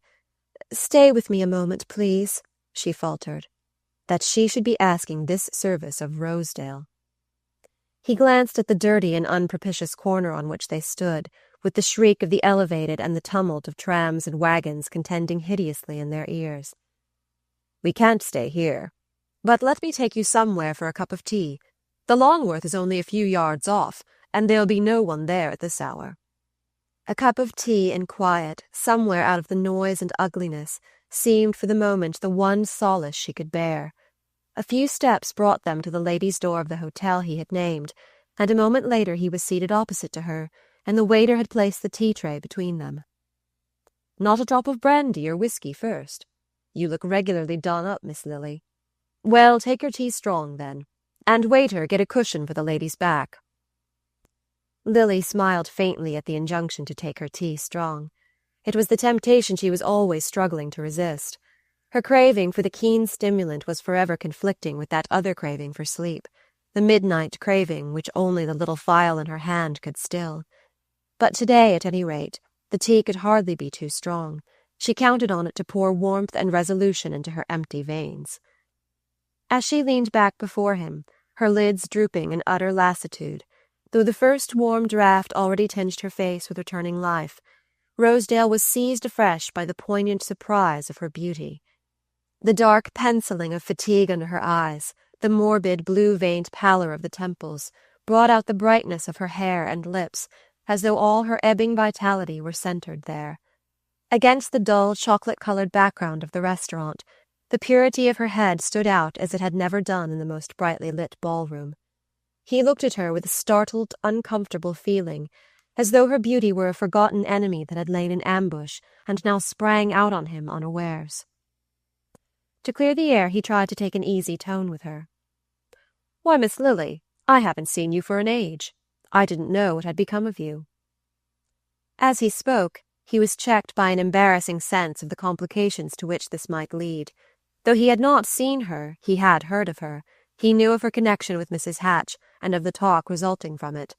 Mrs. Hatch's milieu was one which he had once assiduously frequented, and now as devoutly shunned. Lily, to whom the tea had restored her usual clearness of mind, saw what was in his thoughts and said with a slight smile, "You would not be likely to know about me. I have joined the working classes." He stared in genuine wonder. "You don't mean? Why, what on earth are you doing?" "Learning to be a milliner. At least, trying to learn." She hastily qualified the statement. Rosedale suppressed a low whistle of surprise. "Come off. You ain't serious, are you?" "Perfectly serious. I'm obliged to work for my living." "But I understood. I thought you were with Norma Hatch." "You heard I had gone to her as her secretary." "Something of the kind, I believe." He leaned forward to refill her cup. Lily guessed the possibilities of embarrassment which the topic held for him, and raising her eyes to his, she said suddenly, "I left her 2 months ago." Rosedale continued to fumble awkwardly with the teapot, and she felt sure that he had heard what had been said of her. But what was there that Rosedale did not hear? "Wasn't it a soft berth?" he inquired, with an attempt at lightness. "Too soft. One might have sunk in too deep." Lily rested one arm on the edge of the table and sat looking at him more intently than she had ever looked before. An uncontrollable impulse was urging her to put her case to this man, from whose curiosity she had always so fiercely defended herself. "You know Mrs. Hatch, I think. Well, perhaps you can understand that she might make things too easy for one." Rosedale looked faintly puzzled, and she remembered that elusiveness was lost on him. "It was no place for you, anyhow," he agreed, so suffused and immersed in the light of her full gaze that he found himself being drawn into strange depths of intimacy. He, who had had to subsist on mere fugitive glances, looks winged in flight and swiftly lost under covert, now found her eyes settling on him with a brooding intensity that fairly dazzled him. "I left," Lily continued, "lest people should say I was helping Mrs. Hatch to marry Freddie Van Osburgh, who is not in the least too good for her, and as they still continue to say it, I see that I might as well have stayed where I was." "Oh, Freddie." Rosedale brushed aside the topic with an air of its unimportance, which gave a sense of the immense perspective he had acquired. "Freddie don't count, but I knew you weren't mixed up in that. It ain't your style." Lily colored slightly. She could not conceal from herself that the words gave her pleasure. She would have liked to sit there, drinking more tea and continuing to talk of herself to Rosedale, but the old habit of observing the conventions reminded her that it was time to bring their colloquy to an end, and she made a faint motion to push back her chair. Rosedale stopped her with a protesting gesture. "Wait a minute. Don't go yet. Sit quiet and rest a little longer. You look thoroughly played out. And you haven't told me—" He broke off, conscious of going farther than he had meant. He saw the struggle and understood it, understood also the nature of the spell to which he yielded, as, with his eyes on her face, he began again abruptly. "What on earth did you mean by saying just now that you were learning to be a milliner?" "Just what I said. I am an apprentice at Regina's." "Good Lord, you?" But what for? I knew your aunt had turned you down. Mrs. Fisher told me about it. But I understood you got a legacy from her. I got $10,000, but the legacy is not to be paid till next summer. Well, but look here, you could borrow on it any time you wanted. She shook her head gravely. No, for I owe it already. Owe it? The whole 10,000? Every penny. She paused and then continued abruptly, with her eyes on his face. I think Gus Trenor spoke to you once about having made some money for me in stocks. She waited, and Rosedale, congested with embarrassment, muttered that he remembered something of the kind. He made about $9,000, Lily pursued in the same tone of eager communicativeness. At the time, I understood that he was speculating with my own money. It was incredibly stupid of me, but I knew nothing of business. Afterward I found out that he had not used my money, that what he said he had made for me he had really given me. It was meant in kindness, of course, but it was not the sort of obligation one could remain under. Unfortunately, I had spent the money before I discovered my mistake, and so my legacy will have to go to pay it back. That is the reason why I am trying to learn a trade. She made the statement clearly, deliberately, with pauses between the sentences, so that each should have time to sink deeply into the hearer's mind. She had a passionate desire that someone should know the truth about this transaction, and also that the rumor of her intention to repay the money should reach Judy Trenor's ears. And it suddenly occurred to her that Rosedale, who had surprised Trenor's confidence, was the fitting person to receive and transmit her version of the facts. She had even felt a momentary exhilaration at the thought of thus relieving herself of her detested secret. But the sensation gradually faded in the telling, and as she ended, her pallor was suffused with a deep blush of misery. Rosedale continued to stare at her in wonder, but the wonder took the turn she had least expected. But see here, if that's the case, it cleans you out altogether. He put it to her as if she had not grasped the consequences of her act, as if her incorrigible ignorance of business were about to precipitate her into a fresh act of folly. Altogether, yes, she calmly agreed. He sat silent, his thick hands clasped on the table, his little puzzled eyes exploring the recesses of the deserted restaurant. See here, that's fine, he exclaimed abruptly. Lily rose from her seat with a deprecating laugh. Oh no, it's merely a bore, she asserted, gathering together the ends of her feather scarf. Rosedale remained seated, too intent on his thoughts to notice her movement. Miss Lily, if you want any backing, I like pluck, broke from him disconnectedly. Thank you. She held out her hand. Your tea has given me a tremendous backing. I feel equal to anything now. Her gesture seemed to show a definite intention of dismissal, but her companion had tossed a bill to the waiter and was slipping his short arms into his expensive overcoat. Wait a minute, you've got to let me walk home with you, he said. Lily uttered no protest, and when he had paused to make sure of his change, they emerged from the hotel and crossed 6th Avenue again. As she led the way westward past a long line of areas which, through the distortion of their paintless rails, revealed with increasing candour the disjecta membra of bygone dinners, Lily felt that Rosedale was taking contemptuous note of the neighbourhood, and before the doorstep at which she finally paused, he looked up with an air of incredulous disgust. This isn't the place. Someone told me you were living with Miss Farish. No, I am boarding here. I have lived too long on my friends. He continued to scan the blistered brown stone front, the windows draped with discoloured lace, and the Pompeian decoration of the muddy vestibule. Then he looked back at her face and said with a visible effort, You'll let me come and see you some day. She smiled, recognizing the heroism of the offer to the point of being frankly touched by it. Thank you. I shall be very glad, she made answer, in the first sincere words she had ever spoken to him.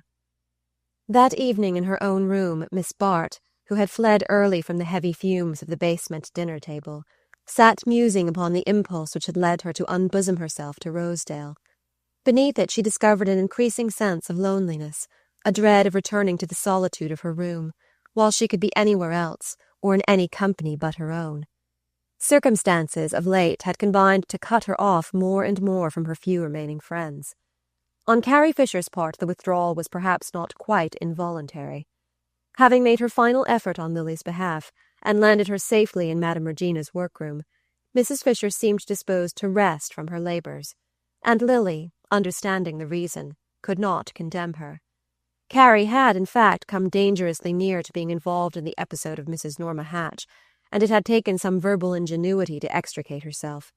She frankly owned to having brought Lily and Mrs. Hatch together, but then she did not know Mrs. Hatch. She had expressly warned Lily that she did not know Mrs. Hatch, and besides, she was not Lily's keeper, and really the girl was old enough to take care of herself. Carrie did not put her own case so brutally, but she allowed it to be thus put for her by her latest bosom friend, Mrs. Jack Stepney. Mrs. Stepney, trembling over the narrowness of her only brother's escape, but eager to vindicate Mrs. Fisher, at whose house she could count on the jolly parties, which had become a necessity to her since marriage had emancipated her from the Van Osburgh point of view. Lily understood the situation and could make allowances for it. Carrie had been a good friend to her in difficult days, and perhaps only a friendship like Gertie's could be proof against such an increasing strain. Gertie's friendship did indeed hold fast, yet Lily was beginning to avoid her also, for she could not go to Gertie's without risk of meeting Selden, and to meet him now would be pure pain. It was pain enough even to think of him, whether she considered him in the distinctness of her waking thoughts, or felt the obsession of his presence through the blur of her tormented nights. That was one of the reasons why she had turned again to Mrs. Hatch's prescription. In the uneasy snatches of her natural dreams, he came to her sometimes in the old guise of fellowship and tenderness, and she would rise from the sweet delusion mocked and emptied of her courage. But in the sleep which the phial procured, she sank far below such half-waking visitations, sank into depths of dreamless annihilation from which she woke each morning with an obliterated past. Gradually, to be sure, the stress of the old thoughts would return, but at least they did not importune her waking hour. The drug gave her a momentary illusion of complete renewal, from which she drew strength to take up her daily work. That strength was more and more needed as the perplexities of her future increased. She knew that to Gertie and Mrs. Fisher she was only passing through a temporary period of probation, since they believed that the apprenticeship she was serving at Madame Regina's would enable her, when Mrs. Peniston's legacy was paid, to realize the vision of the green and white shop with the fuller competence acquired by her preliminary training. But to Lily herself, aware that the legacy could not be put to such a use, the preliminary training seemed a wasted effort. She understood clearly enough that, even if she could never learn to compete with hands formed from childhood for their special work, the small pay she received would not be a sufficient addition to her income to compensate her for such drudgery. And the realization of this fact brought her recurringly face to face with the temptation to use the legacy in establishing her business. Once installed, and in command of her own workwomen, she believed she had sufficient tact and ability to attract a fashionable clientele, and if the business succeeded she could gradually lay aside enough money to discharge her debt to Trenor. But the task might take years to accomplish, even if she continued to stint herself to the utmost, and meanwhile her pride would be crushed under the weight of an intolerable obligation. These were her superficial considerations, but under them lurked the secret dread that the obligation might not always remain intolerable. She knew she could not count on her continuity of purpose, and what really frightened her was the thought that she might gradually accommodate herself to remaining indefinitely in Trenor's debt, as she had accommodated herself to the part allotted her on the Sabrina, and as she had so nearly drifted into acquiescing with Stancy's scheme for the advancement of Mrs. Hatch. Her danger lay, as she knew, in her old incurable dread of discomfort and poverty, in the fear of that mounting tide of dinginess against which her mother had so passionately warned her. And now a new vista of peril opened before her. She understood that Rosedale was ready to lend her money, and the longing to take advantage of his offer began to haunt her insidiously. It was, of course, impossible to accept a loan from Rosedale, but proximate possibilities hovered temptingly before her. She was quite sure that he would come and see her again, and almost sure that, if he did, she could bring him to the point of offering to marry her on the terms she had previously rejected. Would she still reject them if they were offered? More and more, with every fresh mischance befalling her, did the pursuing furies seem to take the shape of Bertha Dorset, And close at hand, safely locked among her papers, lay the means of ending their pursuit. The temptation, which her scorn of Rosedale had once enabled her to reject, now insistently returned upon her, and how much strength was left her to oppose it? What little there was must at any rate be husbanded to the utmost. She could not trust herself again to the perils of a sleepless night. Through the long hours of silence the dark spirit of fatigue and loneliness crouched upon her breast, leaving her so drained of bodily strength that her morning thoughts swam in a haze of weakness. The only hope of renewal lay in the little bottle at her bedside, and how much longer that hope would last, she dared not conjecture. Chapter 11. Lily, lingering for a moment on the corner, looked out on the afternoon spectacle of Fifth Avenue. It was a day in late April, and the sweetness of spring was in the air. It mitigated the ugliness of the long, crowded thoroughfare, blurred the gaunt roof lines, threw a mauve veil over the discouraging perspective of the side streets, and gave a touch of poetry to the delicate haze of green that marked the entrance to the park. As Lily stood there, she recognized several familiar faces in the passing carriages. The season was over, and its ruling forces had disbanded, but a few still lingered, delaying their departure for Europe, or passing through town on their return from the south. Among them was Mrs. Van Osburgh, swaying majestically in her sea-spring barouche, with Mrs. Percy Gryce at her side, and the new heir to the Gryce millions enthroned before them on his nurse's knees. They were succeeded by Mrs. Hatch's electric Victoria, in which that lady reclined in the lonely splendor of a spring toilet obviously designed for company, and a moment or two later came Judy Trenor, accompanied by Lady Skiddaw, who had come over for her annual tarpon fishing and a dip into the street. This fleeting glimpse of her past served to emphasize the sense of aimlessness with which Lily at length turned toward home. She had nothing to do for the rest of the day, nor for the days to come, for the season was over in millinery as well as in society, and a week earlier Madame Regina had notified her that her services were no longer required. Madame Regina always reduced her staff on the 1st of May, and Miss Bart's attendance had of late been so irregular, she had so often been unwell, and had done so little work when she came, that it was only as a favour that her dismissal had hitherto been deferred. Lily did not question the justice of the decision. She was conscious of having been forgetful, awkward, and slow to learn. It was bitter to acknowledge her inferiority even to herself, but the fact had been brought home to her that as a breadwinner she could never compete with professional ability. Since she had been brought up to be ornamental, she could hardly blame herself for failing to serve any practical purpose, but the discovery put an end to her consoling sense of universal efficiency. As she turned homeward, her thoughts shrank in anticipation from the fact that there would be nothing to get up for the next morning. The luxury of lying late in bed was a pleasure belonging to the life of ease. It had no part in the utilitarian existence of the boarding-house. She liked to leave her room early, and to return to it as late as possible, and was walking slowly now in order to postpone the detested approach to her doorstep. But the doorstep, as she drew near it, acquired a sudden interest from the fact that it was occupied, and indeed filled, by the conspicuous figure of Mr. Rosedale, whose presence seemed to take on the added amplitude from the meanness of his surroundings. The sight stirred Lily with an irresistible sense of triumph. Rosedale, a day or two after their chance meeting, had called to inquire if she had recovered from her indisposition, but since then she had not seen or heard from him, and his absence seemed to betoken a struggle to keep away, to let her pass once more out of his life. If this were the case, his return showed that the struggle had been unsuccessful, for Lily knew he was not the man to waste his time in an ineffectual sentimental dalliance. He was too busy, too practical, and above all too much preoccupied with his own advancement, to indulge in such unprofitable asides. In the peacock-blue parlour, with its bunches of dried pampas grass and discoloured steel engravings of sentimental episodes, he looked about him with unconcealed disgust, laying his hat distrustfully on the dusty console adorned with a Rogers statuette. Lily sat down on one of the plush and rosewood sofas, and he deposited himself in a rocking-chair draped with a starched antimacassar, which scraped unpleasantly against the pink fold of skin above his collar. "My goodness, you can't go on living here," he exclaimed. Lily smiled at his tone.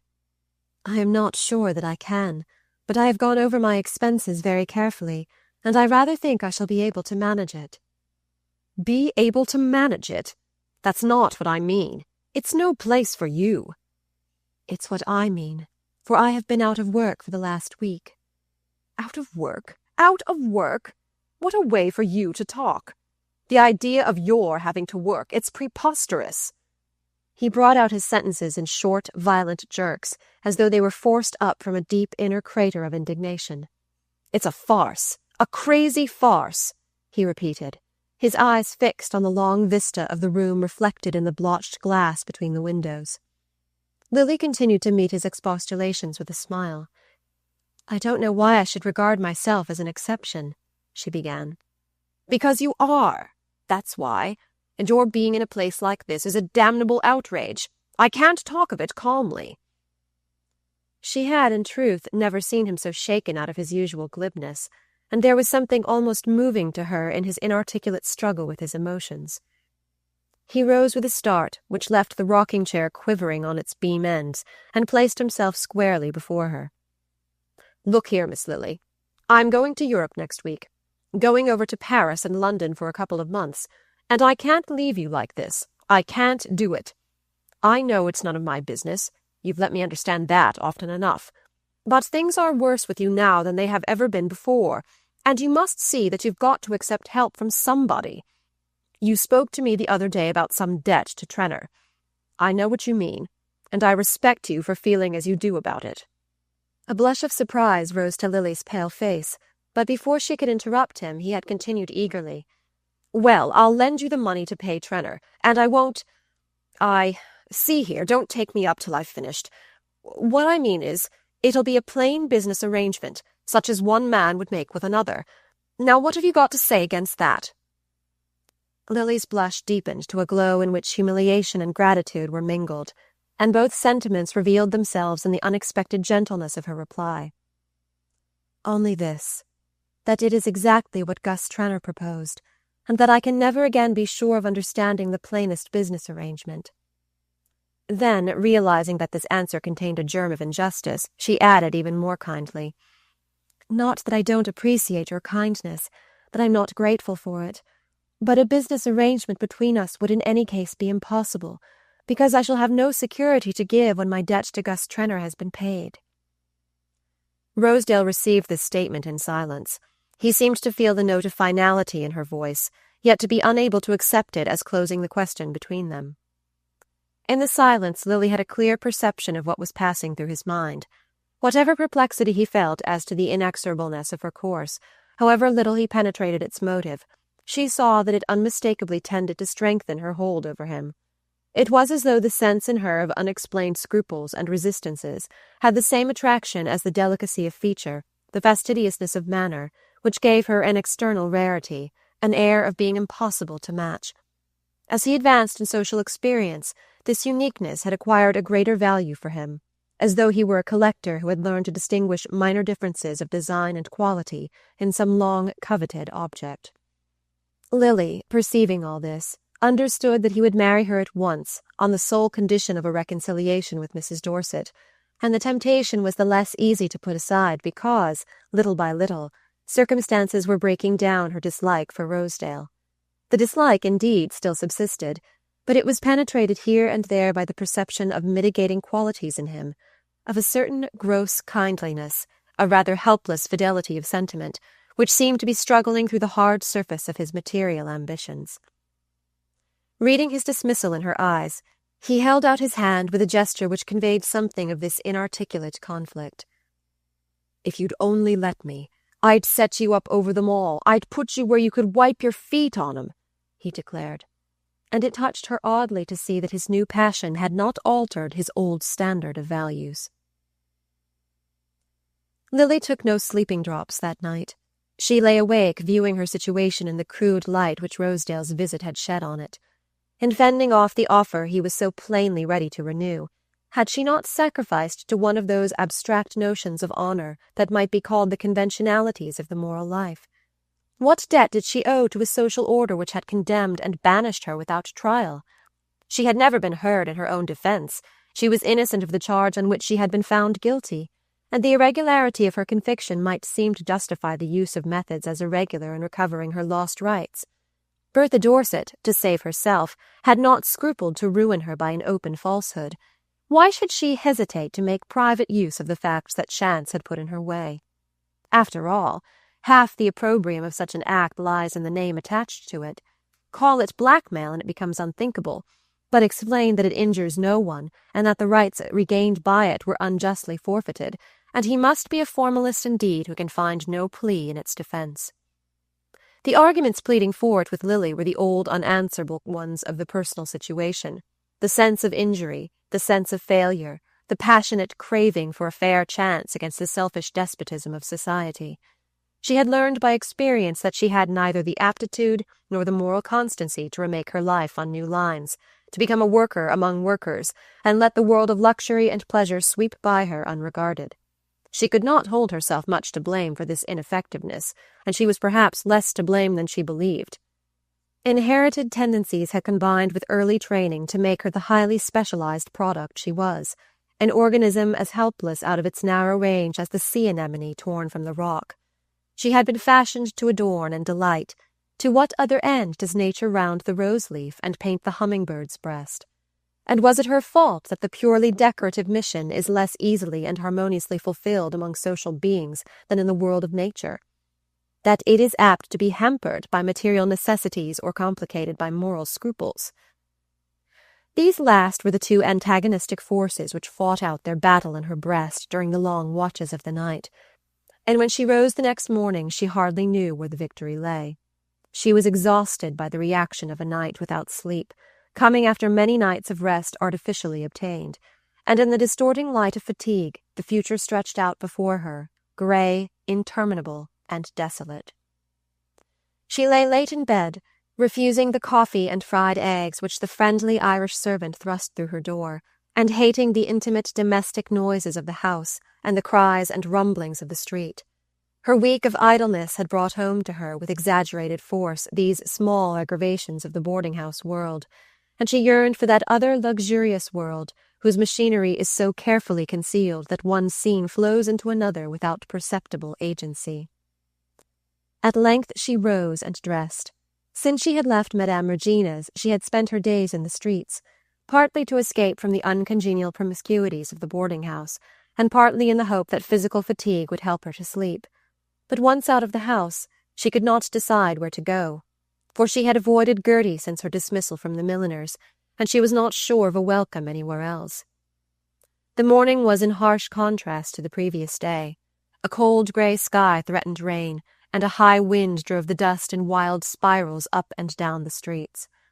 Lily walked up Fifth Avenue toward the park, hoping to find a sheltered nook where she might sit, but the wind chilled her, and after an hour's wandering under the tossed boughs, she yielded to her increasing weariness, and took refuge in a little restaurant in 59th Street.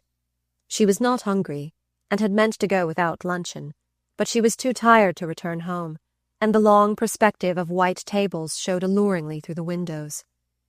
The room was full of women and girls, all too much engaged in the rapid absorption of tea and pie to remark her entrance.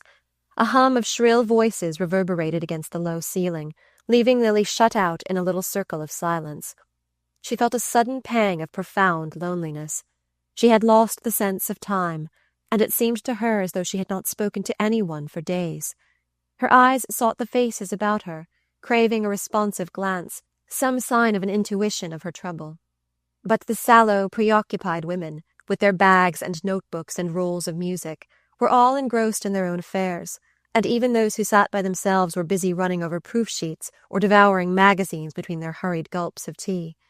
Lily alone was stranded in a great waste of disoccupation.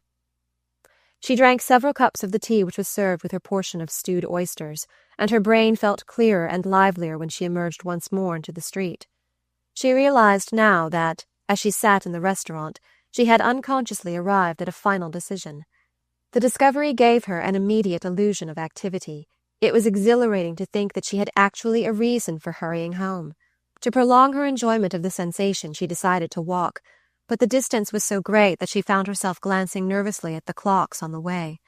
One of the surprises of her unoccupied state was the discovery that time, when it is left to itself and no definite demands are made on it, cannot be trusted to move at any recognized pace. Usually it loiters, but just when one has come to count upon its slowness, it may suddenly break into a wild, irrational gallop. She found, however, on reaching home, that the hour was still early enough for her to sit down and rest a few minutes before putting her plan into execution. The delay did not perceptibly weaken her resolve. She was frightened, and yet stimulated by the reserved force of resolution which she felt within herself. She saw it was going to be easier, a great deal easier, than she had imagined. At 5 o'clock she rose, unlocked her trunk, and took out a sealed packet which she slipped into the bosom of her dress. Even the contact with the packet did not shake her nerves as she had half expected it would. She seemed encased in a strong armor of indifference, as though the vigorous exertion of her will had finally benumbed her finer sensibilities. She dressed herself once more for the street, locked her door, and went out. When she emerged on the pavement, the day was still high, but a threat of rain darkened the sky, and cold gusts shook the signs projecting from the basement shops along the street. She reached Fifth Avenue and began to walk slowly northward. She was sufficiently familiar with Mrs. Dorset's habits to know that she could always be found at home after 5. She might not, indeed, be accessible to visitors, especially to a visitor so unwelcome, and against whom it was quite possible that she had guarded herself by special orders. But Lily had written a note which she meant to send up with her name, and which she thought would secure her admission. She had allowed herself time to walk to Mrs. Dorset's, thinking that the quick movement through the cold evening air would help to steady her nerves, but she really felt no need of being tranquilized. Her survey of the situation remained calm and unwavering. As she reached 50th Street, the clouds broke abruptly, and a rush of cold rain slanted into her face. She had no umbrella, and the moisture quickly penetrated her thin spring dress. She was still half a mile from her destination, and she decided to walk across to Madison Avenue and take the electric car. As she turned into the side street, a vague memory stirred in her. The row of budding trees, the new brick and limestone house fronts, the Georgian flat houses with flower boxes on its balconies, were merged together into the setting of a familiar scene. It was down this street that she had walked with Selden, that September day 2 years ago. A few yards ahead was the doorway they had entered together. The recollection loosened a throng of benumbed sensations, longings, regrets, imaginings, the throbbing brood of the only spring her heart had ever known. It was strange to find herself passing his house on such an errand. She seemed suddenly to see her action as he would see it, and the fact of his own connection with it, the fact that, to attain her end, she must trade on his name and profit by a secret of his past, chilled her blood with shame. What a long way she had travelled since the day of their first talk together. Even then her feet had been set in the path she was now following. Even then she had resisted the hand he had held out. All her resentment of his fancied coldness was swept away in this overwhelming rush of recollection. Twice he had been ready to help her by loving her as he had said, and if, the third time, he had seemed to fail her, whom but herself could she accuse? Well, that part of her life was over. She did not know why her thoughts still clung to it, but the sudden longing to see him remained. It grew to hunger as she paused on the pavement opposite his door. The street was dark and empty, swept by the rain. She had a vision of his quiet room, of the bookshelves and the fire on the hearth. She looked up and saw a light in his window. Then she crossed the street and entered the house. Chapter 12. The library looked as she had pictured it. The green shaded lamps made tranquil circles of light in the gathering dusk. A little fire flickered on the hearth, and Selden's easy-chair, which stood near it, had been pushed aside when he rose to admit her. He had checked his first movement of surprise and stood silent, waiting for her to speak, while she paused a moment on the threshold, assailed by a rush of memories. The scene was unchanged. She recognized the row of shelves from which she had taken down his La Bruyere, and the worn arm of the chair he had leaned against while she examined the precious volume. But then the wide September light had filled the room, making it seem a part of the outer world. Now the shaded lamps and the warm hearth, detaching it from the gathering darkness of the street, gave it a sweeter touch of intimacy. Becoming gradually aware of the surprise under Selden's silence, Lily turned to him and said simply, "I came to tell you that I was sorry for the way we parted, for what I said to you that day at Mrs. Hatch's." The words rose to her lips spontaneously. Even on her way up the stairs, she had not thought of preparing a pretext for her visit, but she now felt an intense longing to dispel the cloud of misunderstanding that hung between them. Selden returned her look with a smile. "I was sorry, too, that we should have parted in that way, but I am not sure I didn't bring it on myself. Luckily, I had foreseen the risk I was taking." "So that you really didn't care?" broke from her with a flash of her old irony. "So that I was prepared for the consequences," he corrected good-humouredly. "But we'll talk of all this later. Do come and sit by the fire. I can recommend that armchair, if you'll let me put a cushion behind you." While he spoke, she had moved slowly to the middle of the room and paused near his writing table, where the lamp, striking upward, cast exaggerated shadows on the pallor of her delicately hollowed face. "You look tired. Do sit down," he repeated gently. She did not seem to hear the request. "I wanted you to know that I left Mrs. Hatch immediately after I saw you," she said, as though continuing her confession. Yes, I know," he assented, with a rising tinge of embarrassment. "And that I did so because you told me to. Before you came, I had already begun to see that it would be impossible to remain with her, for the reasons you gave me, but I wouldn't admit it. I wouldn't let you see that I understood what you meant." "Ah, I might have trusted you to find your own way out. Don't overwhelm me with the sense of my officiousness." His light tone, in which, had her nerves been steadier, she would have recognized the mere effort to bridge over an awkward moment, jarred on her passionate desire to be understood. In her strange state of extra lucidity, which gave her the sense of being already at the heart of the situation, it seemed incredible that anyone should think it necessary to linger in the conventional outskirts of wordplay and evasion. "It was not that. I was not ungrateful," she insisted. But the power of expression failed her suddenly. She felt a tremor in her throat, and 2 tears gathered and fell slowly from her eyes. Selden moved forward and took her hand. "You are very tired. Why won't you sit down and let me make you comfortable?" He drew her to the armchair near the fire and placed a cushion behind her shoulders. "And now you must let me make you some tea. You know I always have that amount of hospitality at my command." She shook her head, and 2 more tears ran over. But she did not weep easily, and the long habit of self-control reasserted itself, though she was still too tremulous to speak. "You know I can coax the water to boil in 5 minutes," Selden continued, speaking as though she were a troubled child. His words recalled the vision of that other afternoon when they had sat together over his tea-table and talked jestingly of her future.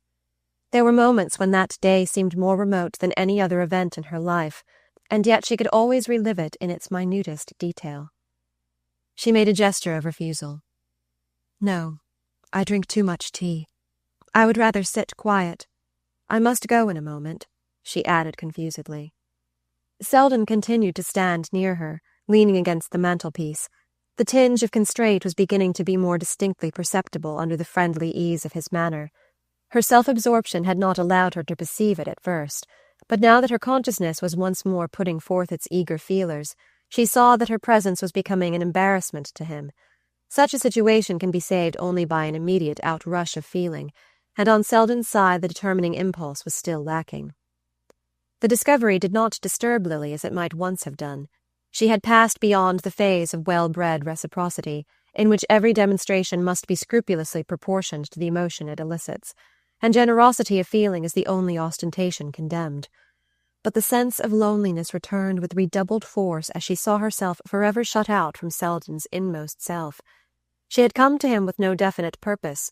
The mere longing to see him had directed her, but the secret hope she had carried with her suddenly revealed itself in its death-pang. "I must go," she repeated, making a motion to rise from her chair. "But I may not see you again for a long time, and I wanted to tell you that I have never forgotten the things you said to me at Bellamont, and that sometimes when I seemed farthest from remembering them, they have helped me, and kept me from mistakes, kept me from really becoming what many people have thought me." Strive as she would to put some order in her thoughts, the words would not come more clearly, yet she felt that she could not leave him without trying to make him understand that she had saved herself whole from the seeming ruin of her life. A change had come over Selden's face as she spoke. Its guarded look had yielded to an expression still untinged by personal emotion, but full of a gentle understanding. "I am glad to have you tell me that, but nothing I have said has really made the difference. The difference is in yourself. It will always be there. And since it is there, it can't really matter to you what people think. You are so sure that your friends will always understand you." "Ah, don't say that. Don't say that what you have told me has made no difference. It seems to shut me out, to leave me all alone with the other people." She had risen and stood before him, once more completely mastered by the inner urgency of the moment. The consciousness of his half-divined reluctance had vanished. Whether he wished it or not, he must see her wholly for once before they parted. Her voice had gathered strength, and she looked him gravely in the eyes as she continued. Twice, you gave me the chance to escape from my life, and I refused it. I refused it because I was a coward. Afterward I saw my mistake.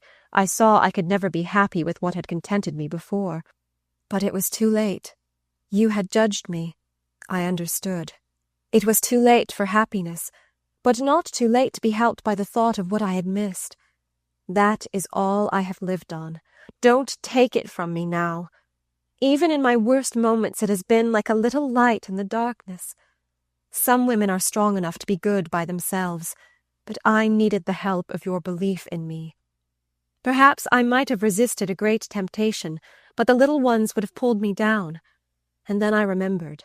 I remembered your saying that such a life could never satisfy me, and I was ashamed to admit to myself that it could. That is what you did for me. That is what I wanted to thank you for. I wanted to tell you that I have always remembered, and that I have tried hard." She broke off suddenly.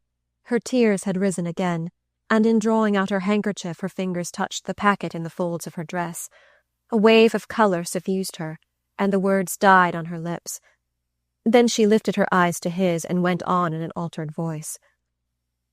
"I have tried hard, but life is difficult, and I am a very useless person. I can hardly be said to have an independent existence. I was just a screw or a cog in the great machine I called life, and when I dropped out of it I found I was of no use anywhere else.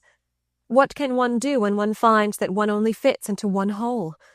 One must get back to it or be thrown out into the rubbish heap. And you don't know what it's like in the rubbish heap." Her lips wavered into a smile. She had been distracted by the whimsical remembrance of the confidences she had made to him 2 years earlier in that very room. Then she had been planning to marry Percy Gryce. What was it she was planning now? The blood had risen strongly under Selden's dark skin, but his emotion showed itself only in an added seriousness of manner. "You have something to tell me. Do you mean to marry?" he said abruptly. Lily's eyes did not falter, but a look of wonder, of puzzled self-interrogation, formed itself slowly in their depths. In the light of his question, she had paused to ask herself if her decision had really been taken when she entered the room. "You always told me I should have to come to it sooner or later," she said with a faint smile. "And you have come to it now?" "I shall have to come to it, presently. But there is something else I must come to first." She paused again, trying to transmit to her voice the steadiness of her recovered smile. "There is someone I must say goodbye to. Oh, not you. We are sure to see each other again. But the Lily Bart you knew.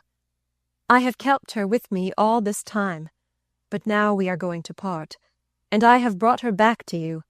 I am going to leave her here. When I go out presently, she will not go with me. I shall like to think that she has stayed with you, and she'll be no trouble. She'll take up no room." She went toward him and put out her hand, still smiling. "Will you let her stay with you?" she asked. He caught her hand, and she felt in his the vibration of feeling that had not yet risen to his lips. "Lily, can't I help you?" he exclaimed. She looked at him gently. "Do you remember what you said to me once, that you could help me only by loving me? Well, you did love me for a moment, and it helped me. It has always helped me." But the moment is gone. It was I who let it go. And one must go on living. Goodbye." She laid her other hand on his, and they looked at each other with a kind of solemnity, as though they stood in the presence of death. Something, in truth, lay dead between them, the love she had killed in him and could no longer call to life. But something lived between them also, and leaped up in her like an imperishable flame. It was the love his love had kindled, the passion of her soul for his. In its light everything else dwindled and fell away from her. She understood now that she could not go forth and leave her old self with him. That self must indeed live on in his presence, but it must still continue to be hers. Selden had retained her hand, and continued to scrutinize her with a strange sense of foreboding. The external aspect of the situation had vanished for him as completely as for her. He felt it only as one of those rare moments which lift the veil from their faces as they pass. "Lily," he said in a low voice, "you mustn't speak in this way. I can't let you go without knowing what you mean to do. Things may change, but they don't pass. You can never go out of my life." She met his eyes with an illumined look. "No," she said, "I see that now. Let us always be friends. Then I shall feel safe, whatever happens." "Whatever happens? What do you mean? What is going to happen?" She turned away quietly and walked toward the hearth. "Nothing at present, except that I am very cold, and that before I go you must make up the fire for me." She knelt on the hearth-rug, stretching her hands to the embers. Puzzled by the strange change in her tone, he mechanically gathered a handful of wood from the basket and tossed it on the fire. As he did so, he noticed how thin her hands looked against the rising light of the flames.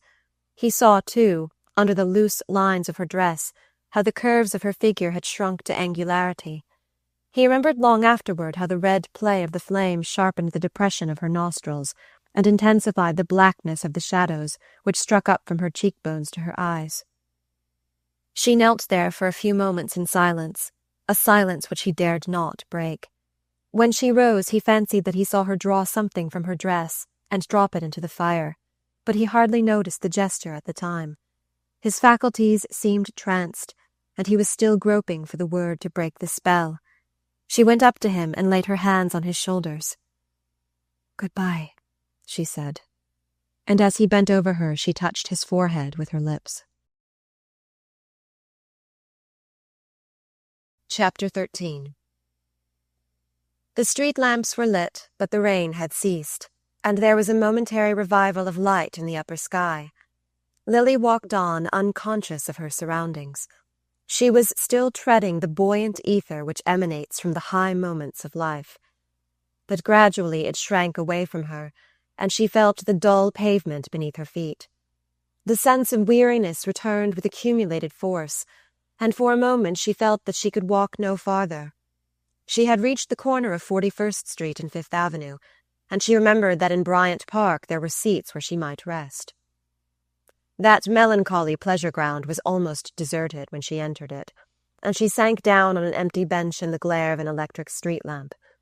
The warmth of the fire had passed out of her veins, and she told herself that she must not sit long in the penetrating dampness which struck up from the wet asphalt.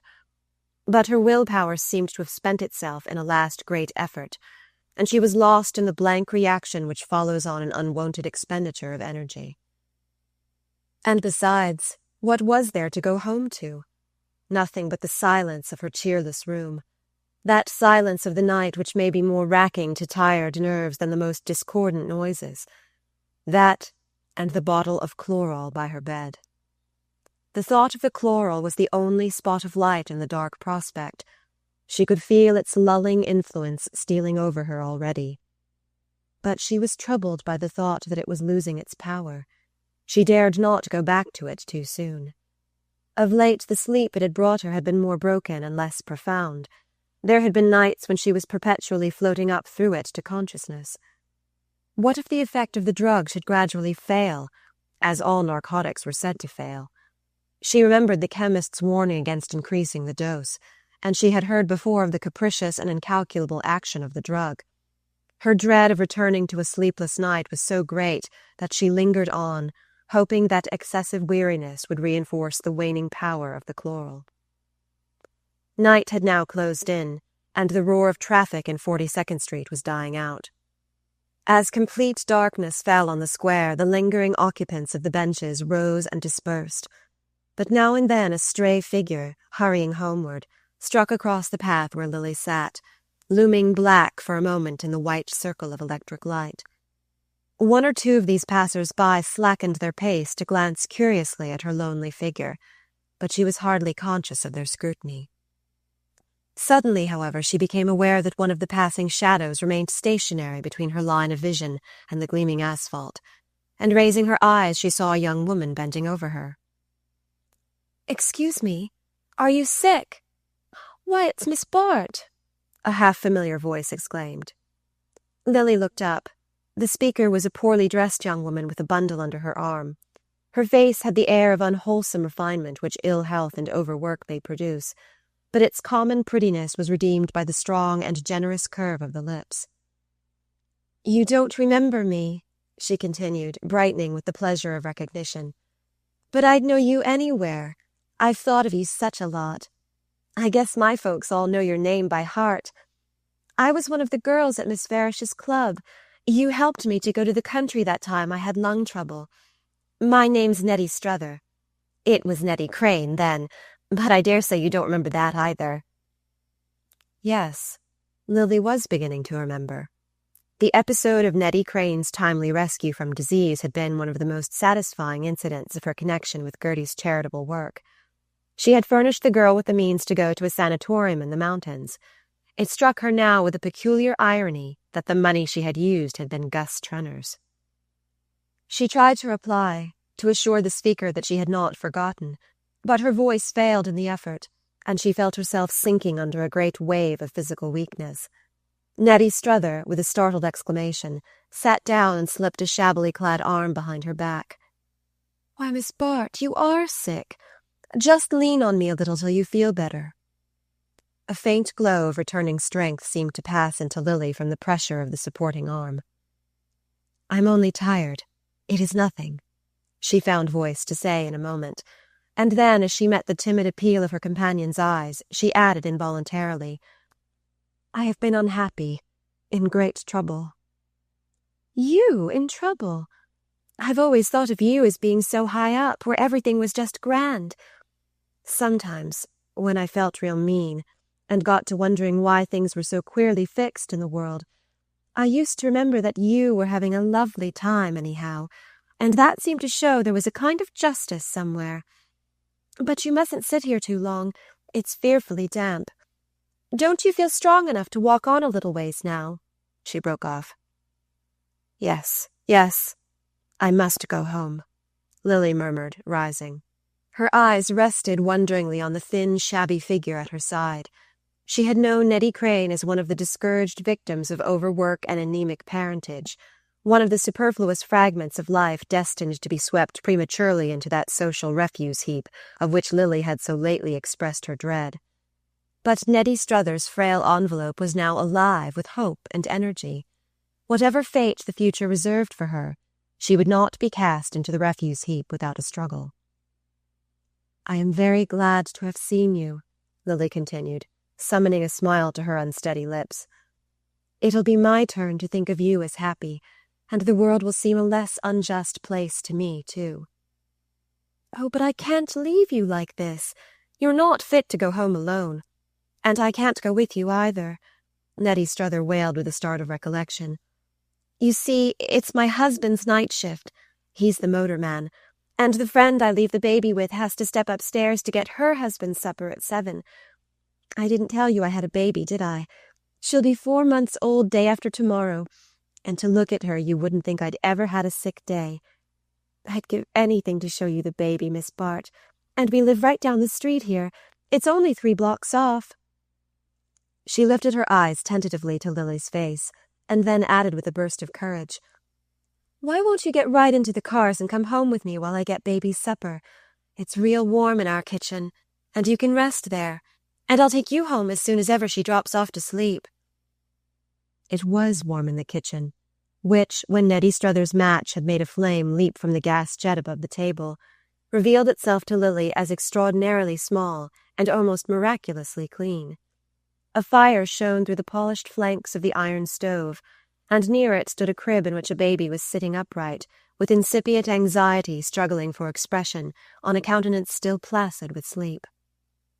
Having passionately celebrated her reunion with her offspring, and excused herself in cryptic language for the lateness of her return, Nettie restored the baby to the crib and shyly invited Miss Bart to the rocking-chair near the stove. "We've got a parlor, too," she explained with pardonable pride, "but I guess it's warmer in here, and I don't want to leave you alone while I'm getting baby's supper." On receiving Lily's assurance that she much preferred the friendly proximity of the kitchen fire, Mrs. Struther proceeded to prepare a bottle of infantile food, which she tenderly applied to the baby's impatient lips, and while the ensuing degustation went on, she seated herself with a beaming countenance beside her visitor. "You're sure you won't let me warm up a drop of coffee for you, Miss Bart? There's some of baby's fresh milk left over. Well, maybe you'd rather just sit quiet and rest a little while. It's too lovely having you here. I've thought of it so often that I can't believe it's really come true. I've said to George again and again, I just wish Miss Bart could see me now. And I used to watch for your name in the papers, and we'd talk over what you were doing and read the descriptions of the dresses you wore. I haven't seen your name for a long time, though, and I began to be afraid you were sick, and it worried me so that George said I'd get sick myself, fretting about it." Her lips broke into a reminiscent smile. "Well, I can't afford to be sick again, that's a fact. The last spell nearly finished me. When you sent me off that time, I never thought I'd come back alive, and I didn't much care if I did. You see, I didn't know about George and the baby then." She paused to readjust the bottle to the child's bubbling mouth. "You precious, don't you be in too much of a hurry. Was it mad with Mama for getting at supper so late? Marie Antoinette, that's what we call her, after the French Queen in that play at the Garden. I told George the actress reminded me of you, and that made me fancy the name. I never thought I'd get married, you know, and I never have had the heart to go on working just for myself." She broke off again, and meeting the encouragement in Lily's eyes, went on, with a flush rising under her anemic skin. "You see, I wasn't only just sick that time you sent me off. I was dreadfully unhappy, too. I'd known a gentleman where I was employed. I don't know as you remember I did typewriting in a big importing firm, and, well, I thought we were to be married. He'd gone steadily with me 6 months and given me his mother's wedding ring. But I presume he was too stylish for me. He travelled for the firm and had seen a great deal of society. Work girls aren't looked after the way you are, and they don't always know how to look after themselves. I didn't, and it pretty nearly killed me when he went away and left off writing. It was then I came down sick. I thought it was the end of everything. I guess it would have been if you hadn't sent me off. But when I found I was getting well, I began to take heart in spite of myself. And then, when I got back home, George came round and asked me to marry him. At first I thought I couldn't, because we'd been brought up together, and I knew he knew about me. But after a while I began to see that made it easier. I never could have told another man, and I'd never have married without telling. But if George cared for me enough to have me as I was, I didn't see why I shouldn't begin over again. And I did." The strength of the victory shone forth from her as she lifted her irradiated face from the child on her knees. "But mercy, I didn't mean to go on like this about myself, with you sitting there looking so fagged out. Only it's so lovely having you here, and letting you see just how you've helped me." The baby had sunk back blissfully replete, and Mrs. Struther rose softly to lay the bottle aside. Then she paused before Miss Bart. "I only wish I could help you, but I suppose there's nothing on earth I could do," she murmured wistfully. Lily, instead of answering, rose with a smile and held out her arms, and the mother, understanding the gesture, laid her child in them. The baby, feeling herself detached from her habitual anchorage, made an instinctive motion of resistance, but the soothing influences of digestion prevailed, and Lily felt the soft weight sink trustfully against her breast. The child's confidence in its safety thrilled her with a sense of warmth and returning life, and she bent over, wondering at the rosy blur of the little face, the empty clearness of the eyes, the vague, tenderly motions of the folding and unfolding fingers. At first, the burden in her arms seemed as light as a pink cloud or a heap of down, but as she continued to hold it, the weight increased, sinking deeper, and penetrating her with a strange sense of weakness, as though the child entered into her and became part of herself. She looked up and saw Nettie's eyes resting on her with tenderness and exultation. "Wouldn't it be too lovely for anything if she could grow up to be just like you? Of course, I know she never could, but mothers are always dreaming the craziest things for their children."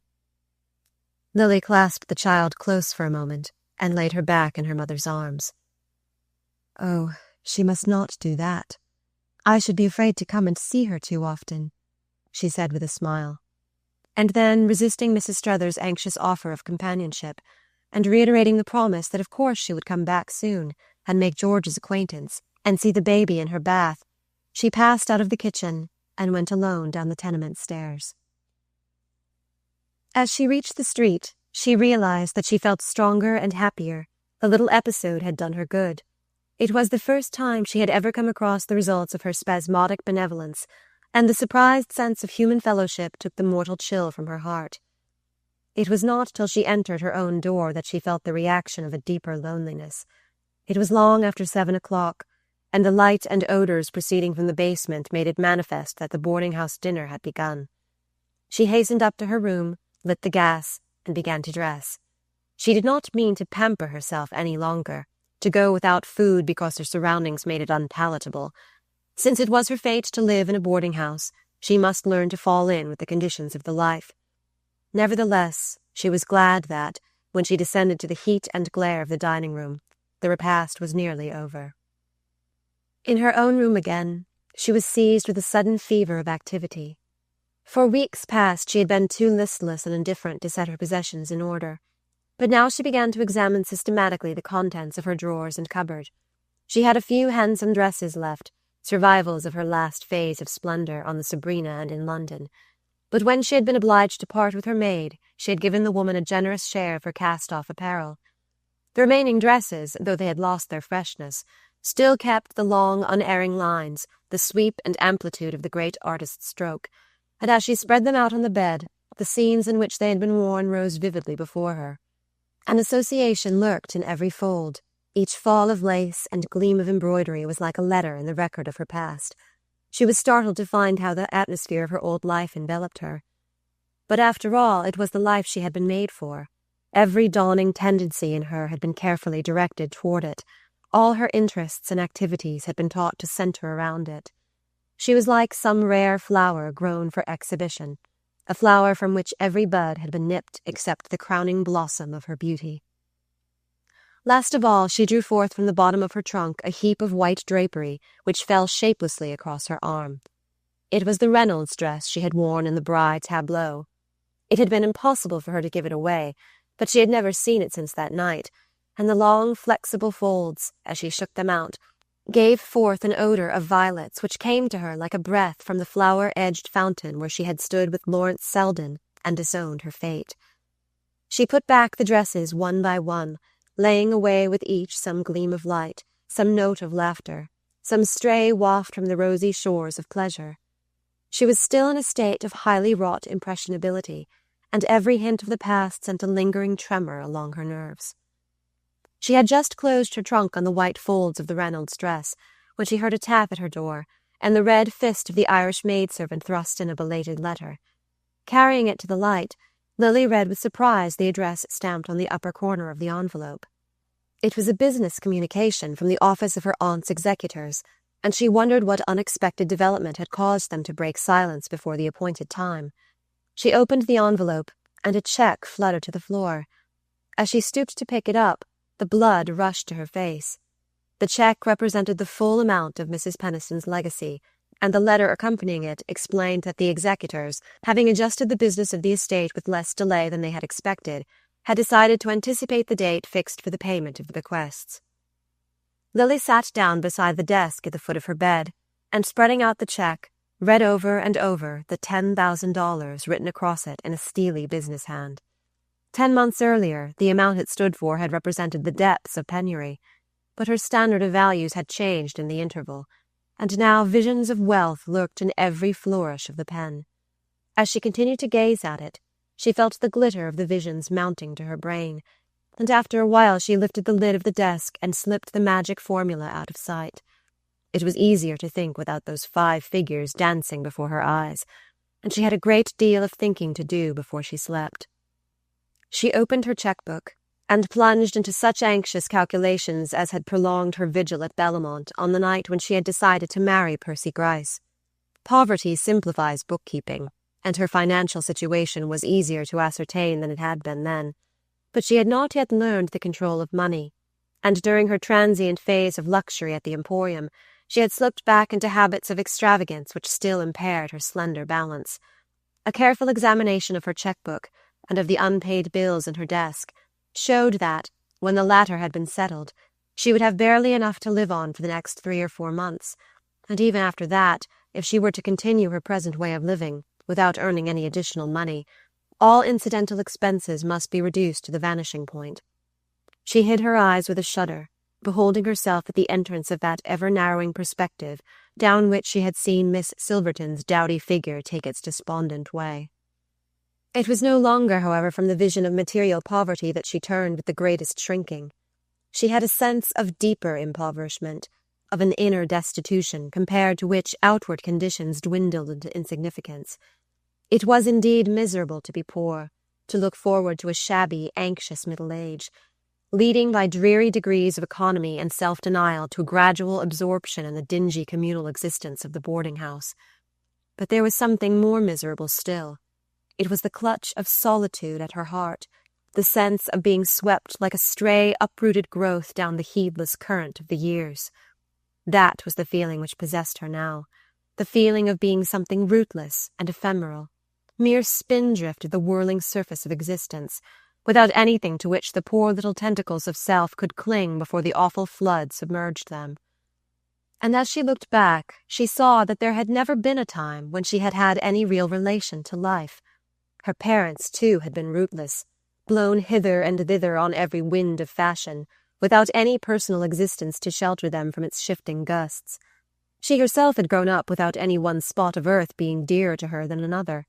There was no centre of early pieties, of grave, endearing traditions, to which her heart could revert and from which could draw strength for itself and tenderness for others. In whatever form a slowly accumulated past lives in the blood, whether in the concrete image of the old house stored with visual memories, or in the conception of the house not built with hands, but made up of inherited passions and loyalties, it has the same power of broadening and deepening the individual existence, of attaching it by mysterious links of kinship to all the mighty sum of human striving. Such a vision of the solidarity of life had never before come to Lily. She had had a premonition of it in the blind motions of her mating instinct, but they had been checked by the disintegrating influences of the life about her. All the men and women she knew were like atoms whirling away from each other in some wild centrifugal dance. Her first glimpse of the continuity of life had come to her that evening in Nettie Struthers' kitchen. The poor little working girl, who had found strength to gather up the fragments of her life and build herself a shelter with them, seemed to Lily to have reached the central truth of existence. It was a meagre enough life, on the grim edge of poverty, with scant margin for possibilities of sickness or mischance, but it had the frail, audacious permanence of a bird's nest built on the edge of a cliff, a mere wisp of leaves and straw, yet so put together that the lives entrusted to it may hang safely over the abyss. Yes, but it had taken 2 to build the nest, the man's faith as well as the woman's courage. Lily remembered Nettie's words, "I knew he knew about me." Her husband's faith in her had made her renewal possible. It is so easy for a woman to become what the man she loves believes her to be. Well, Selden had twice been ready to stake his faith on Lily Bart, but the 3rd trial had been too severe for his endurance. The very quality of his love had made it the more impossible to recall to life. If it had been a simple instinct of the blood, the power of her beauty might have revived it. But the fact that it struck deeper, that it was inextricably wound up with inherited habits of thought and feeling, made it as impossible to restore to growth as a deep-rooted plant torn from its bed. Selden had given her of his best, but he was as incapable as herself of an uncritical return to former states of feeling. There remained to her, as she had told him, the uplifting memory of his faith in her, but she had not reached the age when a woman can live on her memories. As she held Nettie Struthers' child in her arms, the frozen currents of youth had loosed themselves and run warm in her veins. The old life-hunger possessed her, and all her being clamoured for its share of personal happiness. Yes, it was happiness she still wanted, and the glimpse she had caught of it made everything else of no account. One by one she had detached herself from the baser possibilities, and she saw that nothing now remained to her but the emptiness of renunciation. It was growing late, and an immense weariness once more possessed her. It was not the stealing sense of sleep, but a vivid, wakeful fatigue, a wan lucidity of mind against which all the possibilities of the future were shadowed forth gigantically. She was appalled by the intense cleanness of the vision. She seemed to have broken through the merciful veil which intervenes between intention and action, and to see exactly what she would do in all the long days to come. There was the cheque in her desk, for instance. She meant to use it in paying her debt to Trenor. But she foresaw that when the morning came she would put off doing so, would slip into gradual tolerance of the debt. The thought terrified her. She dreaded to fall from the height of her last moment with Lawrence Selden. But how could she trust herself to keep her footing?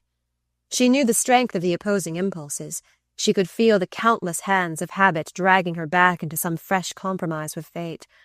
She felt an intense longing to prolong, to perpetuate, the momentary exaltation of her spirit. If only life could end now, end on this tragic yet sweet vision of lost possibilities, which gave her a sense of kinship with all the loving and foregoing in the world. She reached out suddenly, and, drawing the cheque from her writing desk, enclosed it in an envelope which she addressed to her bank. She then wrote out a cheque for Trenor, and placing it, without an accompanying word, in an envelope inscribed with his name, laid the two letters side by side on her desk. After that she continued to sit at the table, sorting her papers and writing, till the intense silence of the house reminded her of the lateness of the hour. In the street the noise of wheels had ceased, and the rumble of the elevated came only at long intervals through the deep, unnatural hush. In the mysterious nocturnal separation from all outward signs of life, she felt herself more strangely confronted with her fate. The sensation made her brain reel, and she tried to shut out consciousness by pressing her hands against her eyes. But the terrible silence and emptiness seemed to symbolize her future. She felt as though the house, the street, the world were all empty, and she alone left sentient in a lifeless universe. But this was the verge of delirium. She had never hung so near the dizzy brink of the unreal. Sleep was what she wanted. She remembered that she had not closed her eyes for 2 nights. A little bottle was at her bedside, waiting to lay its spell upon her. She rose and undressed hastily, hungering now for the touch of her pillow. She felt so profoundly tired that she thought she must fall asleep at once, but as soon as she had lain down, every nerve started once more into separate wakefulness. It was as though a great blaze of electric light had been turned on in her head, and her poor little anguished self shrank and cowered in it, without knowing where to take refuge. She had not imagined that such a multiplication of wakefulness was possible. Her whole past was reenacting itself at 100 different points of consciousness. Where was the drug that could still this legion of insurgent nerves? The sense of exhaustion would have been sweet compared to this shrill beat of activities, but weariness had dropped from her as though some cruel stimulant had been forced into her veins. She could bear it. Yes, she could bear it. But what strength would be left her the next day? Perspective had disappeared. The next day pressed close upon her, and on its heels came the days that were to follow. They swarmed about her like a shrieking mob. She must shut them out for a few hours. She must take a brief bath of oblivion. She put out her hand, and measured the soothing drops into a glass. But as she did so, she knew they would be powerless against the supernatural lucidity of her brain. She had long since raised the dose to its highest limit, but tonight she felt she must increase it. She knew she took a slight risk in doing so. She remembered the chemist's warning. If sleep came at all, it might be a sleep without waking. But after all, that was but one chance in 100. The action of the drug was incalculable, and the addition of a few drops to the regular dose would probably do no more than procure for her the rest she so desperately needed. She did not, in truth, consider the question very closely. The physical craving for sleep was her only sustained sensation. Her mind shrank from the glare of thought as instinctively as eyes contract in a blaze of light. Darkness. Darkness was what she must have at any cost. She raised herself in bed and swallowed the contents of the glass. Then she blew out her candle and lay down. She lay very still, waiting with a sensuous pleasure for the first effects of the soporific. She knew in advance what forms they would take, the gradual cessation of the inner throb, the soft approach of passiveness, as though an invisible hand made magic passes over her in the darkness. The very slowness and hesitancy of the effect increased its fascination. It was delicious to lean over and look down into the dim abysses of unconsciousness.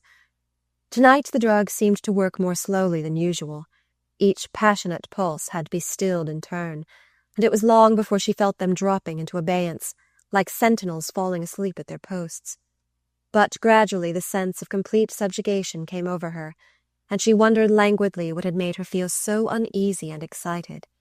She now saw that there was nothing to be excited about. She had returned to her normal view of life. Tomorrow would not be so difficult after all. She felt sure that she would have the strength to meet it. She did not quite remember what it was that she had been so afraid to meet, but the uncertainty no longer troubled her. She had been unhappy, and now she was happy. She had felt herself alone, and now the sense of loneliness had vanished. She stirred once and turned on her side, and as she did so, she suddenly understood why she did not feel herself alone. It was odd, but Neddy Struthers' child was lying on her arm. She felt the pressure of its little head against her shoulder. She did not know how it had come there, but she felt no great surprise at the fact, only a gentle penetrating thrill of warmth and pleasure. She settled herself into an easier position, hollowing her arm to pillow the round, downy head, and holding her breath lest a sound should disturb the sleeping child. As she lay there, she said to herself that there was something she must tell Selden, some word she had found that should make life clear between them. She tried to repeat the word, which lingered vague and luminous on the far edge of thought. She was afraid of not remembering it when she woke, and if she could only remember it and say it to him, she felt that everything would be well. Slowly the thought of the word faded, and sleep began to unfold her. She struggled faintly against it, feeling that she ought to keep awake on account of the baby. But even this feeling was gradually lost in an indistinct sense of drowsy peace, through which, of a sudden, a dark flash of loneliness and terror tore its way. She started up again, cold and trembling with the shock. For a moment she seemed to have lost her hold of the child. But no, she was mistaken. The tender pressure of its body was still close to hers. The recovered warmth flowed through her once more. She yielded to it, sank into it, and slept. Chapter 14. The next morning rose mild and bright, with a promise of summer in the air.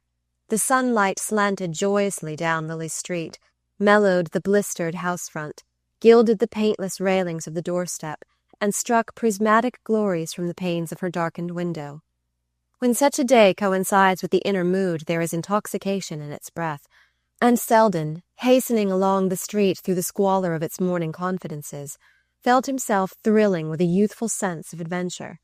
He had cut loose from the familiar shores of habit, and launched himself on uncharted seas of emotion. All the old tests and measures were left behind, and his course was to be shaped by new stars. That course, for the moment, led merely to Miss Bart's boarding-house, but its shabby doorstep had suddenly become the threshold of the untried. As he approached, he looked up at the triple row of windows, wondering boyishly which one of them was hers. It was 9 o'clock, and the house, being tenanted by workers, already showed an awakened front to the street. He remembered afterward having noticed that only one blind was down. He noticed, too, that there was a pot of pansies on one of the window-sills, and at once concluded that the window must be hers. It was inevitable that he should connect her with the one touch of beauty in the dingy scene. 9 o'clock was an early hour for a visit, but Selden had passed beyond all such conventional observances. He only knew that he must see Lily Bart at once. He had found the word he meant to say to her, and it could not wait another moment to be said. It was strange that it had not come to his lips sooner, that he had let her pass from him the evening before without being able to speak it. But what did that matter, now that a new day had come? It was not a word for twilight, but for the morning. Selden ran eagerly up the steps and pulled the bell, and even in his state of self-absorption it came as a sharp surprise to him that the door should open so promptly. It was still more of a surprise to see, as he entered, that it had been opened by Gertie Farish, and that behind her, in an agitated blur, several other figures ominously loomed. "Lawrence," Gertie cried in a strange voice, "how could you get here so quickly?" And the trembling hand she laid on him seemed instantly to close about his heart. He noticed the other faces, vague with fear and conjecture. He saw the landlady's imposing bulk sway professionally toward him, but he shrank back, putting up his hand, while his eyes mechanically mounted the steep black walnut stairs, up which he was immediately aware that his cousin was about to lead him. A voice in the background said that the doctor might be back at any minute, and that nothing upstairs was to be disturbed. Someone else exclaimed, "It was the greatest mercy." Then Selden felt that Gertie had taken him gently by the hand, and that they were to be suffered to go up alone. In silence they mounted the 3 flights, and walked along the passage to a closed door. Gertie opened the door, and Selden went in after her. Though the blind was down, the irresistible sunlight poured a tempered golden flood into the room, and in its light Selden saw a narrow bed along the wall, and on the bed, with motionless hands and calm, unrecognizing face, the semblance of Lily Bart. That it was her real self, every pulse in him ardently denied. Her real self had lain warm on his heart but a few hours earlier. What had he to do with this estranged and tranquil face, which, for the first time, neither paled nor brightened at his coming? Gertie, strangely tranquil too, with the conscious self-control of one who has ministered to much pain, stood by the bed, speaking gently, as if transmitting a final message. The doctor found a bottle of chloral. She had been sleeping badly for a long time, and she must have taken an overdose by mistake. There is no doubt of that, no doubt. There will be no question. He has been very kind. I told him that you and I would like to be left alone with her, to go over her things before anyone else comes. I know it is what she would have wished." Selden was hardly conscious of what she said. He stood looking down on the sleeping face which seemed to lie like a delicate, impalpable mask over the living lineaments he had known. He felt that the real Lily was still there, close to him, yet invisible and inaccessible, and the tenuity of the barrier between them mocked him with a sense of helplessness. There had never been more than little impalpable barrier between them, and yet he had suffered it to keep them apart. And now, though it seemed slighter and frailer than ever, it had suddenly hardened to adamant, and he might beat his life out against it in vain. He had dropped on his knees beside the bed, but a touch from Gertie aroused him. He stood up, and as their eyes met he was struck by the extraordinary light in his cousin's face. "You understand what the doctor has gone for. He has promised that there shall be no trouble, but of course the formalities must be gone through, and I asked him to give us time to look through her things first." He nodded, and she glanced about the small bare room. "It won't take long," she concluded. "No, it won't take long," he agreed. She held his hand in hers a moment longer, and then, with a last look at the bed, moved silently toward the door. On the threshold she paused to add, "You will find me downstairs if you want me." Selden roused himself to detain her. "But why are you going? She would have wished—" Gertie shook her head with a smile. "No, this is what she would have wished." And as she spoke, a light broke through Selden's stony misery, and he saw deep into the hidden things of love. The door closed on Gertie, and he stood alone with the motionless sleeper on the bed. His impulse was to return to her side, to fall on his knees, and rest his throbbing head against the peaceful cheek on the pillow. They had never been at peace together, they two, and now he felt himself drawn downward into the strange, mysterious depths of her tranquillity. but he remembered Gertie's warning words. He knew that, though time had ceased in this room, its feet were hastening relentlessly toward the door. Gertie had given him this supreme half-hour, and he must use it as she willed. He turned and looked about him, sternly compelling himself to regain his consciousness of outward things. There was very little furniture in the room. The shabby chest of drawers was spread with a lace cover, and set out with a few gold-topped boxes and bottles, a rose-coloured pincushion, a glass tray strewn with tortoise-shell hairpins. He shrank from the poignant intimacy of these trifles, and from the blank surface of the toilet mirror above them. These were the only traces of luxury, of that clinging to the minute observance of personal seemliness, which showed what her other renunciations must have cost. There was no other token of her personality about the room, unless it showed itself in the scrupulous neatness of the scant articles of furniture, a washing-stand, 2 chairs, a small writing desk, and the little table near the bed. On this table stood the empty bottle and glass, and from these also he averted his eyes. The desk was closed, but on its slanting lid lay 2 letters which he took up.